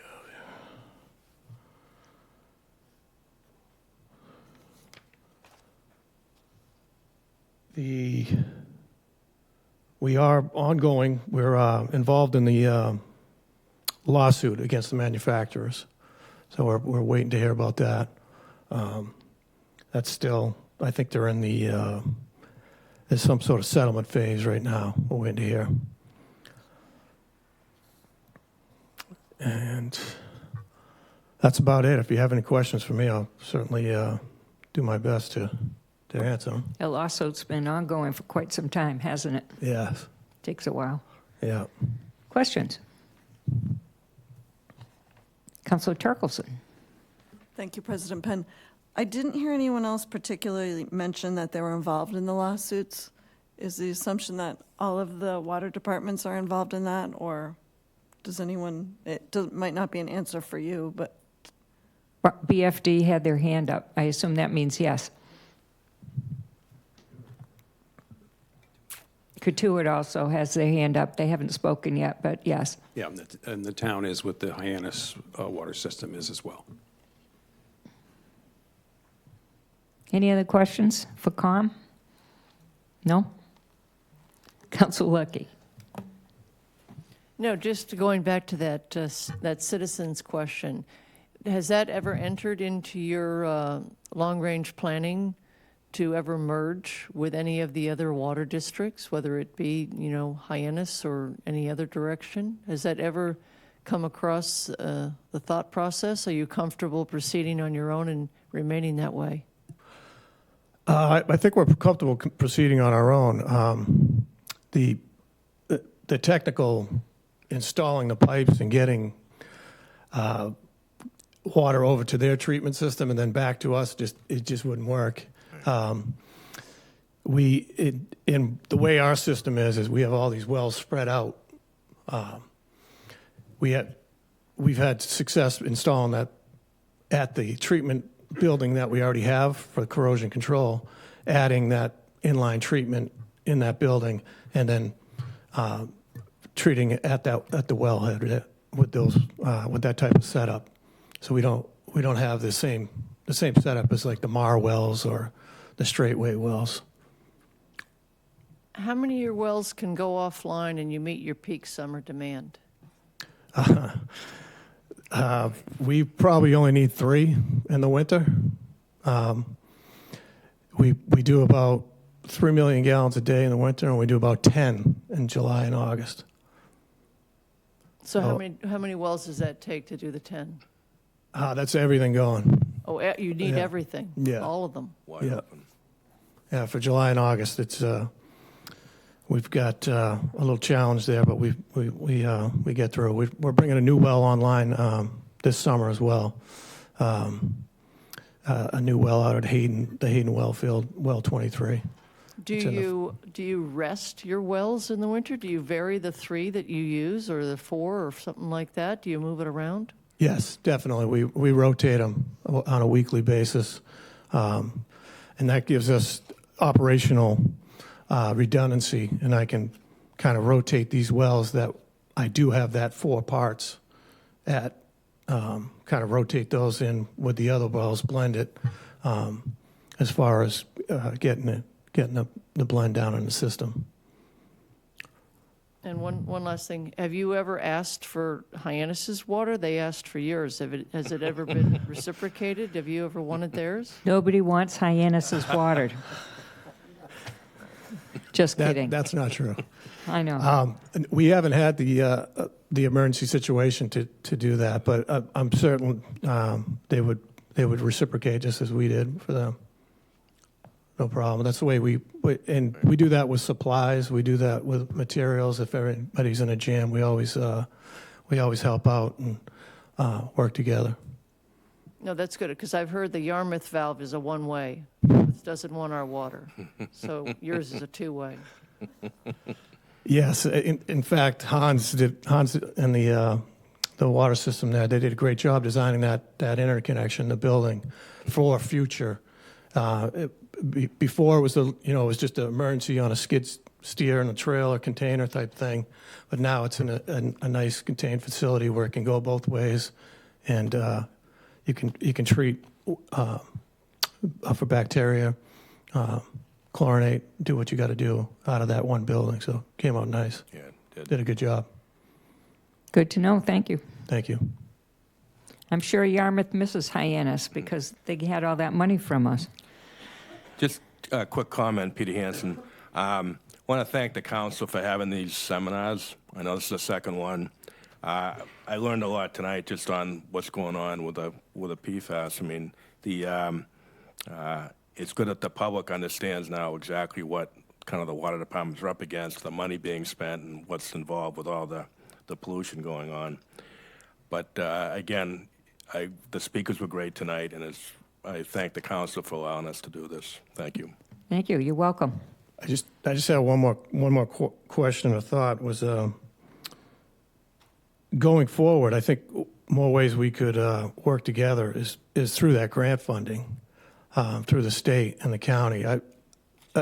For some reason, the districts, I don't know if my fellow districts have experienced the same thing, but I have applied countless times through the county. The ARPA funding, we didn't see any of it. I know they got $40 million at the county, but none of it came to the district. I think maybe the town did get some through the ARPA. The COVID funds, we didn't see any of it. So somehow the district gets either we slip through or we're not seen. It's an interesting point. So Yeah. maybe we'll put a few people who might have some answers together and get all the water districts together, and you guys can. Would be Oh, helpful. we have a hand in the back. Hold on a sec. It would be helpful if Yeah. we could be considered for some of that funding. Because as a district, you have the perfect right, and it's your job to go after money and do all those things. Yeah, yeah, it would be pretty independent there. Would be helpful. Yeah. Mr. Els. Good evening, Mark Ells, Town Manager. Thank you. We actually have been working on all of this since 1991. Certainly water supply and wastewater.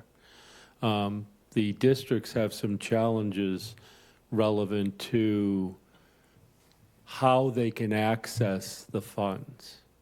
And I know that I think it was the former superintendent in Barnstable that I had many conversations with when they were first, kind of grappling with this challenge of having to treat their water and how to access the funding sources. So I'll go back to why this is a challenge.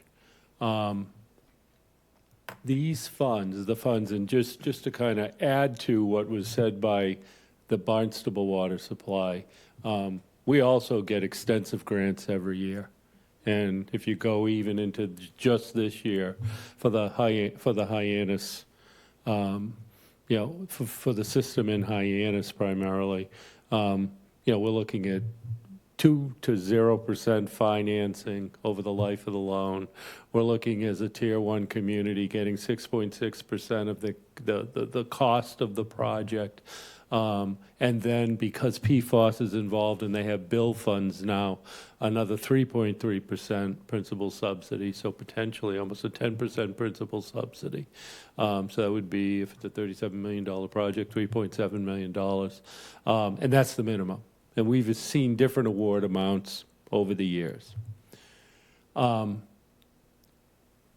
The ability to access the primary way, and I'd have to sit down with Barnstable and find out what they did, and I applaud it, and whenever we can help, we will, because they kind of must have come in a little bit different door than what I'm going to say to you. And that's wonderful, and we would help any and all, so that's kind of why I'm up here to say, but we're engaged in this actively and have been since the creation of the State Revolving Fund and the Clean Water Act and the establishment of a Clean Water Trust, when it went from the old grant programs over to the really subsidized loan programs. Barnstable was at the table when they created it. Our former finance director, Jim Tinsley, and I went to Boston and participated in the development of it and how to transition grants to what are now State Revolving Fund loans. So go back. You got to be listed every year. So I think at some point, like a month ago, I sent you all a communication from the head of the State Revolving Fund, Maria Pinard. And if you go into drinking water and click on it and take a look through it, you can see, and it's only towns. And you don't get these grants very easily or at all unless you're a town. So now we have districts. So when the district calls us up and needs money, well, you've heard what our water supply division has told you about the sort of capital needs we have. So we're in there every year applying, just like Dan applied for that grant that was spoken about, or we're in there for every single grant trying to get them. And we typically tie up that money every year. And they'll only lend you up to $15 million per year per community under drinking water, and only $50 million per year per community under wastewater. Now, they don't, right now, they don't need wastewater. So we're only talking about drinking water. So there's all of these kind of institutional aspects of going after the money. And I just wanted to share that with you so that you don't walk away thinking, we won't be there. I mean, certainly Mr. Rooney and I had lots of conversation. I even think Gordon had reached out to me a few times. And then when the county money came, again, the discussions were, well, the money goes to the town, not necessarily a district.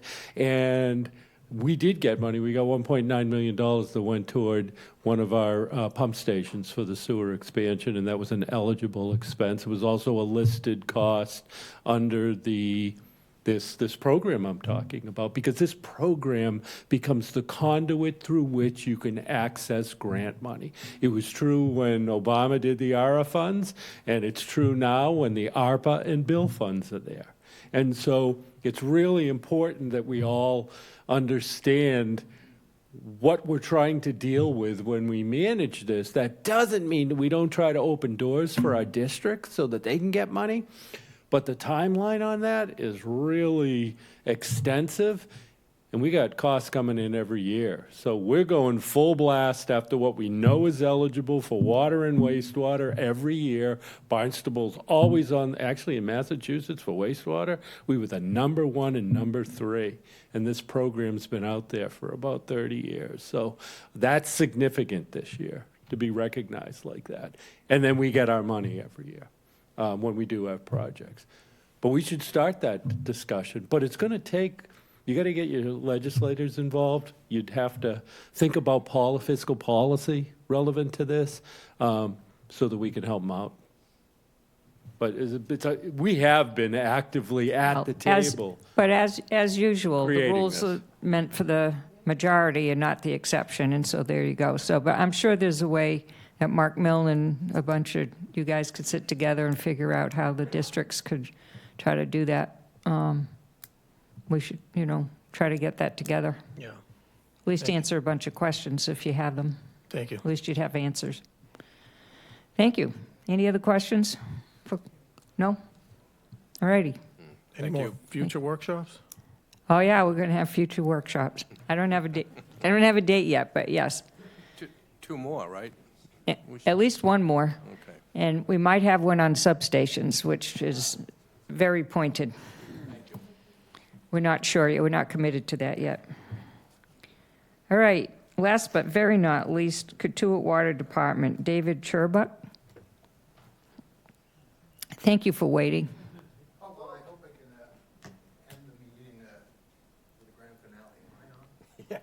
Is the green light on? Yep, there we go. There you go. My name is David Churbuck. I'm the freshman water commissioner in Cotuit. Thank you very much for these workshops. It's been a great crash education in water operations and the situation across the town. I'd like to, I'm a little bit nervous because Chris Wiseman, our superintendent, who's been in charge of the water department for the last 36 years, was called away on a family emergency. So I will do my best to quickly go through the headline, which is there have been no violations of the Mass DEP MCL since Cotuit has started testing for PFAS in 2020. The commission has been on top of the situation as soon as they were notified. Let me see which one. They've been on top of the testing. We have detected it in 4 out of our 5 wells. Fortunately, the 5th well, where we draw the majority of our water, has shown no detection whatsoever.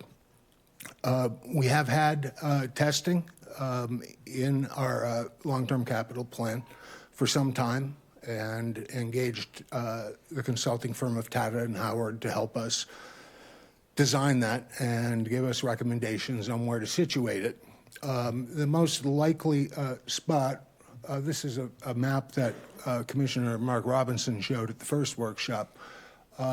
In the center of the screen, I think the laser thing is here. Our highest levels ever detected are in Station 1, and this cluster of these 3 wellheads are in what we call the Sampson Mill well field. Our highest detected level has been a 9.2 nanograms at Station 1, but that has declined down to a 2.1 in subsequent tests.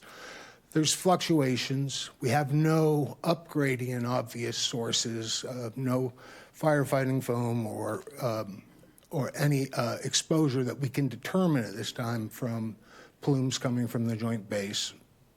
But we do keep a close eye on that. The closest at Mashpee's plumes are within 3.5 miles and have gone no farther east than Quashnet. We are very close to the Hayden well field, and where COM has, I believe, about 8 wells. So this is really the area of contribution that, with the assistance of Tom Cambareri, we've been able to do some pretty precise mapping of the hydrogeological flows. We initiated mainly to see if these 3 wells in the center of the Sampson Mills field were drawing down on Little River.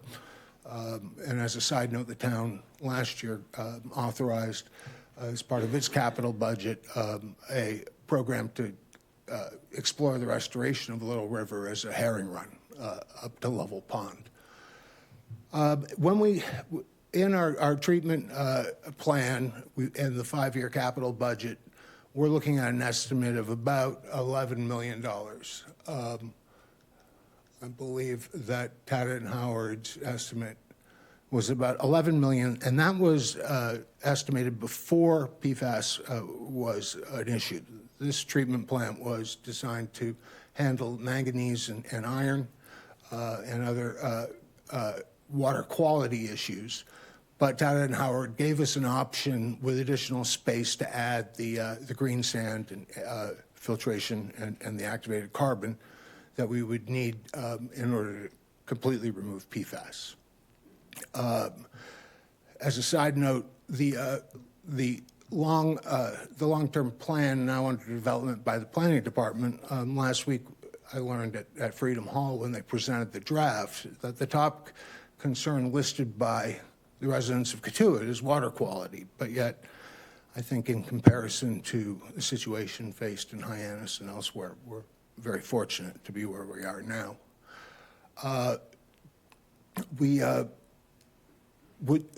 Our treatment plan, because our most productive well, number 5, which is directly abutting Mashpee, would either require an additional treatment plant or a 1.5 mile feed to bring it to the central system that would be located in near well head number 1. We have embarked on a campaign of keeping the residents and the ratepayers notified about all the PFAS detections.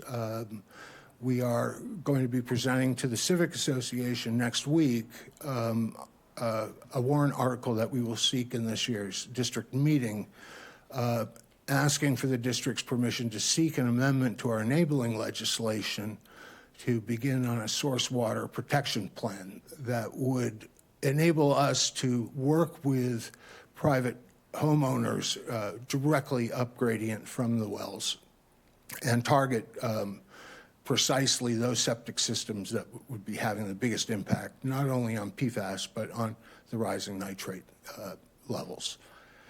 Other than that, we're glad that our recent rate increases and our irrigation policy, we've seen a year-on-year reduction of 17% in the amount of water pumped. So capacity is less of an issue than it has been in the past. And we think that, because we had treatment in plan anyway, we will adjust it and take a hard look at the new EPA standards and see how close we are. And what timing and urgency that we are going to face. That's about it. If there are any That's questions. great. You're right on top of it. Questions? Council Starr. I had a question, David. So do you think the decrease in how much you have to pump, is that related to irrigation wells that are being drilled on private land? Yeah, we were able to determine through the Board of Health that 80 private wells were installed over the past year in Cotuit. Oh. Most of those are south of our Zone 2 and would have no impact on the water supply that are feeding into the wells. But that has been the largest cause of the 17% reduction. Council Mendez? Yeah, thank you, President Penn. I'm not sure, but in your long-term modeling, do you anticipate getting plumes from the base and from Mashpee? No, I don't believe so. In working with Tom Cambareri on his mapping of the flows, we're on the same northwest to southeast tangent. Probably our biggest exposures are surface water from Lovel's Pond and Santuit Pond, which is of some concern. Santuit Pond is very compromised with cyanobacteria and phosphorus. But upstream of that, we dodged the runways at the base and any potential plumes such as those that Mashpee are treating. Councilor Lucky. Yeah, I have a question. You talked about you're going to target these septic systems that are up gradient. And what are you going to do? Are you going to recommend they do alternative systems? Are you going to accelerate the sewer? I'm just curious, because I was very struck by Dr. Schaider's data that showed the direct correspondence between high nitrogen and high PFAS. So I think you're definitely onto something there. Yes. But I don't understand what you're going to do with those folks. Well, this slide will show, this is the level of precision that the mapping that Tom Cambareri provided for us in the Little River Impact Study. It shows us exactly the difference in width of these red zones are the summer impact versus the winter.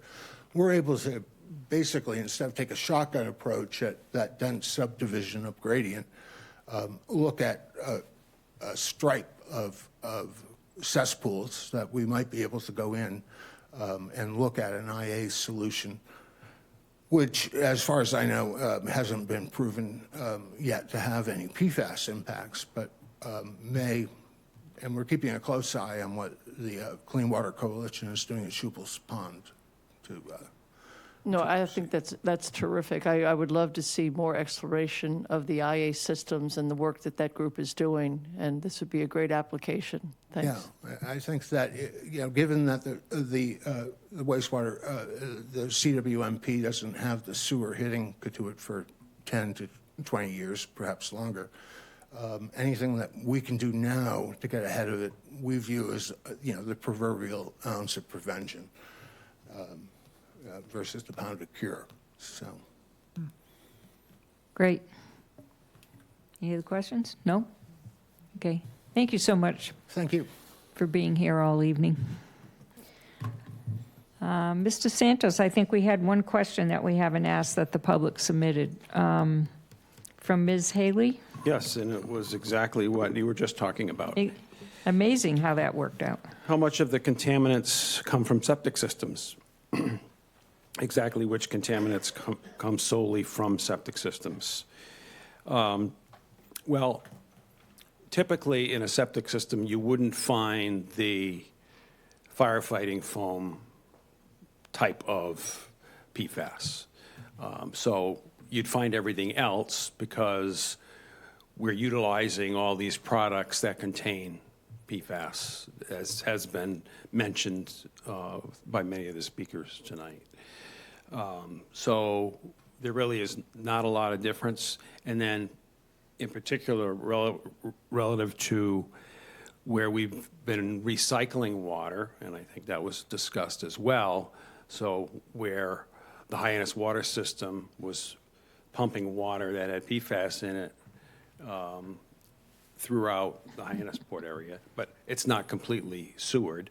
So there are places where septic systems could have gotten that firefighting foam signature picked up, and you see that coming from these. So to answer the question, we don't really know a lot about the relative levels of various PFASs in residential septic systems. There's not been a lot of work done on that, but just from knowing what we do, it's usually the same things because the way they're utilized by residences and homes, that you see this, you likely see similar PFAS contaminants coming from septic systems. So there's no percent or anything that we can assign to it because it's just. Not at this time. It is what it is. Okay. She had a number 2 to her question. I don't know if you could answer that. What prevents towns from expediting sewer development besides money? Well, it's a combination of things. Money's a big one. You have to plan out the appropriations because these are enormous projects, as you know, just from Barnstable, and you've got to have a financial plan to be able to pay for that. So yes, money's a big factor, but also just the throughput of getting enough engineers and people to work on these projects to get the work done, get the designs done, the plans done, contractors to do the work. Again, as more and more towns are doing this, the number of available contractors dries up, and so you have to wait longer. Particularly with connection to a sewer system, and that's something we're concerned about is when we start these systems up, that there's going to be a rush for connections and hoping that there's enough contractors to get it done in a timely fashion. There's an opportunity for people, I think, to begin businesses based on just the work that we're going to be doing in Barnstable. So. Not to mention the road disruption and the traffic, which people don't want to do. Thank you for that explanation and the answer. Do you have any other comments or anything you want to make while you're there? No, I don't. I think You're good? it's been said. Okay. And I know there was an opportunity for your discussion. But Yeah. It's also getting That's late. what I was going to ask next. Anybody have anything else that we didn't touch on tonight that we'd like to discuss or think of questions for the future? Ms. Ludke. Sorry, I do have one final question. I should have asked Hans earlier. We've talked a lot about signatures in Mary Dunn and Mar. Do you do any signature investigation in Hyannisport and Straightway?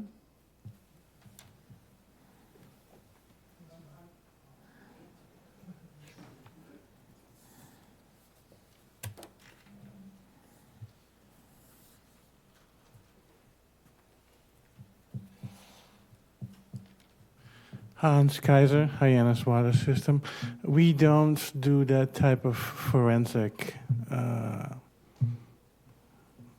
discovery. You know, we are water operators. We just operate the system, and you know, the forensics type of stuff would be more done by scientists, not an operations division of the DPW.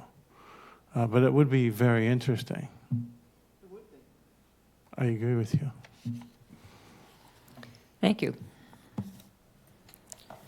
Okay, so our next regular town council meeting is April 25th, and we have this much fun at every single meeting, and they usually take just as long. So if you have nothing else to do on April 25th, you're certainly welcome to join us.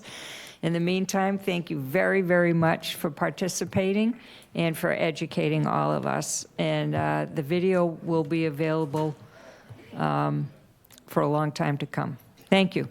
Thank you. Have a good night. Oh, we have to roll call adjourn? We have to vote to adjourn? We do have to adjourn. All those in favor? Aye. Thank you.